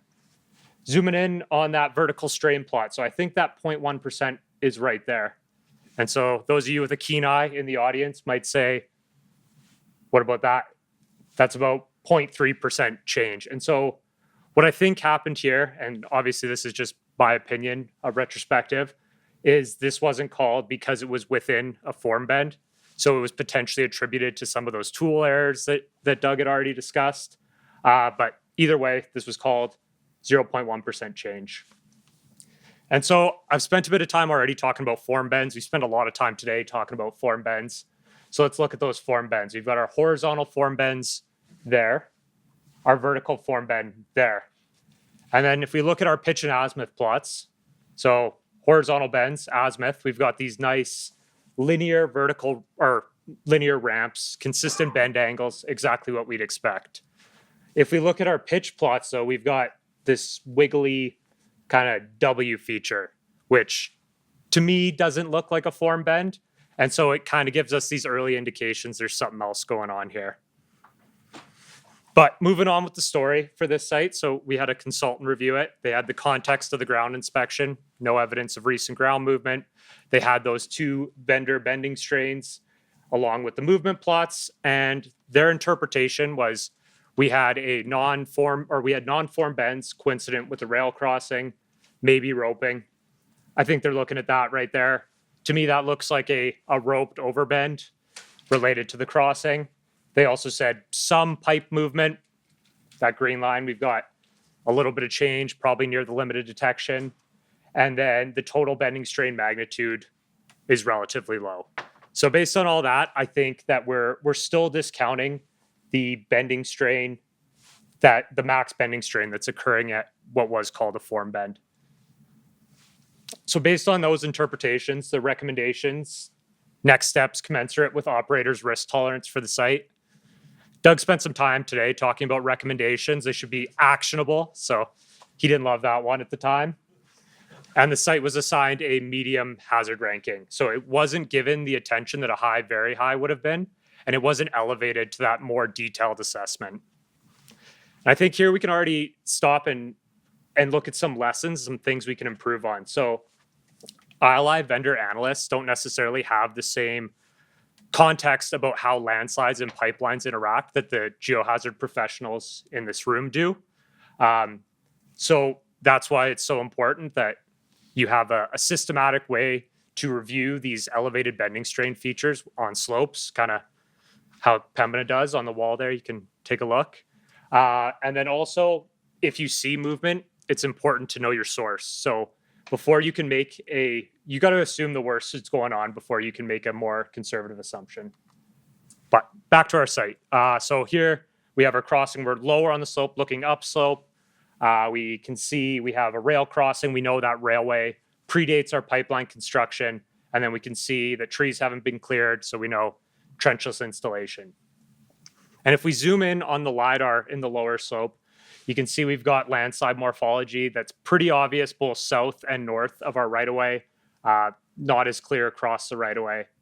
But as Doug would say, it does light up like a Christmas tree for landslides. So we did eventually move into that more detailed assessment, started bringing in all the data that was available to us. And so Laura, who is the analyst working on this, I don't know where she is. Hi, Laura. So she started asking some questions, why would you install 2 joints of casing in a crossing? Is it possible to do that? And I think she was asking these questions to Doug. And I think what Doug would say is you wouldn't. It's not really feasible. There's no reason to do it. You wouldn't install 2 separate joints and not weld them together. So that gave us a hint that there might be something interesting going on here.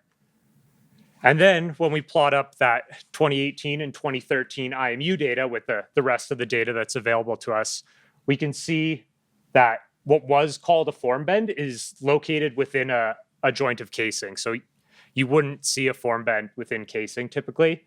And then also where we have that split in the casing directly downslope or upstream is also where we're seeing that bending strain change. Looking at our pitch plots here, we can draw a hypothetical pipeline. So we've got this over, sag, over pattern, which results in the pipe dropping down. So this could be someone sitting on the pipeline like we saw, but I think it's more likely landslide to pipeline interaction. So first thing we did is start looking for more data to support our interpretations. Pembina operates a parallel pipeline here. So we had 2010 ILI. No IMU data, so can't see pipe shape, but we were able to see that there are no deformation features in the caliper data, and we had a single joint of casing. So it doesn't help our interpretation. What did help is looking back at historic MFL data. So here you can see this casing separation was first identified in 2007 and has kind of grown year over year with each progressive run. And so this is the MFL data from that 2018 tool run. And I'm not going to pretend like I know what this is. This is not what I look at on the day-to-day. But what I do want to highlight is just the importance of bringing in your pipeline integrity SMEs, your ILI vendor SMEs to kind of help understand the other data that's available to you, because it can support your interpretation about how the landslide and pipeline are interacting. What I do want to highlight here, so that casing separation is what you can see on the right side, We can also see areas of eccentricity, areas where the pipe and the casing may be interacting. And then also we can see our deformation features. So we ran another tool in 2022. In that caliper data that we're showing here, you can see on the left, we have our area of peak bending strain change, and that coincides with an ovality, 0.8%. And then at our casing split, we also have, a wrinkle, 0.8. And at our casing split, we have a wrinkle, 0.9%. Bringing all that ILI data together, you can really see how the landslide to pipeline interaction has progressed. So year over year, our casing separation has increased. Our deformation features have worsened, going from dense to wrinkles. And then our peak bending strain has continued to change and increase. So looking at the 2013 to the 2022 IMU, we've now reached a peak bending strain of greater than 0.9% with a total change greater than 0.5%. So here, a few more things we can kind of focus on, ways we can improve. Always paying attention to those pipeline features when we're looking at our IMU data. They can give us insight into how the landslide, the pipeline, and this situation, the casing and the spacers are all interacting that we can't get from IMU alone. And when you have those confusing sites, unknowns, things you can't quite make sense of with the IMU, call the Avengers. Doug made me throw that in. So next step at this site, we wanted to kind of bring in another tool from the pipeline integrity tool chest to kind of confirm our interpretations, what we're seeing in that MFL data. So we did a CP survey, and what that CP survey found was that the casing was shorted on the pipeline, so they were touching, and then also either the vent off the casing had separated from the casing itself, or the casing was split. So both of these support what we were seeing in that MFL data. Bringing everything together here, so on the right, we can see what our interpretation is of what's happening with the casing. So the upper portion, the upslope portion of the casing is fixed. The downslope portion of the casing is getting pulled and dropped down by the landslide, so laterally 60 centimeters, vertically 10 centimeters, and it's acting as a guillotine across the pipeline. And then we can see how in the 2022 pipeline or pipe shape data, we have a W bend directly downslope of our casing split. And then we have our deformation features, which align with that. So we see all this evidence of landslide to pipeline interaction in our ILI data. So I guess the question is, was there any evidence on the ground that we may have missed? Or is this an example of one of those landslides that's just not moving quite fast enough to express itself at surface? Well, if we walk off to the right in this photo and start walking down slope, we will stumble across what appears to be an active landslide. And then if we continue down even further to the rail track, we'll notice the heroic efforts that the rail operator has gone through to maintain the integrity of their tracks. So another lesson we can take from this is always look off right away. I know it's been said already, and we'll keep saying it. Always look off right away, because construction can obscure movement features. And, you know, if we knew this landslide was moving, we would have been less likely to discount the bending strain change we were seeing, and this site would have got elevated immediately. So pulling everything together, we have that area of active movement to the south of our right-of-way. We've got the landslide morphology to the north. We draw this hypothetical scarp across our right-of-way, and look, we have our movement feature and we have our location of casing, or where our casing is split. So to wrap it up, if you see movement in your IMU, make sure you know the source. So when you see that movement, look at your setting, look outside of your right-of-way, pay attention to pipeline features, and when you have questions or something just doesn't quite make sense, engage pipeline and vendor ILI SMEs. That's it.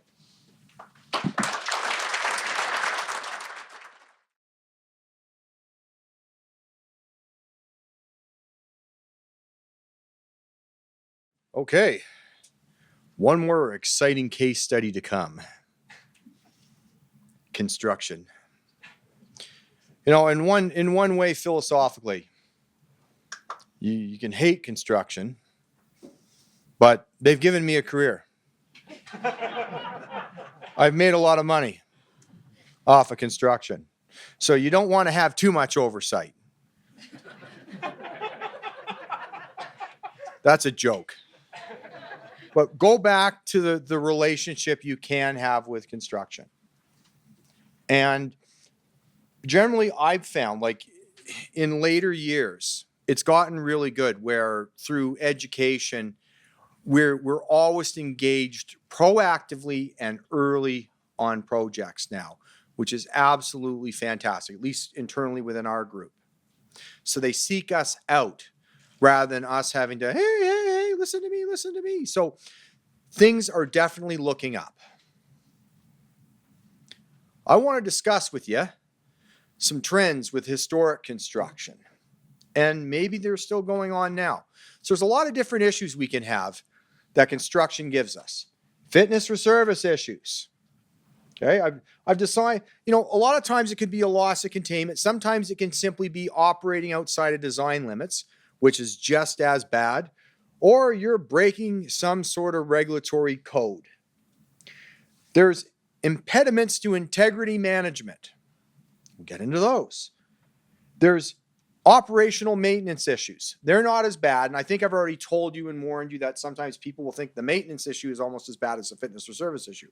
And finally, we don't want to harm our stakeholders. And sometimes we can get third-party issues. A lot of the fitness or service issues we have are crossings impacted by landslides. You miss deep-seated landslides, extremely slow-moving. Rock falls and rock topples or debris flows being delivered into a pipeline right away, and debris slides. I've already talked about some of these already. That was my very first real slide, the Noble County incident right down there in the bottom right. But sometimes I call it consequence-based decision making. Is in one area, I can remember we had a pipeline reroute. They were twinning a pipeline, and there was an elementary school, and they didn't want to go anywhere near the elementary school. So what they do instead? They ran her right through a landslide complex. And I just want to point out, though, that it wasn't the first person that missed the landslide complex, as this town's septic fields and lagoons are in a landslide complex. Sometimes, though, you just don't have a choice. You got these large, deep-seated landslides, and you got to go through them. And I've mentioned this before, so this is an example. So, if you're proactively engaged in construction, you put in monitoring, you put in thresholds, you put in checks. This is completely off to a side, but if you're putting something through a landslide, for goodness sake, stop the insanity and make your geometry simple. Oh, let's put some really crazy bends in. The only thing that'll do for you is tell you where it's going to fail. Okay? Maybe reduce monitoring costs that way. The other thing is, another example of geotechnical suicide events is, in the case I've shown you here, the earliest pipeline is the middle one in the slope. The upper pipeline was installed later. Then when they came through with the third pipeline, where'd they go? They went low. And did I mention that the middle pipeline has vintage girth weld issues? So don't worry, inducing tensile strain is not that bad. And this is what we're going to call, if you look at the slope to my left, is where the down part is where the trench for the new pipeline was, and everything's converging into that trench. I'll go back because I'm going to tell you something about this too. So what will happen sometimes with these is, and I don't have numerous examples, I have a couple of examples, is where they actually did this. They got the pipeline in down below, then they buried everything and regraded it. So you had a pipeline with vintage welds in it severely strained just sitting there waiting, okay? And the landslide was going to keep moving. So just think about that. Interacting anomalies. Sometimes bedding material can be expensive, so you use what you got to your detriment. There's a famous story of a guy named Marvin Anchikowski. He completed the pipeliner 0 to 100 meter sprint record. As what'll happen sometimes is they had a pipe set on a rock, and then they dug it up, and then he's looking at it, and he sees the dent starting to unround itself. Don't worry though, the pipe only had 900 PSI on it or something. So Marvin got out of there pretty quick. And my favorite, did everyone, yeah. This is always an interesting one when you, this always happens Friday afternoon or Saturday morning, okay? The problem is that they're trying to get themselves out, they're spinning their wheels, and this is a lesson learned to me. I did some calculations of geometry with a survey and said, they're currently not contacting the pipeline, which was correct. But that was after he pulled himself away from it. Now, in the old days, what would typically happen here is that they would probably put a Band-Aid on the coating or they just leave it. Oh, we didn't contact the pipeline. That's called confirmation bias. And you'd be left with this little surprise, little love nugget in the dirt. So what you end up having to do then is you end up having to dig back up the pipeline and confirm it. And thank goodness we did. And you end up having to do a recoat. There was no damage to the pipeline, though, other than the coating. Explosives. Hopefully you're not ever going to experience this in your career. And I've only had this once or twice. But if you ever see a string coming out of the ground below a pipeline, stop work, okay? What that is an unexploded, TNT or whatever in there. It's very old. Like that's probably 40, 50 years old.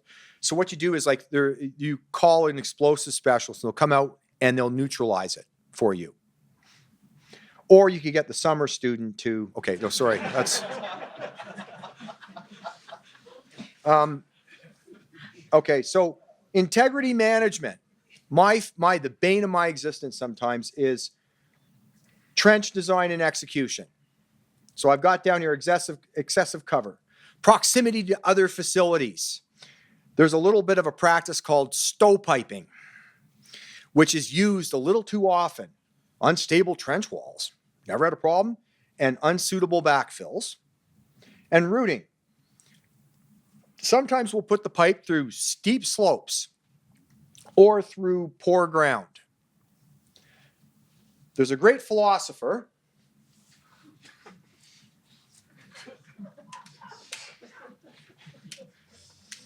It's funny, AI wouldn't produce my face directly there. Okay.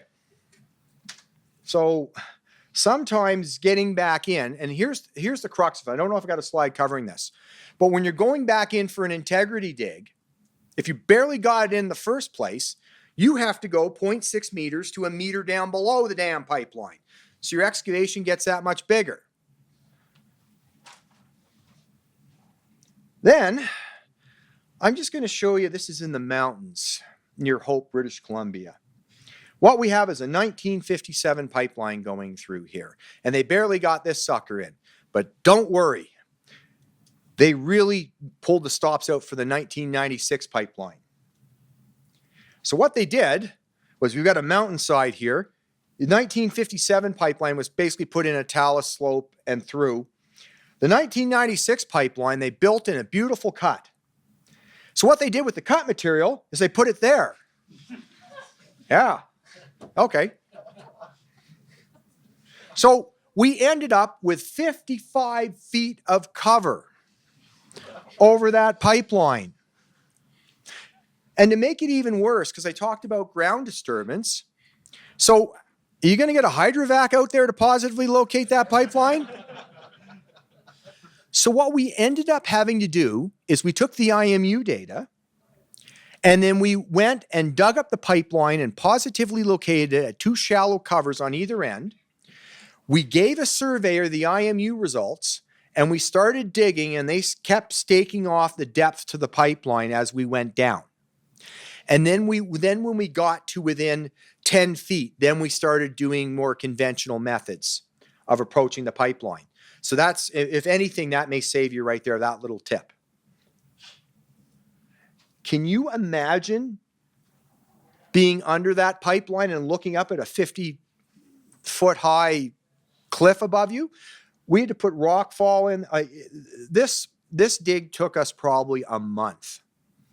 And then what we did is we hauled away all the fill that they should have got rid of in the first place when they built the 1996 pipeline. Stovepiping.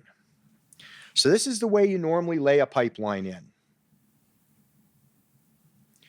You've got your side boom, as they call it, and you lay the pipeline in the trench. But say, for instance, you got buildings or like a rock cliff or something like that. What you can do is just dig a trench through, and then you, almost like an HCD, but in a conventional trench, you pull the pipeline through. And they do that. Like that thing at 2 buildings in there, that is true.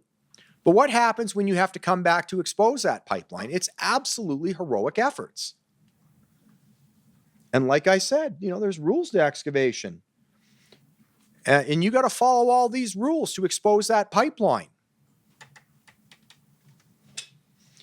In one case, this is the best example I've got of this, but in this case, it was a different story where it wasn't stovepiping necessarily, but we allowed development up against our pipeline too close. So once again, we had to do heroic efforts. So we ended up having to drive sheet pile walls and have dewatering through there to draw the water table down. We left the sheet pile walls in when we were done, because if we pulled them with the weak backfill, there's a gas station just over the way. Some cases, you really put a pipeline in. This is on a side slope, but there's, in the red there is another pipeline just upslope of us. So what happened was, of course, they dug the trench to expose the pipeline. Now, you can't see it on there, but does anyone here have any ideas about that excavation? Anyone? You're a shy crowd today. It's wet. Okay, correct. But there's something even more sinister. The high wall. High wall. Well, the higher side. The high side, yeah. What's wrong with the high side, Scott? Is it a slope issue? 100%. That will not pass any BC, WorkSafe BC sloping standard without a PEng. So I think my coworker was on vacation, so I had to helicopter out there. Here's stovepiping again. We're just going to do a little blasting and just drag that pipe into a rock trench. Don't worry, though. When you come back, you can do the heroic efforts. I mean, most of you here are not aware of what... is anyone here aware of what a boulder buster is? So what you literally have to do to get under the pipe is you have to drill into the pipe, put an expanding wedge in, and just slowly break the rock away while not impacting the pipeline or jackhammering it. It takes a significant amount of time. I don't even know how they pulled that in there in the first place. They were really clever. I'd like to have brought them back to expose it. And there's no possibility of this happening. Actually, the funny thing is I think Nikki and I grabbed the same photo for our presentations off the interweb. Now, don't worry. Okay. Now, who said it was wet before? You're right. It's pretty nasty, isn't it? So once again, okay, so let me go back here. Okay, so how are you going to get to that pipeline if you can barely get it in? Now look at this. So we got this 37-degree slope, and they've put the fill back in. It's sort of like an angular rock, small, like say 3" minus crush is what the equivalent. It's native material and gravel. There's our integrity feature. Any slope stability genius tell me how you open that excavation with the upper slope? Okay. So, we got third party too. Hazards created by construction. Okay, in a lot of cases here, rock fall hazards, and we like to send drainage where it never went before. This is not a hydrotechnical talk, so I'll leave that alone, but there are some absolutely crazy stories. Okay, so get a phone call one day from a landowner going, my well is toast. Then we're like, oh, okay. So then he sends a photo and it's like, oh, look at that. So that's where it came from, up there. See, the problem is when you blast a crappy rock mast and you're using too much dynamite, I think it was the same person that left that extra dynamite up in the Pine Pass, you put a lot of energy into the rock mass and break it up, which means over time it's going to deteriorate. So basically, the landowner was getting some West Coast energy love nuggets. So the rock fall came from, I would say, 200-300 meters up above. And you can see the source just in the top corner there. And where it went down to where that shed is where the lower arrow is. Let me go back for a second. But what we ended up doing here, it's not big.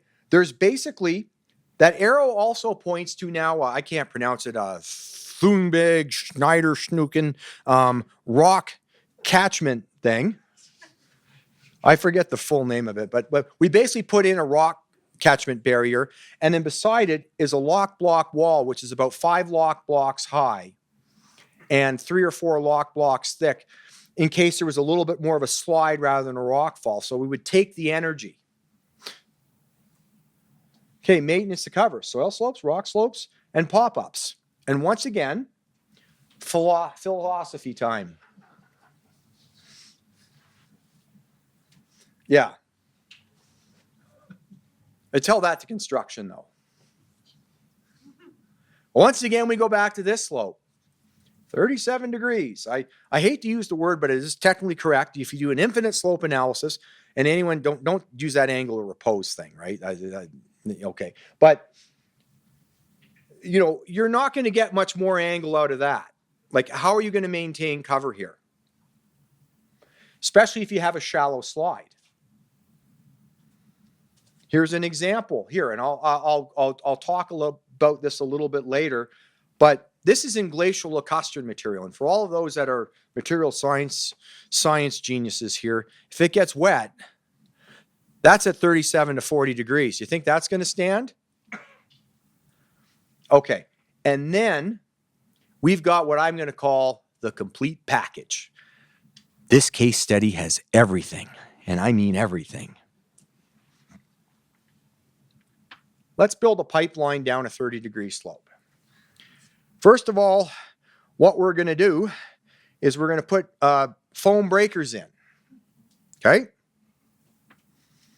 Now, I don't know if you saw those foam breakers, but they were, I took this off of Dusty. You can see Aurora Construction Services here. We're here to meet your needs when I'm not using them.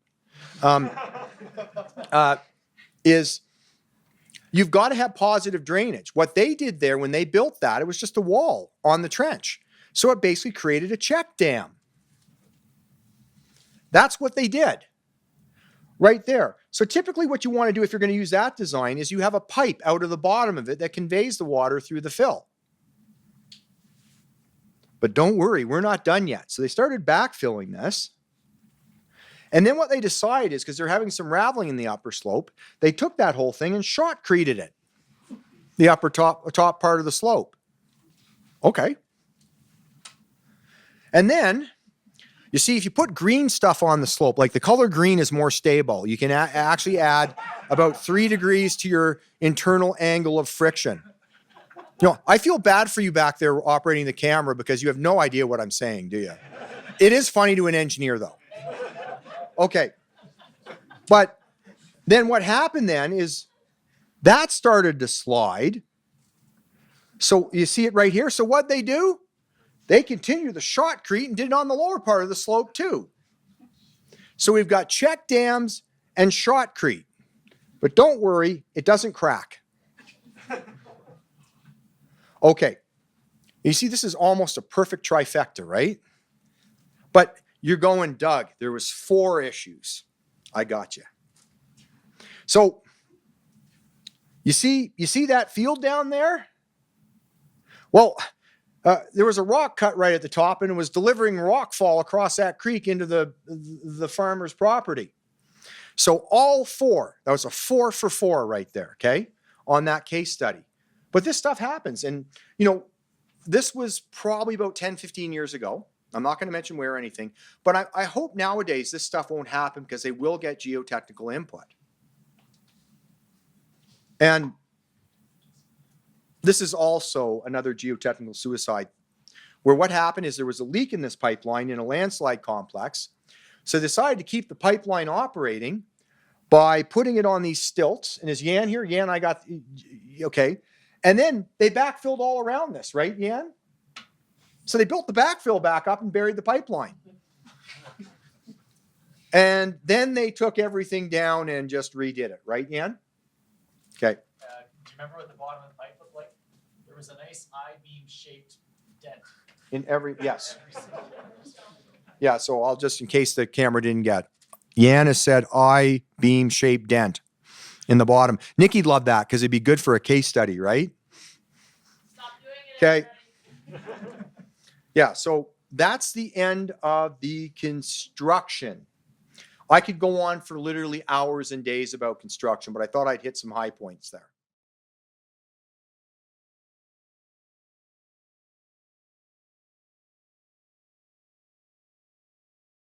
Okay. We're going to start off with, we're getting towards the meat of it right now. The stuff you've never heard before. Okay? Is mitigations. So the way we're going to do mitigations is I'm going to do the opening warm up and talk about shallow slope stabilizations. Then we're going to have a break. And then we're going to talk about HCDs with Jeremy Groves. And then, like, I got to remember my speakers here. Yan's going to talk to us about reroutes and surface pipelines. And then Cam Brecken is going to give us a case study about slope stabilization. Now, I'm going to tell you something. You're going to like it. So, in the hierarchy of mitigations, it's almost like the hierarchy of dogs, okay? 1 over lag length, for those that like math, okay? Is the pinnacle is hazard avoidance. So, a correctly designed HCD or a reroute around the hazard. Slope stabilization is next, if it's feasible. Like a lot of these large landslides, not a chance. And then there's risk threat control, like slowing down landslide movement with horizontal drains, surface pipeline segments, strain relief. Now, I will say something right now because I don't use it. If you want to ask any questions about lightweight, weak backfill, pipeline wraps, and stuff like that, I'm not your expert. But I realized just before I did this presentation that if you read that, maybe we don't even have to talk about mitigations. Because apparently RockGuard HD prohibits geological movements from damaging the pipe and. I mean, this is a product.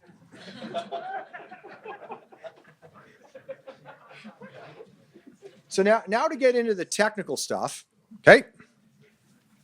You know, I looked at, like, I classify them under our program as urgent, you know, days to a year, short-term, long-term, and permanent mitigations. And you know, your first choice is a permanent mitigation, but sometimes that's simply not economic. Like as an example, we have an alliance pipeline that shutting it down and doing another HCD on a 42-inch pipeline, you have to have a big hole. Jeremy will talk about this later, but you may be better off doing strain reliefs every 5 years and managing it that way. Key concepts. For those of you who are consultants, you know, and I've talked about ground disturbance. So I can't tell you how many designs I've seen that cannot be constructed due to ground disturbance considerations or some other consideration. Okay. And that's what I talk about with ground disturbance. Your pipeline will get in the way of your drainage and other physical works. You have to consider that. And if you really want to have what I'll refer to as a party pooper, it's the CP people. So if you start putting piles or metal around your pipeline, they may kibosh the whole thing. So be mindful of that. So any suggestion, if you're designing a mitigation, always run it by the CP expert early. And for goodness sakes, I don't know if this, yeah. Like, in your design, don't create a new threat, which happens more than what you think. Like, this is an expansion joint for a landslide. I don't think that's a great idea. Or burying the pipe in a culvert with cover over it. These are presented at courses that I've attended, okay? Not necessarily great ideas. Yeah, and like I said, you should never create a new threat when mitigating a threat. Okay, so I'm going to give you some commentary on slope stabilization. First of all, a lot of times in pipeline, it may simply not be feasible because of the size of the landslide. And it's typically easier to do when you have an oblique or a perpendicular landslide because of ground disturbance considerations. Like, it's a heck of a lot easier to not interact with the pipeline and put a tow berm in those two scenarios. Like, here's an example right here. This was that one I'd showed you before. You can see the vintage girth weld pipeline up above there and the new pipeline they're putting in, and there's a big soldier pile wall there. Or slide rails, another term for that. Okay, when you're parallel, traditional slope stabilization methods may not be feasible, like putting a berm in.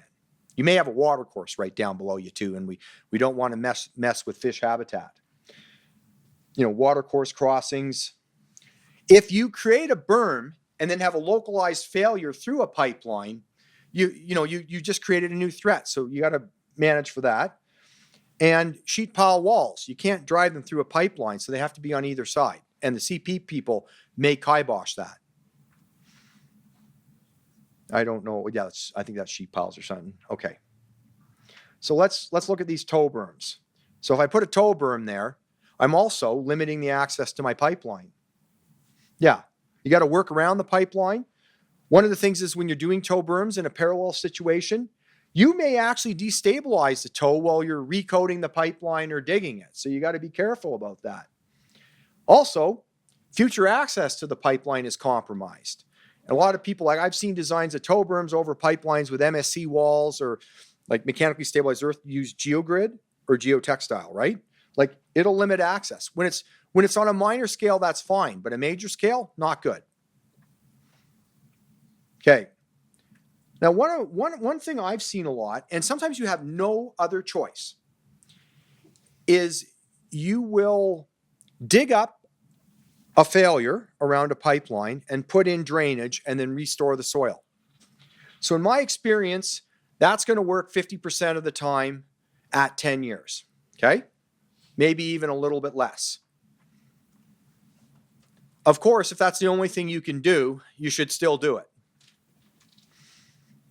Here's an example here where we've got a shallow slide, probably in backfill and off of it in this pipeline right away. If we just dug that up, put drainage in and use the existing material, 50%, 10 years. There's another example. There's another example. Now this one's a little different, and it's just sort of a trick. Do you think shallow slope stabilization is going to work there? What I want someone that knows landslides to tell me, what's the key indicator right there that that's not a shallow slide? Yan? Large crack all the way across the right of way. Exactly. So a lot of your shallow instabilities will be in the backfill. Remember I talked about snert earlier, where this goes all the way across multiple pipe trenches. and it's a clean line. That means you got a deep-seated instability. Okay, for oblique, see what I've got here. This is an example right here that I've already shown you. So what we did is we used the Dusty method. It's not published anywhere, but I think it's the Ed method before that. It's really expensive. Like if you've got unsuitable clay material, that it's typically geotechnically unsuitable, but most geotechs would say, well, let's import in granular backfill. That could be millions of dollars. So sometimes what you do is you have to look at them, you have to create what I'm going to call a geogrid cell. So what we did is we selectively took material that was closest to the optimal moisture content and made sure there was drainage around it to keep it dry. Those are examples of the cells. And then what we did, see if I get, there's the slide. There's the pipeline that we exposed. There is the drainage. So there's drainage down beside the pipeline and around it and off. And then there's deep cutoff trenches through the landslide to intercept. We found a bunch of sand layers while we were out there, and we sent the drainage the other way. So here we are with all the drains installed and ready to backfill the pipeline. So essentially what we did, I don't know, was there like 30 cells, Dusty, or how many was there? Yeah. So there's about 30 cells, and they were about, was it 1.5 meters thick? A meter thick. And we just built it back up, reinforced with geotextile. And this material was at optimal moisture content or near it for compaction for all of you civil types, with drainage underneath it to keep it dry rather than having to bring in import fill. That's the progress. Level 6. So, you know, there's 30 cells like we were saying. And what the heck am I trying? Oh yeah, I just wanted to mention we put strain gauges in here where the landslides were, and that's coming back up. Oh, that shows you can see the 2 drains marked off to the right there. And that's what the finished product looked like with the surface drainage restored. Because remember, you got to have surface drainage. That's the amazing thing about LiDAR. You can literally you don't even need to survey it. And that's what the finished right away looked like after we were done. One thing I will tell you too is that when they built this, does everyone know what rollback is? It's nasty. So what they do is everything they cut down or whatever, they put back on the right of way and lay it down. One of the things it does is if you've got birds like raptors and that, it allows the mice in that to get safely across the right of way. Also what it does is it allows geotechnical engineers to trip and fall on their face and not see any landslide features. So we kiboshed that and hauled it away. Now let's look parallel here. Shelley Hill. So this was sort of like a freight, like a conveyor belt of glacial lacustrine material. So this is it in 1988 getting regraded. 2001, everything's kind of just starting to flow down the hill. Like I said, this slope is 37 degrees in glacial lacustrine material. And, 2004 didn't look like a good year. 2007 was definitely nasty. And then 2008, it was, and the worst thing about this is the exact view that Betsy Trumpeter, the CBC reporter that lived at the bottom of the slope, got and requested a news story on. So sometimes there can be internal drivers for these, or external drivers, I should say, for these mitigations. And that was the view Betsy got just before we said, fine, we'll fix it. So the design here was we were going to get rid of all the softened material on the slope, create a drainage network, and drain it off to try to keep everything dry. And then because of the inclination of the slope, we're going to put back padding around the pipe, which was smaller diameter granular material, and then like a 4 or 5 inch nags or whatever, like a quarry waste rock up the slope, because it'll stand at 37 degrees, no problem, with a bit of a factor safety. It won't ravel or anything. So that's what the original design looked like. It's sort of a sliver of this quarry material. And, you know, you got drain 1 through drain 6 there. That's us digging them. And we had to tether the excavators to the slope and move the backfill down. And we also had to, because of slope variations, protect the pipelines from the tethers. That is, yeah, through drain 4, moving the material down. We paid the landowner a small fortune to dispose of this material too. There is going almost to the bottom. And we recoated the pipe that was exposed that Betsy Trumpeter didn't like the view of. Well, we were there for an opportunity, but we were rock guarding and protecting the pipeline. We've got all our drains in. Then we started backfilling, and that's when winter started, of course. And we literally backed rock trucks up and took it all the way back up the slope. You see the backfill process here? I wouldn't want to be that rock truck driver, but apparently it was no biggie. That's a near completed project. And that's what it looked like, original design and what we actually did. So there was a fair bit of extra material here that we had to put in. The reason is because the material was softer than I had originally thought. When I did it near the end, I kind of got a little bit of a concern about, well, we should verify whether or not we got any deep-seated slides. So considering the cost of the project, we put in 2 slope inclinometers and put strain gauges in at the bottom. And that's what I was concerned about. That's the finished product. So interestingly enough, this is welcome to the world of geotechnical engineering. There's where the slope indicators go, and we have a possible slip surface appearing in one of the 2 slope inclinometers, which are pretty close to each other. But I can't read the scale, but I think we've got something like 2 millimeters of movement at max a year or less. It's fairly inconsequential, maybe a millimeter of movement each year on one of these 2 close slope inclinometers. I can't figure it out. A note for you, I am the only person ever to get a front page on the Geotechnical News magazine without writing an article. 2025, it's still performing. There's a little bit of settlement in the fill and or that localized landslide effect I was talking about, but the pipes are relatively clean as far as I'm concerned. I can't speak for there's 3 pipes in there, so I can speak for the 1 pipe up till last year until we sold it. And we've just got some minor slides where we didn't do that off on the side. But generally, for the 10-year lifespan, or the 8 to 10-year lifespan of the previous regradings, we're getting near year 20 here on this one. Now let's talk about ePara and CBC. Okay, yeah, sorry.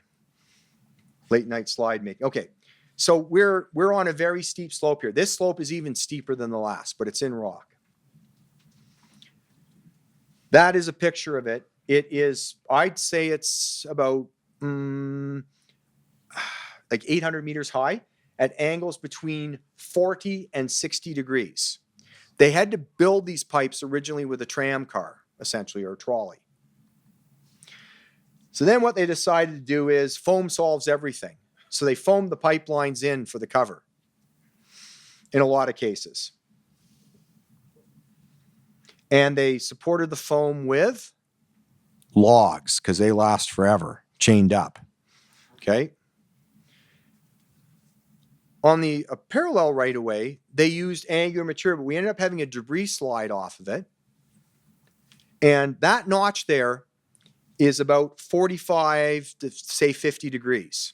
Okay. Like I brought a rock climbing helmet out for that rather than a construction helmet. Yeah, retrogressive debris slides. Access is fantastic on this slope. So you're literally switchbacking up, but you can get access to the bottom of that site. So what we ended up doing is first, we put blast mats over the pipeline. We brought them up with an excavator, and we might even put these in with a helicopter. We're using a helicopter to way quicker to get stuff up. And then we scaled that sucker. No, wait, no, hold it. They scaled. I watched. And then we couldn't 360 the pipe, so we just got off the top of the pipe. There was not a lot of integrity features on it, and we ended up recoating just the top. There they are sandblasting.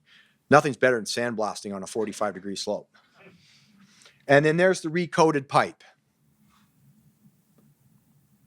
So then what I kind of got inspired, and on the, what would that be? Looking at the screen on the left side, the rock mass quality was really poor. So ended up getting some better rock up top and ran a big chain down from an anchor up top and anchored at the bottom. On the other side, on the right side of the excavation, looking at it, we were able to put in individual rock bolts because the rock mass was better on the other side of the trench.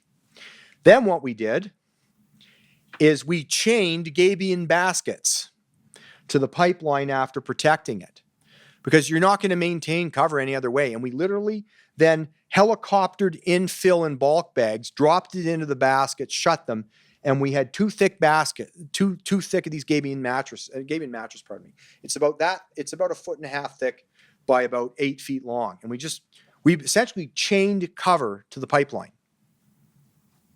And there's the bulk bags that we were flying up. Originally, the contractor said, helicopter, why would you use that? But when you start thinking that when you're switchbacking up and if I give you any advice about mitigations, if you're in a tough spot, think about using a helicopter to carry fill back and forth on these steep mountain slopes. It may be more economically efficient. And there they are. Sorry for the blurry photos. Okay. Horizontal drains. They slow the slide down temporarily. Here's an example, and I'm not going to talk about this too much because it's coming up, but it's a good temporary thing when you're thinking about doing something else more permanent. This is an example. You can see the galleries there, and that in the diagram, that's the gallery right there. That's the water coming out of them. Now, a lot of people get focused on how much water they make. You should be focused on you lowering the groundwater table. Now, impressions on drains that I've had. They require maintenance and flushing. They may shear off, which may make them relatively useless. They may reduce the rate of movement, but they're not in most cases a stabilization method. They can be costly to implement. And finally, for goodness sakes, if you've got a landowner near you, they're going to be concerned about their water well, and that completely stopped one of our horizontal drain projects. Okay, that's the end of that. I think Heidi's cat is winning over my puppy. Okay, who is next now? Okay, last session of the day here, taking us home. So my name is Jeremy Groves, and I work for BGC Engineering. Thanks for having me, Doug, and working this into the program here to talk about directional drilling. So there's two underlying themes that I'll touch on here in this presentation related to HDDs. So that's risks for HDDs installed in landslides, and then I'll get into in the second half a little bit about geotechnical risks in HDD construction. And over my 15 years or so experience in consulting so far, I would say that the issues that we see that develop in HDD that are blamed on ground conditions, I think are often avoidable problems if the geotechnical work had been approached better. And that's the key thing that I hope to discuss today and give a few case histories on today. So here's a photo of a creek crossing. So just some context. Historically, I would say that the present and extent of the landslides, like we've seen in some of the presentations already today, are not always properly appreciated during pipeline construction. This image is a good example. We have a small creek crossing. It's heavily forested in the aerial imagery here. There's maybe some gentle slopes, and we've got a couple of HDDs across the creek here. But basically, it's been assumed in cases like this with older pipelines that the HDDs would just avoid the potential hazards here if they're drilled across the creek. And the typical approach for something like this is you get an HG design from an HG designer. They have a no drill zone that goes with the HG design, right?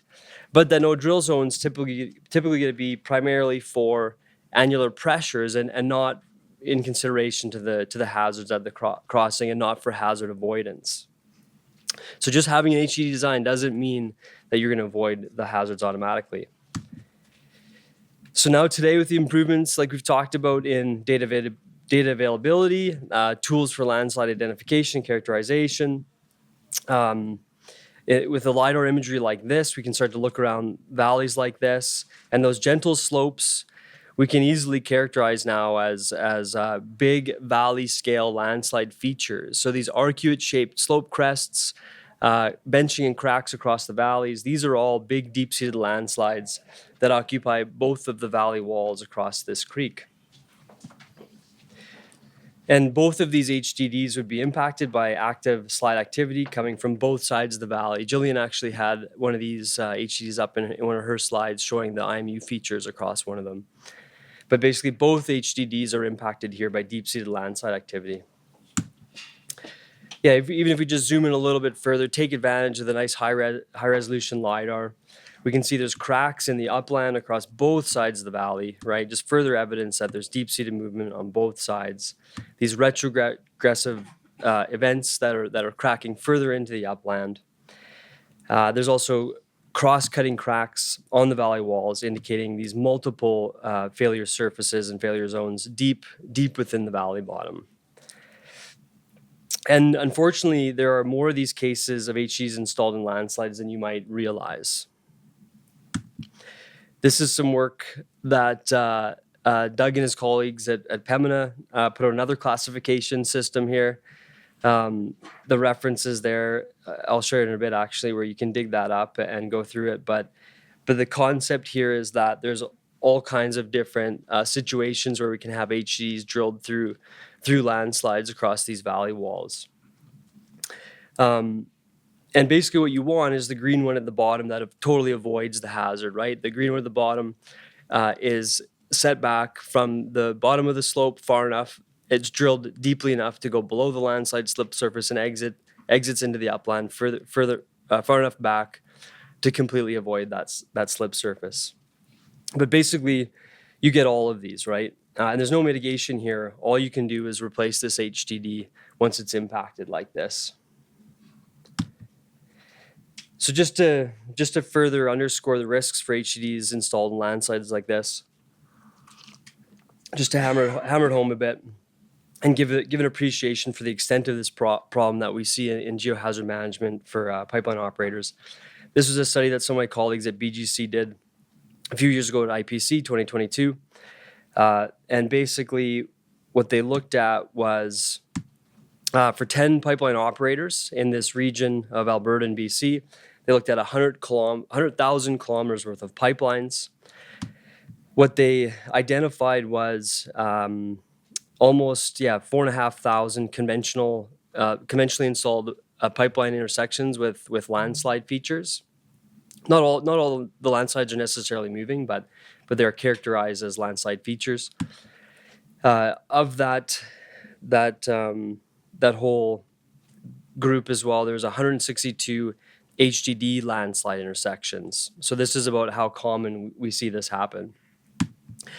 And then when we consider the failure statistics within that group of landslide intersections, there were 17 documented pipeline failures over 10 years for that 100,000 kilometers of pipeline. 11 of those failures were for the conventionally installed. So that's a failure rate of about 0.24 per 1,000 intersections per year.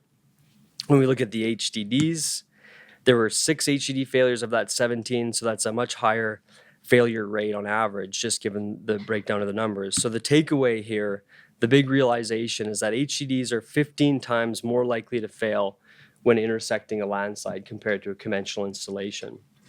And the reason for that is that there's a few reasons actually. One is that when you get HDDs intersecting slip surfaces deeper below these slopes, the slip surfaces end up being a lot more discrete. So they occur across a much smaller increment across the pipeline, so they can be tighter impingement points. And the stresses on those deeper movement surfaces are also a lot higher. So compared to a shallow burial in sort of loose backfill, the problem really is accentuated with deeper HDD installs. And when it comes to these, again, there's no mitigation, there's no stress relief, there's nothing you can do once an HDD is impacted like this. Basically, the only way forward is to replace it. So let's talk a little bit about hazard avoidance with these situations. And so that crossing I showed earlier, this is it again. And ultimately, these two impacted HDDs would be replaced with the two blue lines. If you can make it out there in the middle, there's two HDD alignments there in the middle of the valley. And so how we would go about designing an HDD and getting involved so that these HDDs don't intersect these landslides again. We call this, what we would develop is a no drill zone for slope stability. And for crossing like this, how we start to break this down is first we would decide on what are some safe setback distances that we can apply so that the entry and exit points on these crest to crest HDDs wouldn't drill down and through into the landslides that are present. And so how we go about this, and it's very site specific for the different valley morphologies that's present and the depth of the landslides. But in this case, we can actually see this scale of the retrogressive events that are cracking back into the upland. And so we can measure actually what the width of those retrogression and crack events are.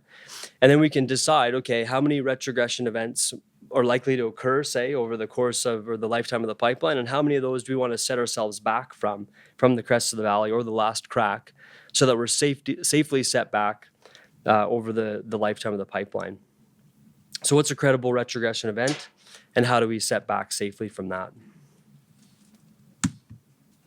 So then we look at a cross section. What we need to start to look at is what's the deepest credible landslide event for this valley, and this is again very site specific, and every valley and every landslide characterization is going to have nuances to this. But first, we can just set those setbacks up at the crest of the slope there, so that's where those are, and then we start to say, okay, below the valley, how deep is the deepest credible landslide event that we think we could occur, or what's active? And this is something that needs to involve the operator's perspective as well while you're trying to decide this, because every time you start to set these sort of limitations for where this no drill zone is going to be, it drives the length of that HDD much longer as well as much deeper, and there's big cost implications with that too, right? So going for full hazard avoidance, it really does drive the size of these HDDs bigger, and they can become a lot more risky. So it's really important that the operator is involved in these kinds of decisions, and then deciding once these parameters have been established, what is the safe buffer beyond them that you'd like to take based on that operator's risk tolerance. And the other thing is when setting these setbacks and credible active landslide extents, it really does take a qualified geotechnical engineer to be looking at this stuff to do this kind of thing, right? I mean, we just see all the time that HDDs are intersecting landslides, and it really does take the right set of eyes to be able to characterize the landslides across these valleys so that these are safely avoided.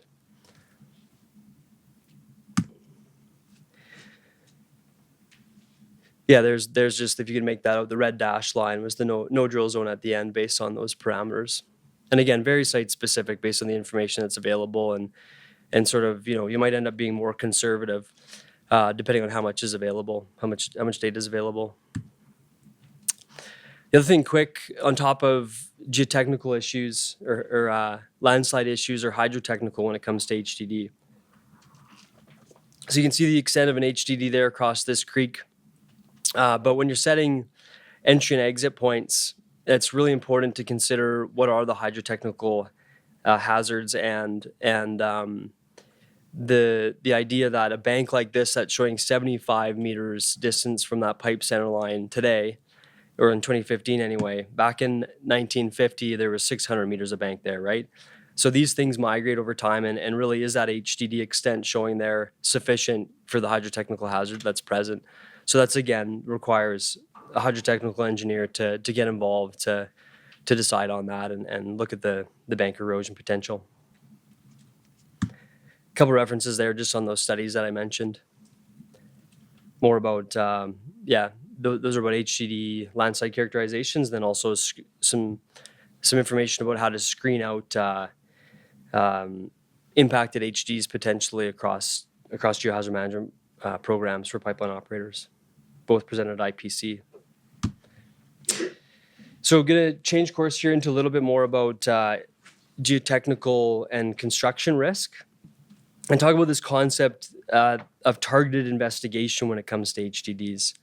And what I mean by that with targeted investigation, that it's not one size fits all for a geotechnical program to just drill, X amount of holes at a certain spacing for a big valley crossing, for example, when an HDD is proposed, because the geotechnical risks are just so site specific. So it's not one size fits all.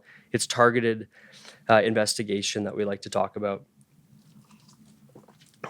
So this case here that we were involved in last year, we were involved in planning and design with this one, only construction, but what we kind of walked into here was this 2.5 kilometer long intersect drill. So they'd be drilling from both sides and intersecting in the middle across this 2.2 kilometers.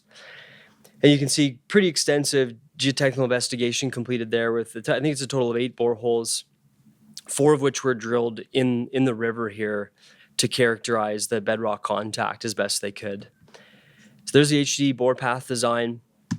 And here we see the assumed bedrock contact that was given throughout the planning and design phases of this. But what actually happened here as this developed is that this HDD intersected a 500-meter wide buried valley below the crossing like this. So everything about the assumptions used in the design and planning for this HDD, so I mean, that's everything from the equipment on site, in terms of the drill rig and tooling and everything like that, the project schedules, the pullback plans, the pipeline coating, everything had all expected this drill to stay entirely in bedrock. But now all of this was out the window with what they had actually intersected. And the risk of completing this HDD across this buried valley is completely different now, given it's in this buried valley compared to if it had stayed in bedrock. 500 meters is a big HDD in of itself, but drilling totally horizontally through this loose infill of sand and gravel and cobbles and boulders, they probably wouldn't have gone after this HDD in the first place if they had known that this was present. Ultimately, they did manage to get it done, not without a lot of challenges and a lot of delays. But the idea is just sort of how could this, scale of a major geologic feature that causes so much risk to this be missed, right? So let's take a step back and find out what had happened. So with these boreholes drilled in the river, I mean, the amount of effort and cost that would have gone into this is very, very considerable. I mean, they were dealing with a marina. It's a high-profile crossing. There was Coast Guard permit applications to get out on the water. Being on a barge like this, I mean, all the safety considerations to drill those 4 holes across the water. And the 2 in the middle, you can see, I mean, they both terminated shy of the HD profile. And when you read the borehole logs, I mean, they have about 2 inches assumed bedrock at the end of them, and they bailed out because they ran out of time with their permits. And so they didn't really prove out that bedrock was there. Normally, we would want to drill multiple runs into this rock to prove it out. It's more likely that they just tapped out in boulders. But even before going to the field, what was missed here? So here's a look at the crossing. It's sort of on the ocean with these inlets and rivers. And at the desktop level, as we were involved in construction here, and this problem was developing, we uncovered with a quick 30-minute Google search of the river and the area, this regional mapping of the buried bedrock valleys at the crossing. Like, so all these red areas through all the islands and inlets is basically saying up to 50 meters thickness, we've got these old glacial outflow deposits filling all of these old bedrock valleys. So as data point number 1, you can see the HDD location there, just saying, this is right in the middle of an old buried valley. And these maps, I should add too, are are often available in high population areas and other places where there's a lot of resource development, like in Alberta, northeastern BC. So there's a lot of work that's done into mapping paleo valleys like this that's available with a quick search of your project location. Another data point here, a few kilometers upstream, there's the public highway crossed a bridge, and there's this old borehole information, over a dozen boreholes drilled, publicly available in a geotechnical report, where they proved out 120 meters depth to bedrock there, and they're drilling through a sequence of really loose, unconsolidated silt and sand and clay or gravel and cobbles and boulders overlying that bedrock. So, I mean, you pull all this together and it's pretty clear that this easily could have been avoided and should have been in the early planning stages. And really, if you think about it, one borehole in the middle would have been a lot more effective than all of those boreholes combined, right? And would have told that story. But again, you didn't even need to go to the field to drill that hole to know what was there. So this is what we mean by a targeted investigation that serves to de-risk pipeline projects like this from the geotechnical side of things. So, you know, the thing about HDD, it's just such a capable crossing tool for pipeline applications. We know that. We use it all the time, but at the same time, so many things can go wrong, right? For all the operators in the room, I mean, talk to Doug, like war stories from operators with these HG projects going 2 or 3, 4, 5 times over budget or even failing. So there's just more risk in HD than there needs to be, especially related to geotechnical issues. But also the good thing, the way we see it's that there's significant scope to help improve HD methodology and scope like this, and that's through proper desktop work and targeted investigations. Now, just the last few minutes here, shifting into another topic, which is something we've been working on lately, which is leveraging real-time drilling data in HD to bring more geotechnical interpretation into these projects live as they're unfolding. Because one of the things we find is that you might go out and do a geotechnical report and a study, complete the boreholes, but then you hand it over to the design company. And at that point, there's almost no geotechnical involvement in the project going forward.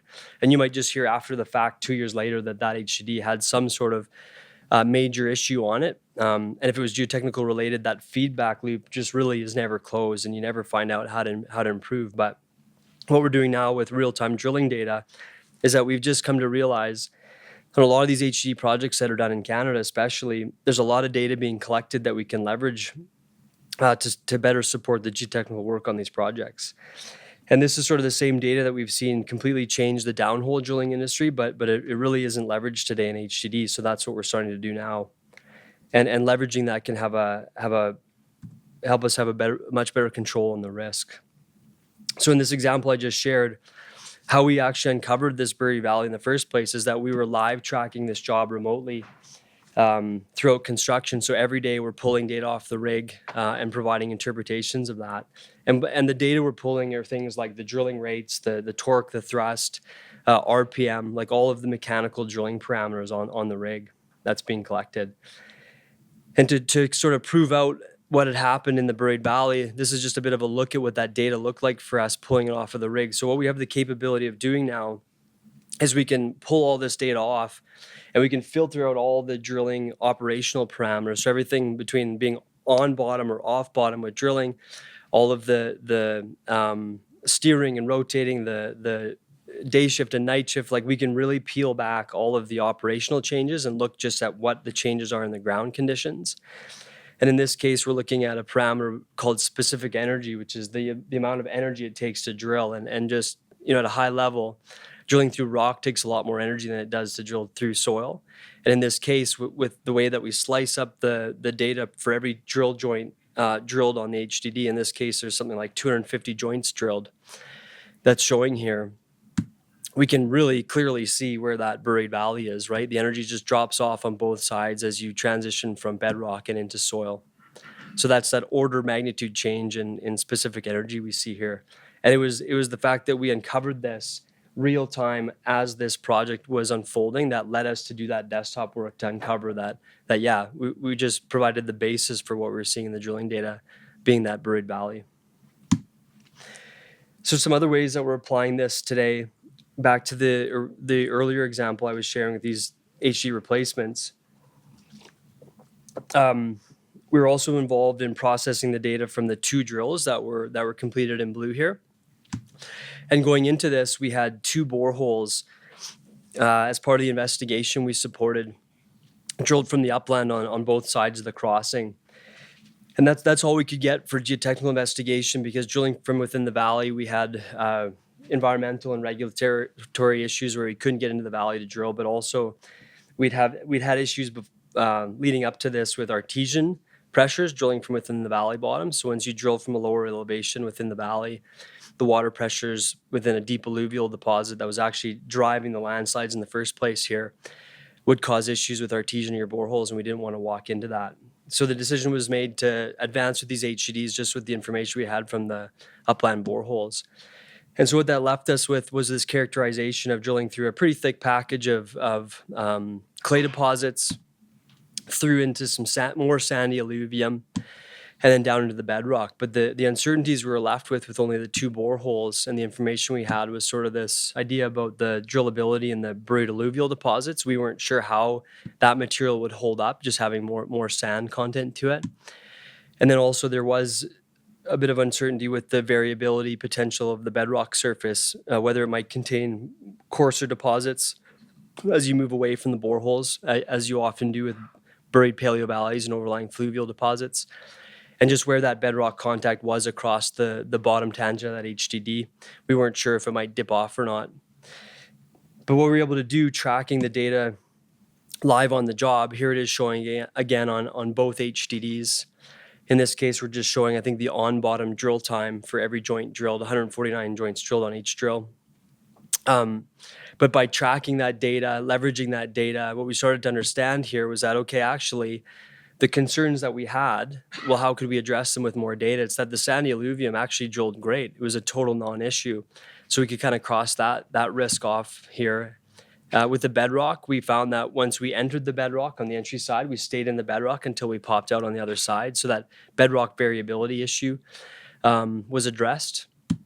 But then the next thing that we didn't realize was actually just how hard it was to drill those clay deposits. So on both sides of the crossing, they were dealing with quite a lot of circulation loss and frac outs to surface. A lot of time spent just trying to clean the hole, improve circulation, and cleaning up all these frac outs. So it was actually in the end something we didn't necessarily consider, but we were able to sort of change the geologic model and the picture of how these drills would go based on collecting that data.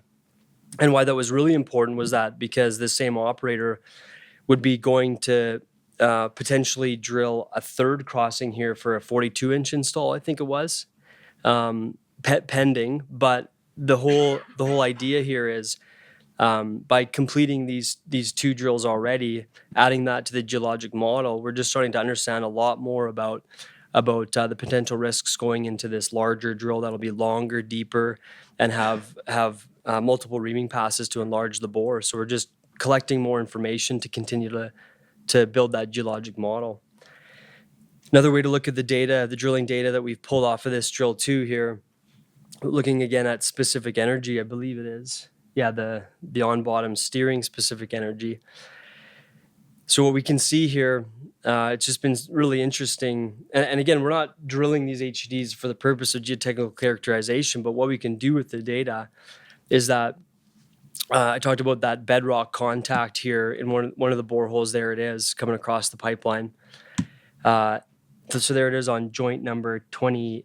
Is it 23, if I can see that, or 28 actually? So you can just see how well that bedrock contact in the borehole correlates with the uptick in energy on joint 28. Look at the other side of the crossing, same sort of correlation. There's the bedrock contact in the borehole. On joint 119, you see an uptick in energy. So we're essentially delineating the bedrock contact just out of the drilling data here. And this is one of the ways we start to look at the sort of statistical distributions of all the drilling data across every joint drilled.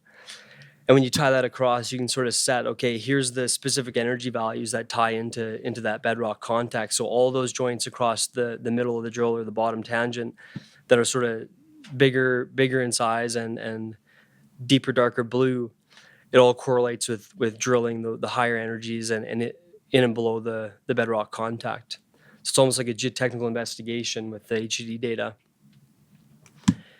So at the end of the day, how all of this then carries forward into what we would go then to do for the geotechnical investigation for the proposed 42-inch install. So then it gets back into targeted borehole investigation. So as we start with a certain amount of uncertainty, we're really specific about what it is. We continue to leverage data to understand those uncertainties, and then going into the investigation here, we can be really intentional about, okay, the first borehole here, drill it shallow. And the purpose of it is really just to help inform the design of the surface casing that would be needed to improve circulation through the clay deposits there on that part of the drill. With this next hole, what we do is, because we have a pretty good understanding of the profile there now, we can burn down without sampling just to check for any variability in coarse deposits right at that bedrock contact. So you can save time and cost just by being really specific about what the intent of that borehole is compared to, say, doing SPTs again the whole way down for 80 meters, which is going to take multiple days and tens of thousands of dollars to do. And on the other side, it's sort of a combo of detailed sampling to help inform the casing design on that entry side, but then burning down to the bedrock contact for that specific reason. So at the end, we just continue to use all this data to inform, what do we think are the key risks going into this bigger drill that would be proposed and could be upcoming. So just to conclude here, and if you take anything away from this, I would say that it's the desktop work to identify and safely avoid landslide hazards during early stages of HED design, and to identify key risks to the HED construction. So it's that desktop work that's really important to characterize the landslides. The targeted geotechnical field work should all be informed by the desktop work, and specifically to reduce uncertainty and risk on that job. And then just keeping the geologic model live during construction and trying to leverage as much data as you can get your hands on to help reduce risks. All right. Okay. My name is Jan Brasic. I used to be at Pembina for quite a while before abandoning ship, and now I've gone to the dark side. I'm at Stantec Consulting for the last 3 years. So I'm going to talk about different types of mitigation options when some of the more conventional ones might not work. Reroutes and service pipelines. So a pipeline reroute, what is it? Well, it's in the name. Suppose you have a problem geohazard area, such as outlined in red here, and your pipeline's crossing it, and you've got some instability, maybe some valley scale landsliding. You might have a water crossing cutting into the toe of it or whatnot, or maybe a landowner's mucking around. Maybe it looks like there's a dugout or something there. So if you want to get your pipeline out of harm's way, one option is you can just reroute around it. I'll speak more on some of the basics on that in some future slides coming up. Just a special note on this. If you reroute and you're still in the same reach, you're going to cross through the same geology, the same poor strata. It might be more stable now, but there's just a chance that the place you reroute to, if the river moves over and starts eroding into that toe in the future, that could become unstable in the future.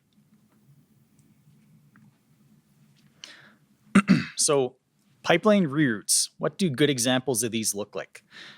This example, which was aptly named, there was a recent cut block that was performed just upslope on a side slope. You can see the pipeline in yellow there. And the cut block forested, I don't know if expose is the right word, but it made it abundantly clear that there's a scarp, nice arcuate feature right above the pipeline there. And looking at IMU data, looking at survey data, even attempting to do an emergency daylight, this is a pretty difficult location to have a pipeline. So what the operator elected to do is to reroute around that segment of pipe as shown in this sketch here. So a few things though, that might seem pretty simple, but hard to do in practice. Understand the geohazard extents. How far is this thing? Where is it moving? Where is it not moving? And avoid the geohazard completely. This is maybe a common theme in some of the other presentations. But if you're going to spend the money and the effort to go around this effort or avoid it, make sure you don't clip the side of it inadvertently. This photo might make the distances a little bit deceiving, but here's a top-down graphic, and this was several hundred meters long of a reroute. And you can, even without LiDAR in this case, after the trees are all cut, you can almost see the arcuate feature there. Well, I don't think I need to outline it. You guys can see it. Now that's a typical good example of a pipeline reroute. But what happens when the length that you're looking to reroute gets longer and things become a little tougher? So in this example, I think we've reused this same photo for 3 or 4 different purposes already. Once again, you might look at there's a river cutting into a valley toe. You got a pipeline crossing mid slope, maybe a little below that. And you might say, okay, well, my valley scale landslide from the crest down to the toe is 2 kilometers from top to bottom and maybe about the same across. Or is it? So do I actually understand the geohazard extents from this graphic? And am I really avoiding the geohazard completely? If this is all the LiDAR you've got, you should ask for some more zoomed out LiDAR just to make sure that you've got lots of boring looking LiDAR without landslides on either side to be confident you're actually avoiding it. Because in this case, if you zoom out some, you can see that red outlined area was what we had LiDAR for. But in reality, if the operator was going to do an effective reroute, it'd be a lot longer. It'd be more like 10 kilometers of reroute. And if you've got things like multiple pipelines, large diameter pipelines, this might price itself out of being a practical option. So reroutes sound great. Often they are great. You might not be able to do them all the time. So if a reroute doesn't work, what else can you do?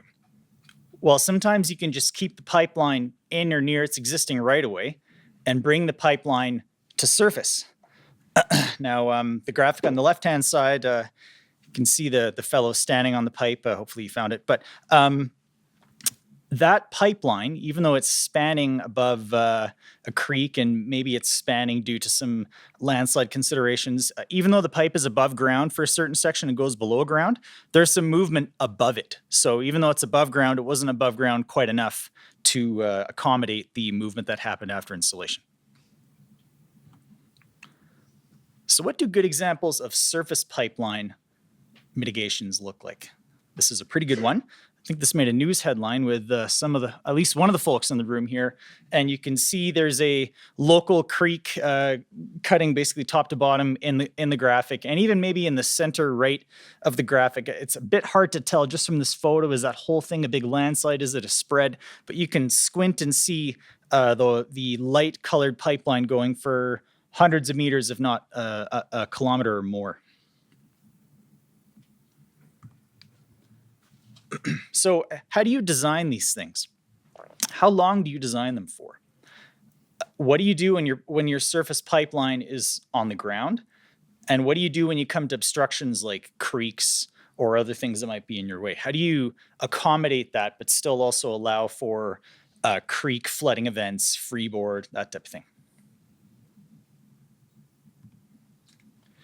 Well, we've seen pretty good success. Some installations of surface pipelines have provided performance of more than 30 years.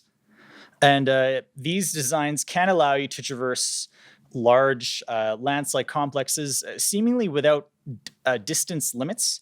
There's 2 different operators here in this picture. One of them elected to go 500-600 meters distance, that's colored in the black there, and then spanning the creek. And then the nearby operator, who had a different geotech consultant, actually decided to go kilometers and kilometers in another direction. This was done before LiDAR, folks, so it's pretty tough to know exactly where does the landslide start and stop. After 30 years of hindsight, the shorter above ground pipe was correct so far, but difficult to tell without LiDAR.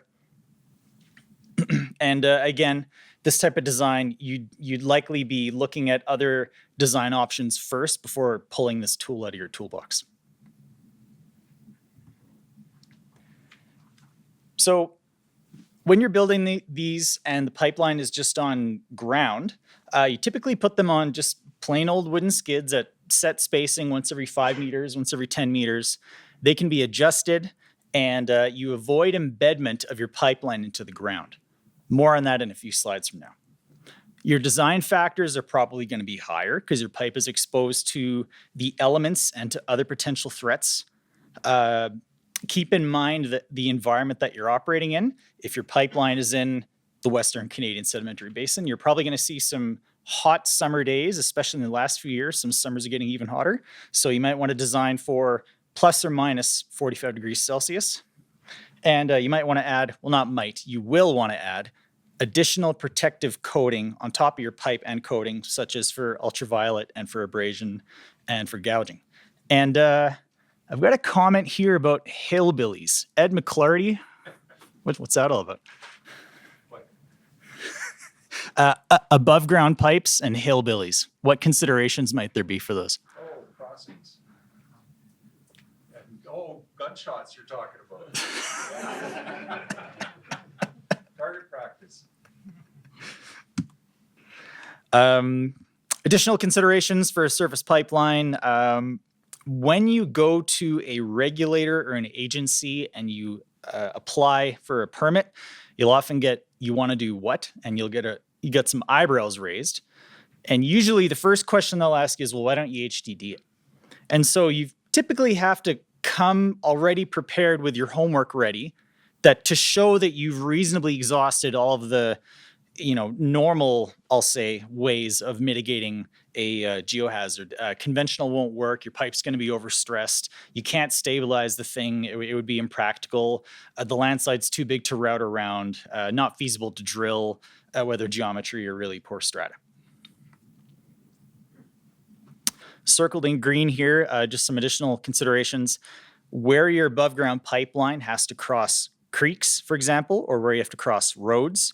At a creek, you're going to want to consider that your pipe has to span above the creek with a certain amount of freeboard, and everything has to move freely. So you want your pipe to have at least 2 degrees of freedom in the X and Y plane. You want it to move freely, no screw piles, minimize collars, let the pipe surf above the ground as the ground moves below it. Think of removing a tablecloth with dishes on a table.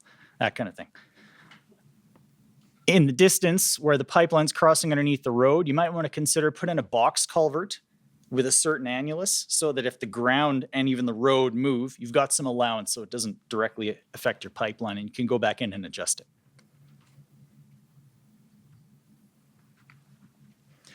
When designing these, you want to make sure that your geotechnical engineer of the project has the primary input into the rate and mode of anticipated ground movement. How fast is this thing going to move? What are the movement extents? Where does my pipe need to go out of the ground and back into the ground? Do I need U-loop expansion loops? Where are they going to go? Try to keep them above ground so they're as functional as possible. And how are we going to monitor this thing? How long are they going to last? Does this need to last a month, a year, a decade, or longer? In this picture, there are 3 different pipelines. A little hard to see. 1, 2, and then if you squint, there's one on the far right-hand side, 3. And so the photo on the left-hand side, even though there was geotechnical consultant input at the time, but unfortunately it fell on deaf ears and it was just built, the contractors just took it and ran. So they put the pipeline on an above ground pile system. The piles started tilting. They introduced a new potential failure mode for the pipeline. Despite all that, it did last several decades, but I wouldn't recommend that one. That's replaced by an HDD. Now, in the center right, you might have a short-term quote-unquote mitigation, so you want that to last 1 to 3 years. So how are you going to consider monitoring that? You might want to put an expansion loop at the top or the bottom. And then if you look really hard on the right-hand side, there is a smaller diameter line. They did not regrade the right-of-way for that. That was a real emergency set of works that was done, and that was only in for, I think, 2 months or so before they replaced that one by HDD.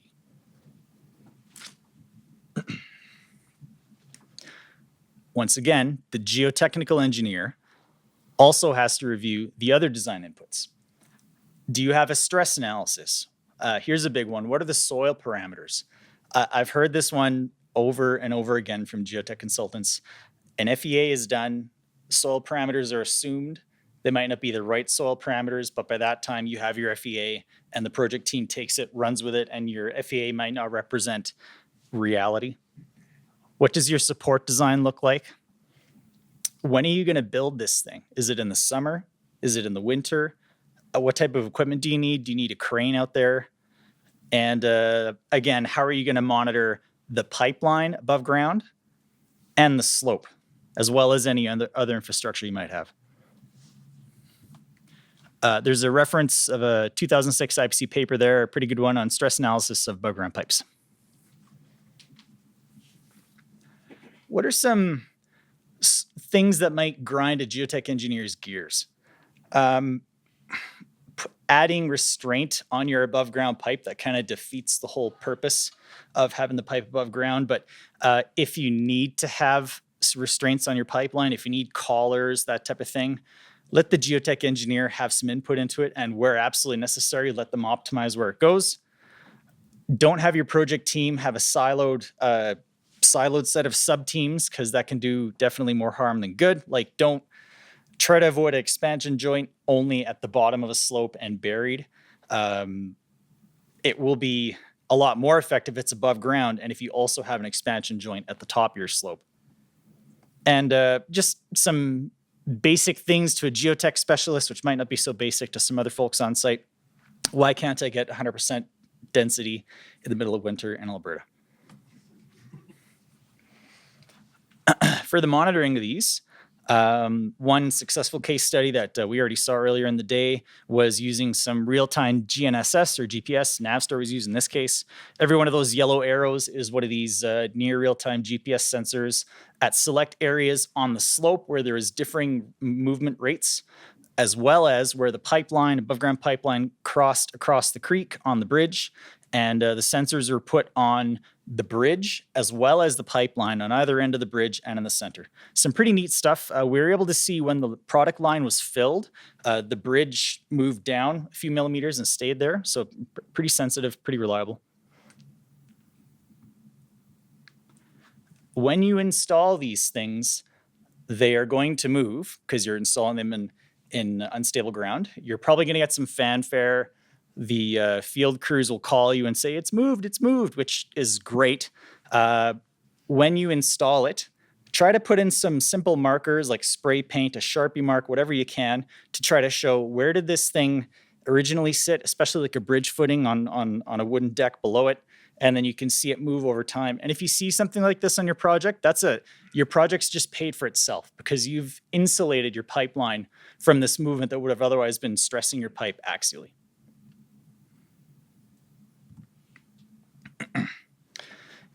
That was for shorter term monitoring.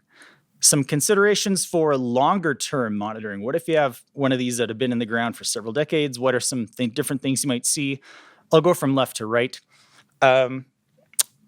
This can be harder to see unless you really look carefully.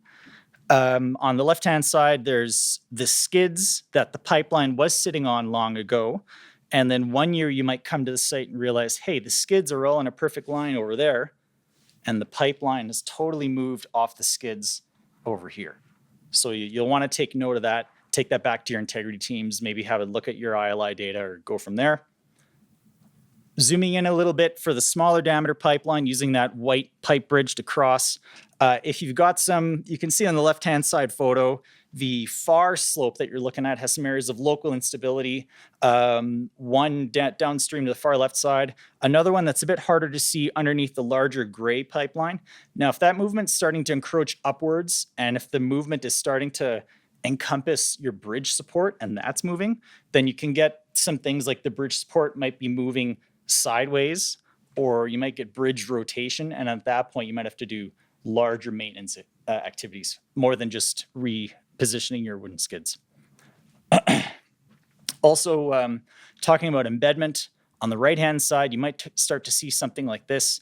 Now, this is a bit curious because the pipeline is supposed to be installed on wooden skids to exactly avoid this type of thing. So not sure if maybe the skids got shuffled over time or what happened.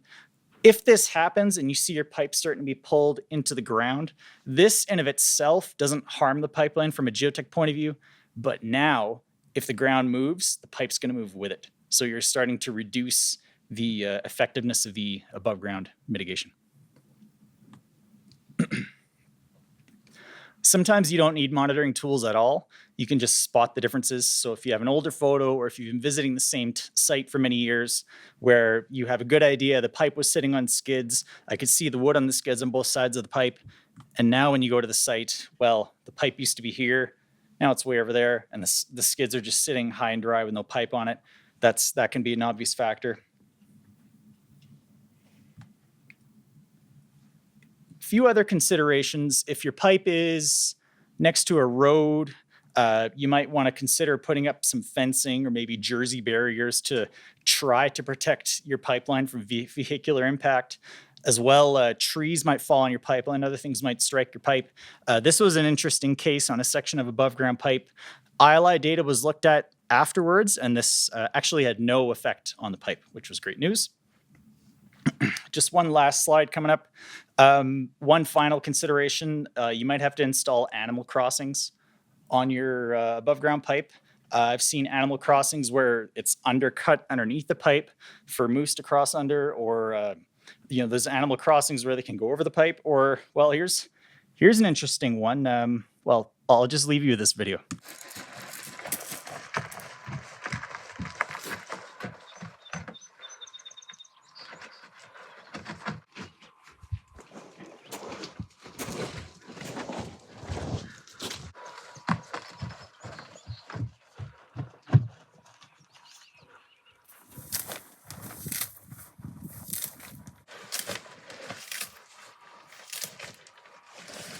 And that's it. Okay, that unicorn's a tough act to follow, let me tell you.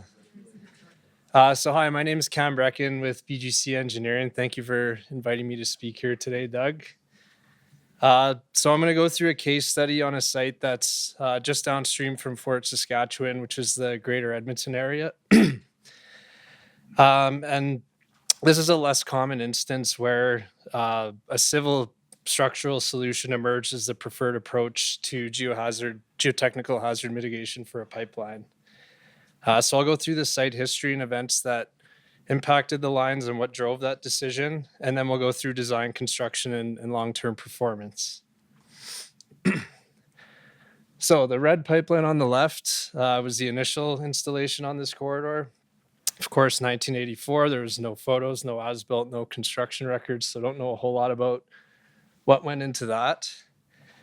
Then 1997, the good old days, Doug had just defended his MSc with Dr. Cruden, and the middle bundle of pipelines was installed with excavators tracking across the river, and this bundle of 7 with a common pulling head winched across the river in an open cut with the side cut 8 meters deep. Then in 1999, this next bundle of 4 was constructed using a similar technique, but an even bigger through cut 10 meters deep, the mother of all grade cuts.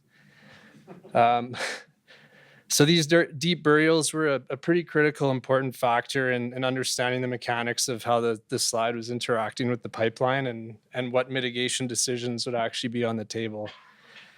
Another thing not shown in these photos is there was a couple stormwater effluent lines from nearby facilities that were installed one on each tree line on each side of the right-of-way.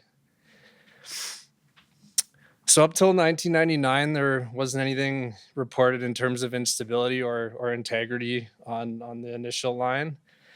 But then in 1999, there was the effluent line next to the product line had leaked. There was slumping and cracking in the lower slope.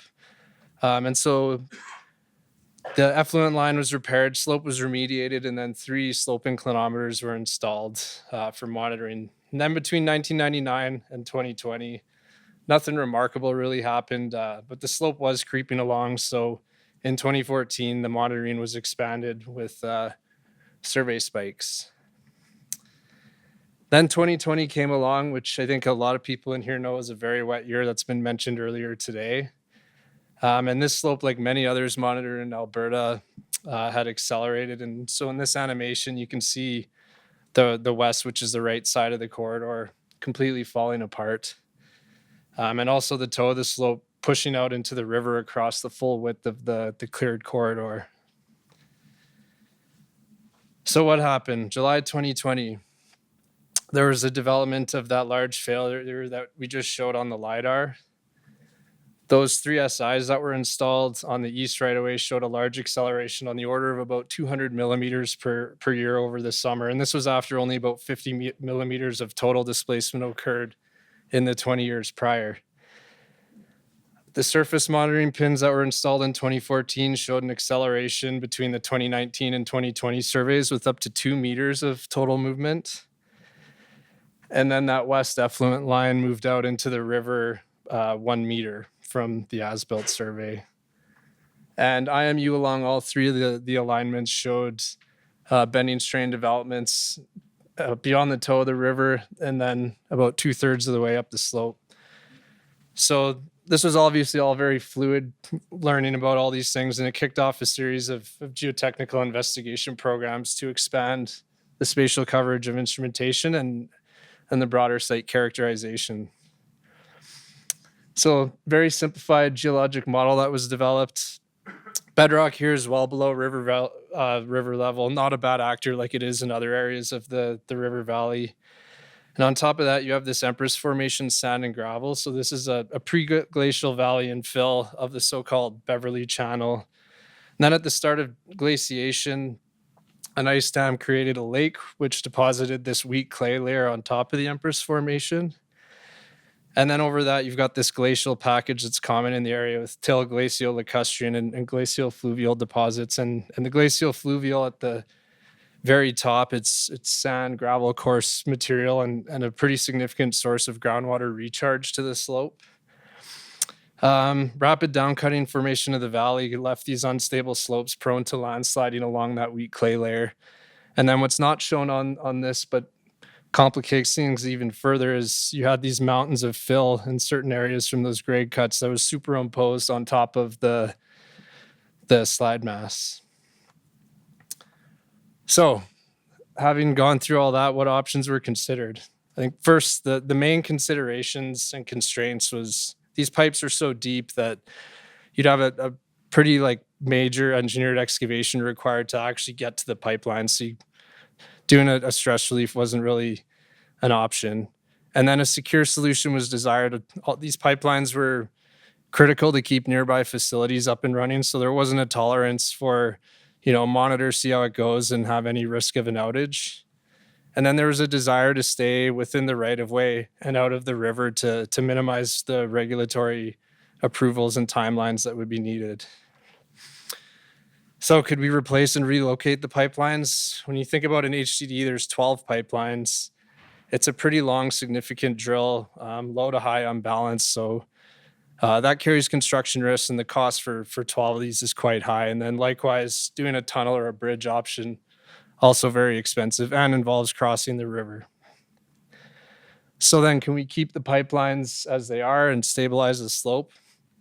Drainage and grading is always the low-hanging fruit, but as Doug said, that doesn't always provide you the level of assurance that this slope's going to completely stop. It'll lower rates, but will it stop them over the life of the pipe, which is what was really wanted here. Deep soil mixing, that's more commonly used in mining for ground improvement. Not a whole lot of precedent for stabilizing landslides and natural slopes, and it's not very conducive to the coarse gravel cobbles you could get in the underlying Empress Formation. And it involves a pretty big operation, large equipment, pretty big platforms you need to build, and a giant volume of slurry you have to manage. So that left structural stabilization. Tieback pile walls or soil anchors. Both options would work here. Soil anchors offered more flexibility to install on moving ground.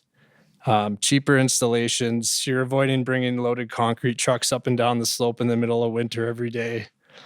And so ultimately, during the interim that winter, let's get out there, investigate, instrument, and drain the slope. And then over the long term, do a structural stabilization with soil anchors. So first, horizontal drain design. Doug went through this a little bit earlier. You install these in a fan configuration as shown in the plan on the left. So there was eight pads total across the whole corridor. And the design's really a balancing and optimization exercise where you're trying to find good points in the topography to get at these water bearing zones. So in this case, wanted to intercept the recharge from that upland outwash sand and gravel.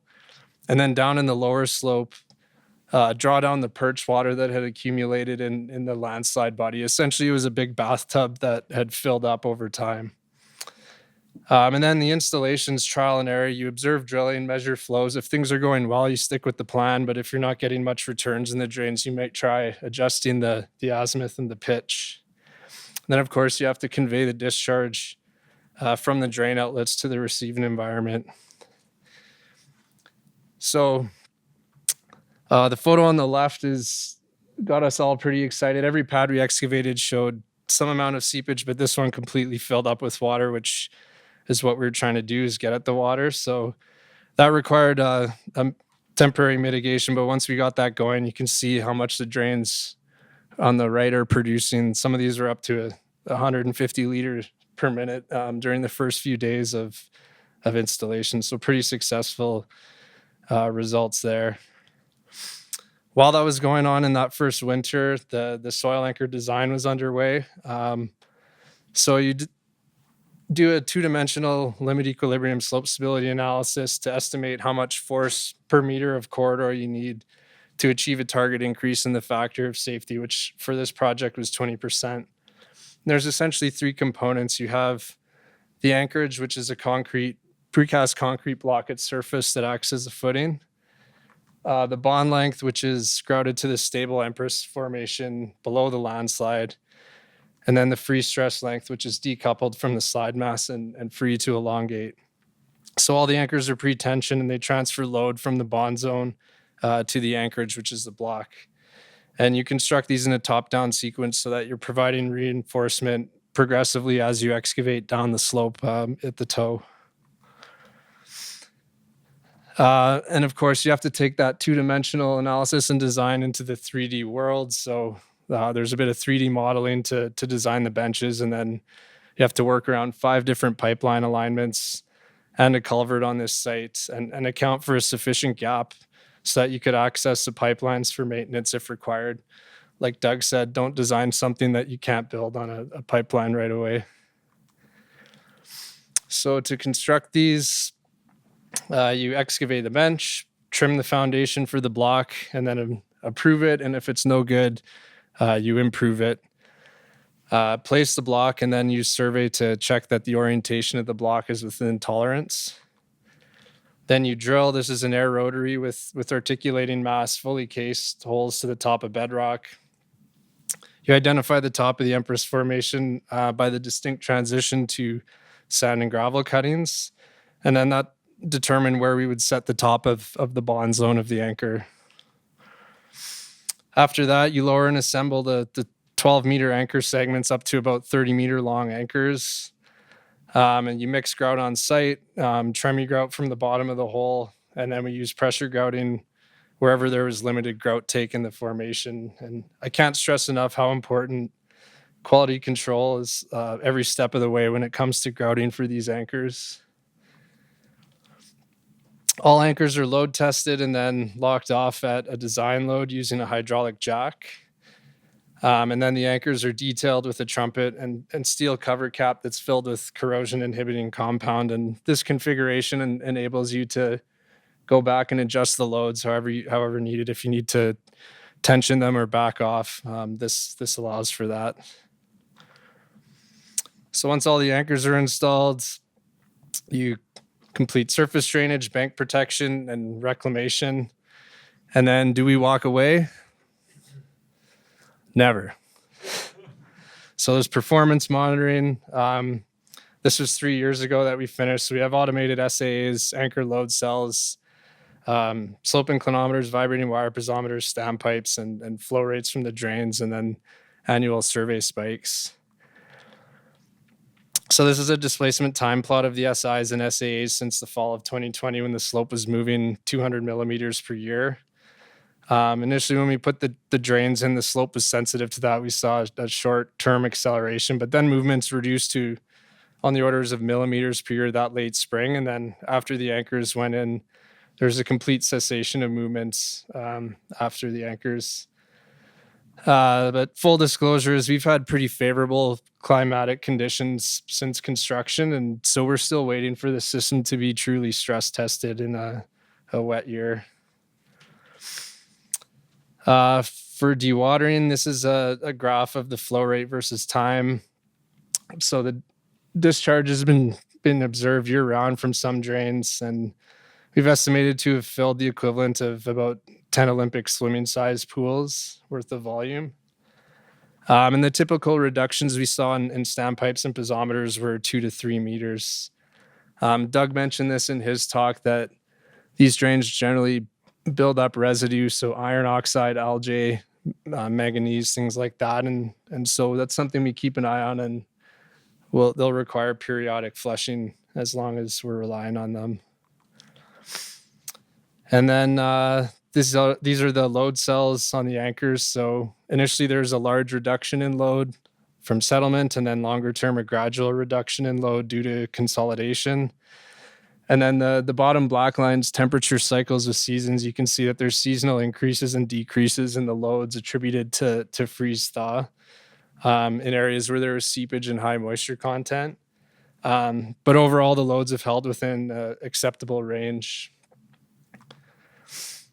So yeah, I guess to wrap things up, when typical mitigation options for pipelines are limited, a civil structural solution such as this provides a valuable model for addressing similar geotechnical conditions in river valley environments. Thank you.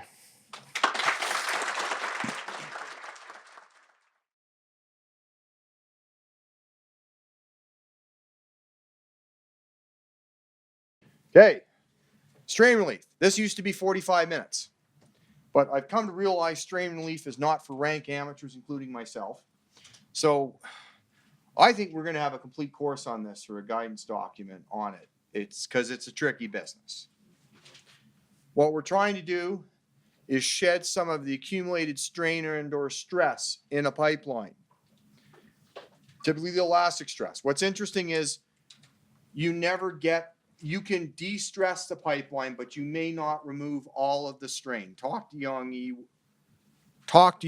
Wang about it. He's nodding his head. Okay. Like I said, I've taken the time down on this. There'll be no case studies today. So strain relief is, your typical bouquet of landslides, parallel, perpendicular, and/or oblique. And also sometimes we get a little surprise in integrity digs. We have to go back in. That's probably more of a re-support. And there's the nasty areas where you typically find you might have to strain relief. Cumulative displacement is more important than your ruts de movement. You've seen this one before. Nothing like doing a strain relief design overnight and then getting on a plane to the US. So here basically what we had to do is fill back in. Remember I told that geotechnical suicide thing? We filled back in the 30-inch excavation that they'd made and then exposed rapidly the pipes after taking them down to zero pressure and taking any product out of them. For strain, that by the way, that is an example of an urgent strain relief.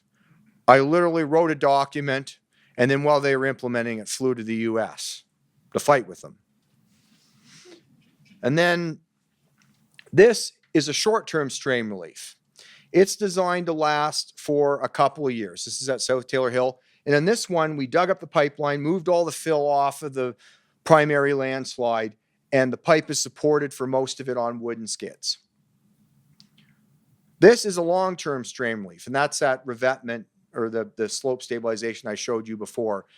And here, this bend was not at any critical limit, but because we're going to go in and stabilize the slope, we proactively did a strain relief on the pipeline at the same time.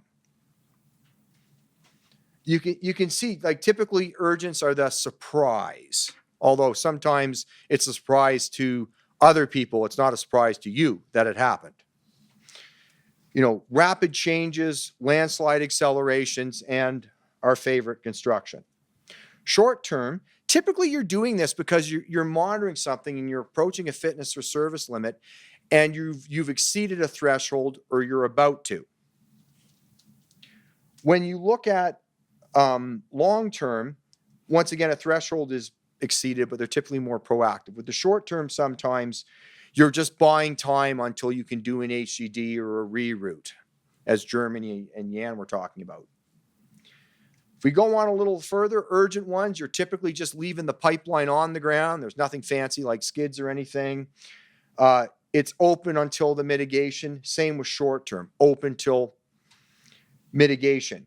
In the case of long term, the regulators you are not supposed to have a pipeline exposed. It's not designed to be a surface segment, as per we discussed about hillbilly interference earlier on. So for long term, when we're doing this, like say we stream leave a pipe several times, it's typically reburied, even with shallow cover. You don't want to see the pipe. And you've got some sophisticated monitoring installed, whatever that is. So when I look at this, long term is in my little speedometer is yellow, short term is the orange, potential fitness or service, and the urgent is red. You are over revving your engine. Okay, so I'm going to skip through the slides or you can save it later, but you typically have a pre-work review, pre-work planning, execution, and then your monitoring afterwards. And sometimes what tends to happen is during that process, things don't go as planned. So you got to replan the strain relief. So when you're doing this, you can go through all the pertinent information that we've already discussed in this course. Okay, I'm not going to read those off to you. Then, once you get all your background information, understand it, you got to determine what the ground is going to do while you're digging it up. As per the previous examples I've given you, sometimes that wasn't considered when you have trench convergence, etc. Determine what the pipeline is going to do when you dig it up. And then I call it a pipeline response narrative, or a PRN, I'll say from now on, which is you should know what the pipeline is going to do before you start digging. And when it starts not doing what it's supposed to do, that's the time for you to recheck your plans. So if you forget anything, if you forget everything today, just remember that. Okay. If you got any cutouts, and of course you talk to your friends at Integrity to make sure while you're in there, if you have to remove anything. Okay, I'm not going to go through this, but you have to have a very detailed plan. And you can go into Z662. In some cases, I can tell you the regulator will request an engineering assessment. So every element I have here is critical and more. So what happens if things don't go as planned? Well, you're doing the work. If you get any, you should establish some sort of thresholds on if the pipe moves more than a foot the wrong way, we stop work. Things like that. We rebury the pipe. We do this or that. Have those checks ready before you go. If your PRN is wrong, seek help. Figure out what's going on. I've got these wrong completely, and I've sat there in front of a regulator and said, oh yeah, the pipe's going to do this and that, and sure enough, it didn't. But it was because I didn't even realize stuff I'd written before and how it should have been approached, or it was a different situation. So just be careful about that, but try to figure it out before you go out to do it.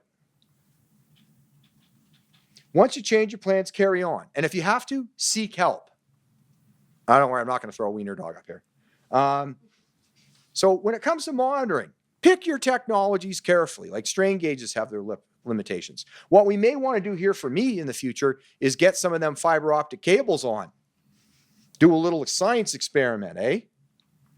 But of course, during your monitoring, you have to establish thresholds, especially if you're doing long-term and you're reburying it, to tell you when's the next time you're going to come in and stream leave the pipe. Implement further. You should also have a plan in case those thresholds are exceeded. You need to have a plan for that too. Okay, and I would just say generally, if it's on older pipes and you have other issues, I wouldn't be doing this 10 times, for instance, on a vintage pipeline.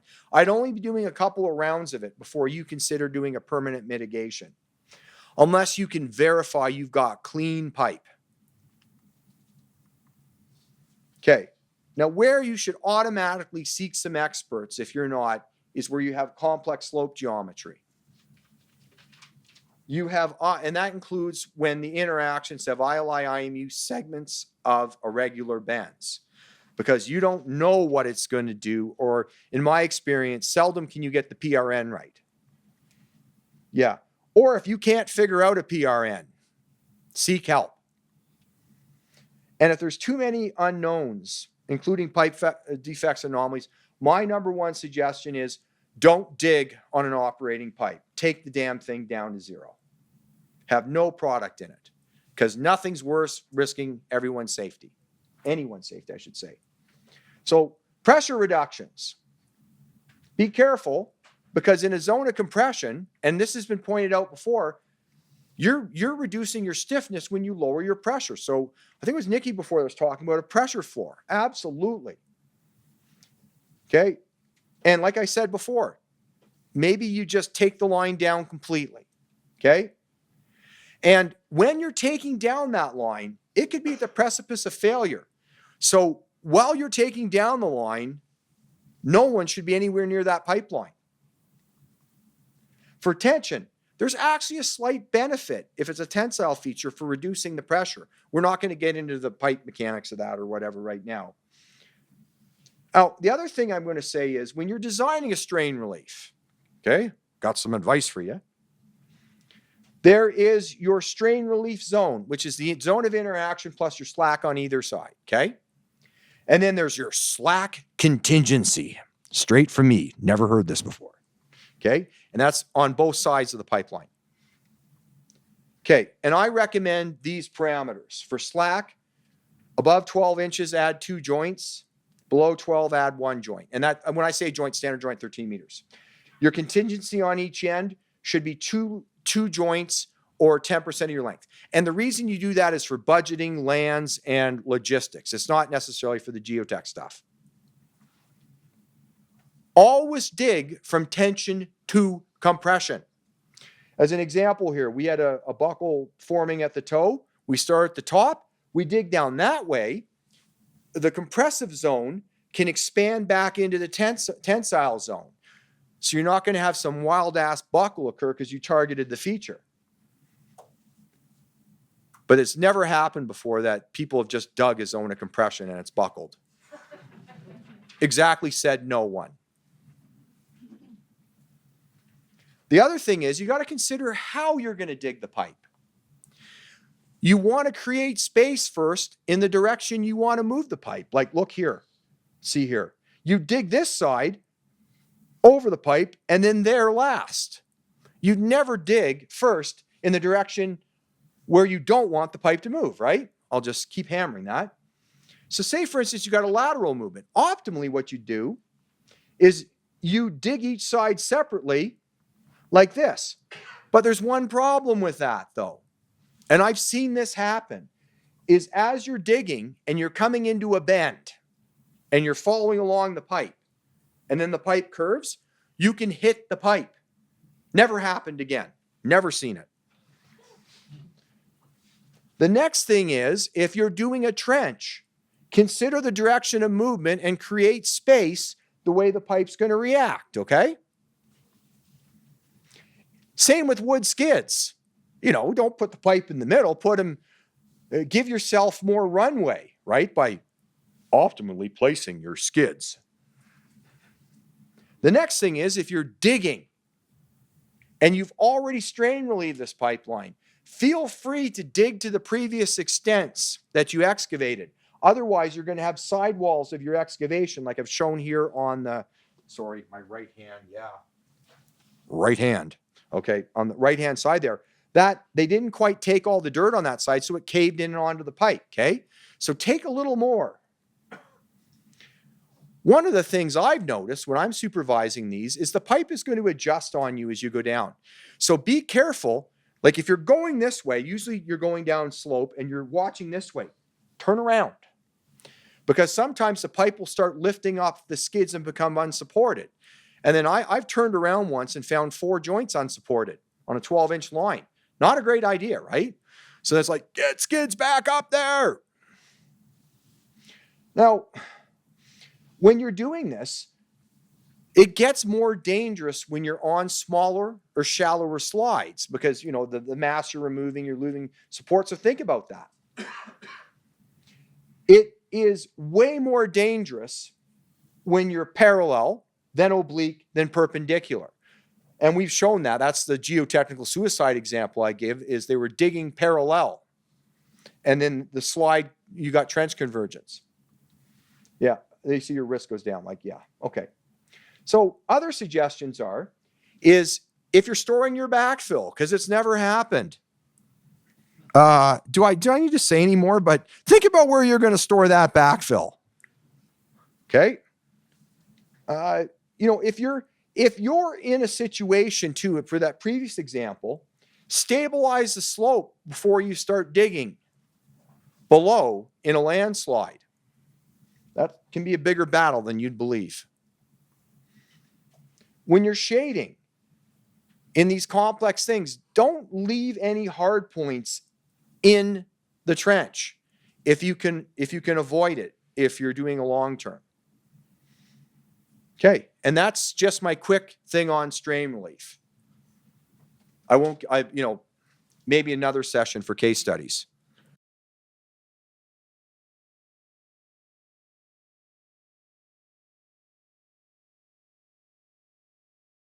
Emergency work. This applies to everyone, okay? Doesn't matter what your background. It doesn't even matter about the specific situation.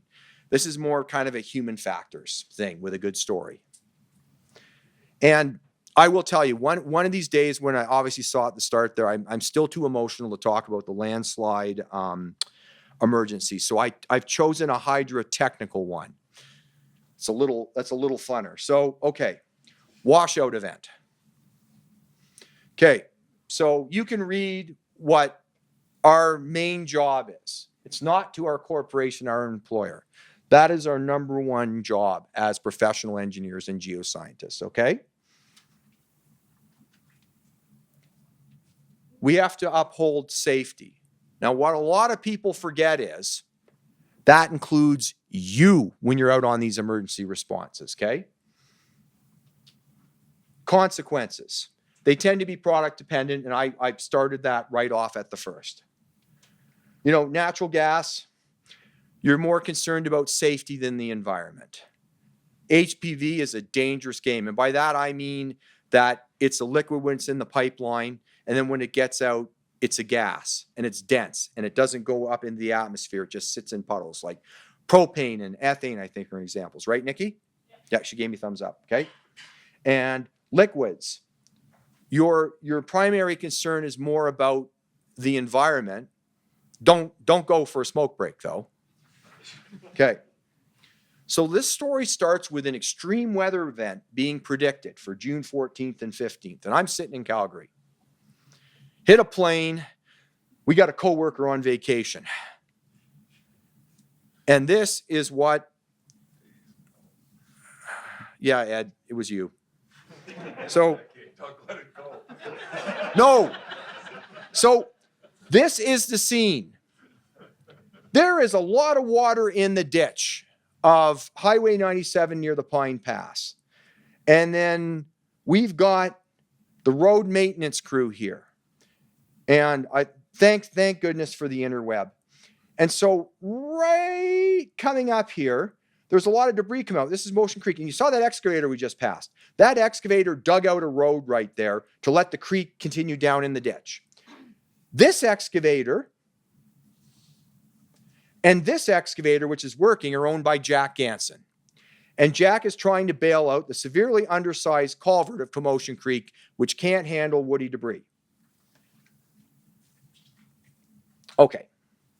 So here is the layout for this that I just took you through. So there's the blocked undersized culvert at the end of the video. There is the current stream path, and and if no one would have interfered with anything, it would have just went across the road and went back into the stream path. But because they dug up that road, it's now heading down that ditch that way. And it formed something temporarily called lac commotion, okay? And this is where the specific incident I'm going to talk to you about occurred. And what we had happen is the lake overtopped a railway berm and a highway. And all that flow in the ditch switched over into our pipeline right away, okay? And we ended up with the new waterfall commotion, or Commotion Falls. And Commotion Falls was enlarging. You can see our right-of-way just off to the right there. But then when we came back, about 45 minutes later, it's like, oh my God. So the two trees that look like they're across that are actually pipelines. There we go. Those are pipelines. There is the new Commotion waterfall. The problem is it's head cutting back and increasing the free span on the pipelines, okay? Oh boy. And there's the pipelines. So what I ended up doing is getting back in the helicopter after a tree fell and almost hit me, like AKA ended me. And I went up here, and Jack Ganson's house is right about there. So I went to Jack and said, Jack, we need to do something. And Jack's kind of like, I got an idea what we're going to do. And he told me, and I'm like, no. We're going to do this instead, Jack. And basically what I had to do is look him in the eye and say, fair man, Jack Ganson, gave my business card and said, Jack, whatever you're doing right now is solely directed by me as an employee of Spectra Energy Gas Transmission, and I take full responsibility for anything you do. We just need to do it now. So what we ended up doing then was cutting out the highway where highways had previously cut out the road to get Commotion Creek back into its original path, okay? So when we did that, you can see we've diverted it back, and you can see the excavator from the highways contractor there from the original, that was the Walton Creek FSR that they cut out to let it go down the ditch to form lac commotion. And this is the sort of aftermath. That is a fella named Nathan's house, okay? And there's approximately 30-meter spans on the oil and gas line. The oil line on inspection further was in the process of buckling, okay? Straight shot into the Pine River. Okay, so let me review that for you again. There's Commotion Creek. There's the Walton Creek FSR. There's where the flow went. There's lac commotion. And there is the lake breach and pipeline free spans, okay? And that's the highway cutout. We did. We basically built after this thing, a lot of dirt was moved to armor this thing, okay? So now I'm going to tell you something. So we were at a community meeting a little later, and I was called a hero.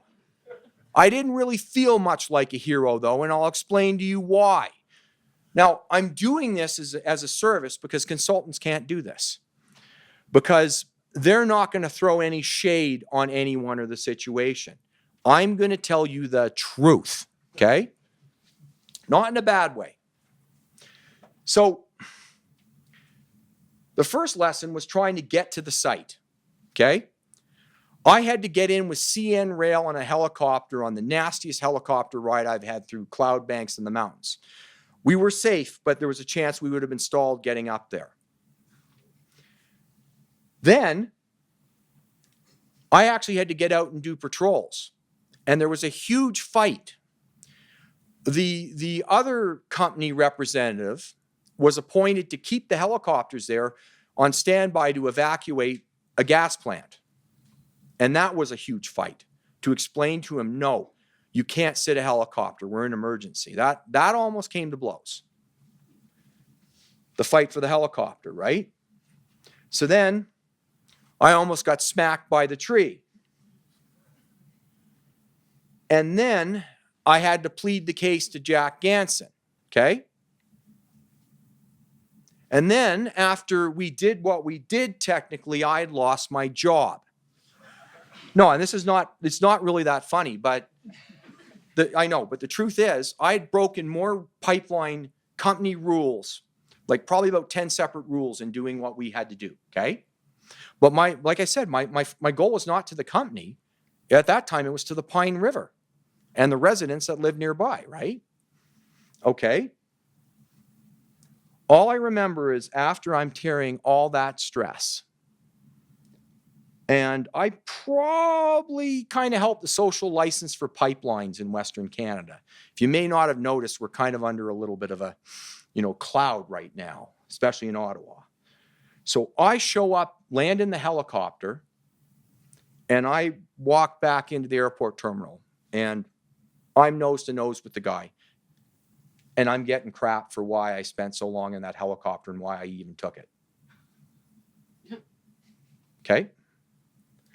So then there was a question about who was going to punch who out.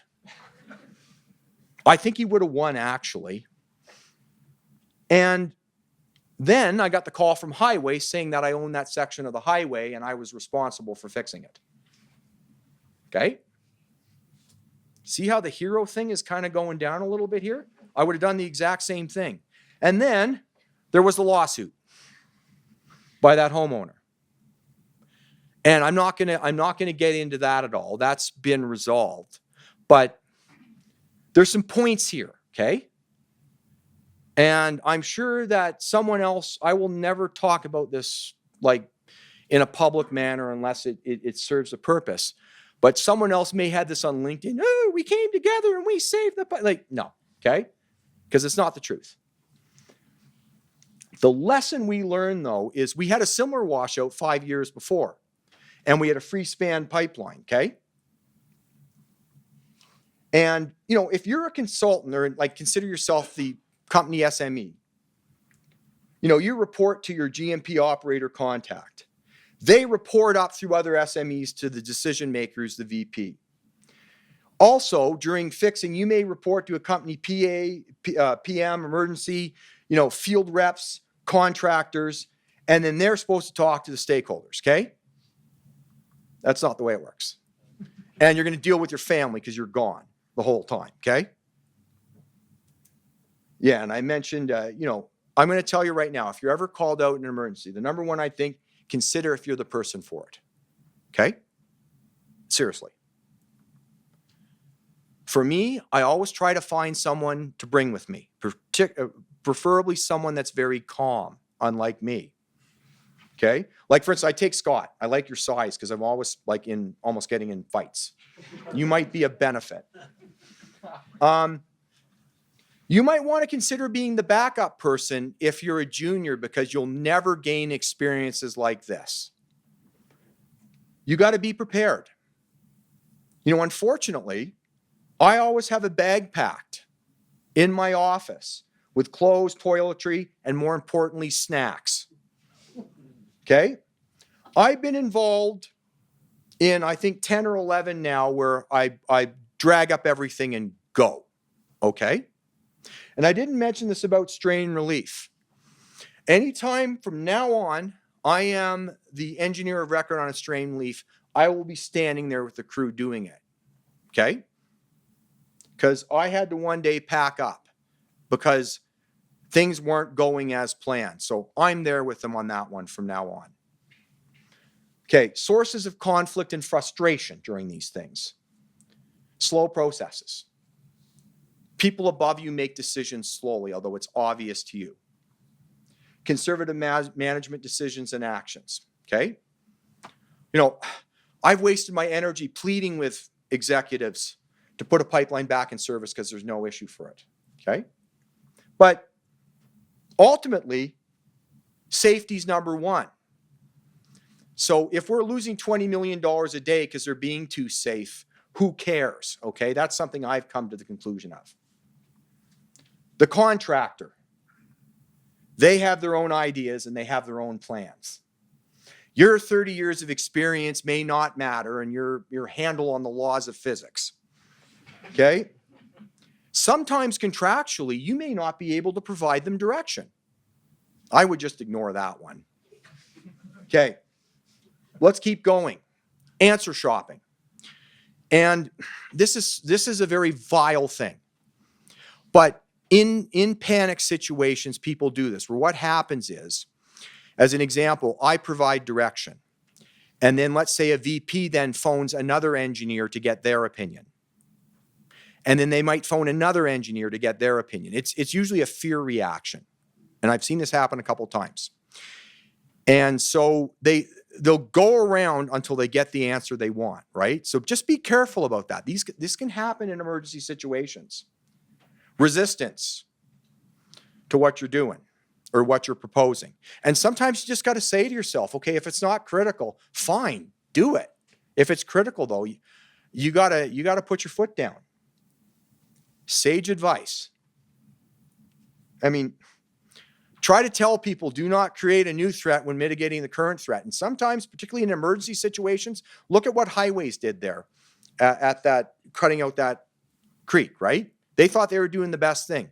Not even close. Because the highway was shut down anyways. Resources. Like my fight for the helicopter there. Getting a company truck. Hours of work. My advice there is any chance you can get, you sleep. Okay? Whenever you're dealing on, like one of the sources of frustration for me was calls. Because I was clearly the expert. But everyone will be weighing in on these pre-op calls or whatever they call it. So always, right now, I'm a bit of a blabber, right? But when I'm on one of these calls, life changes. There's no jokes, there's no nothing. And you have to be clear and concise. Like use language like, you don't say the free span is 30 meters. You say, I measured a free span of 30 meters. That gets more confidence in there. I estimated. This will happen. This could, like, you have to use concise language because you may only have a couple of seconds before they move on to someone else. Document everything you do, say, or recommend, right? Put it in the notes. After an emergency. Knowledge gaps, okay? What led to that situation, and is there any way you can avoid that in the future?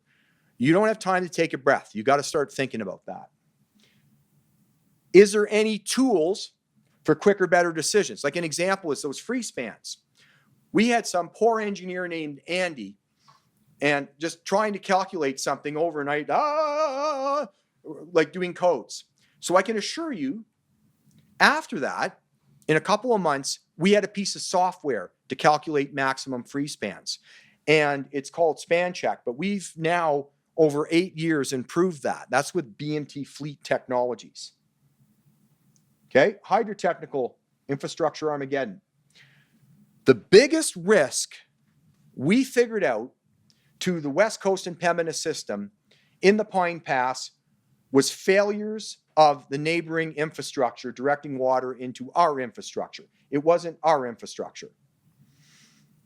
And unilateral risk control measures, like I pointed out there. And so this is an interesting one where post-event, you know, we had a consultant go through and look at every river crossing, every stream, every undersized culvert to see if there was anywhere where we were vulnerable to a similar event. Okay, now when you're on emergency calls, sometimes you get completely ignored. Like I can remember I was on one call and it went like this. We have a 32-meter free span. And then Ministry of Transportation contract rep, come on. Yeah, it looks like 150 feet. Okay? And then there was all this noise surrounding the whole thing.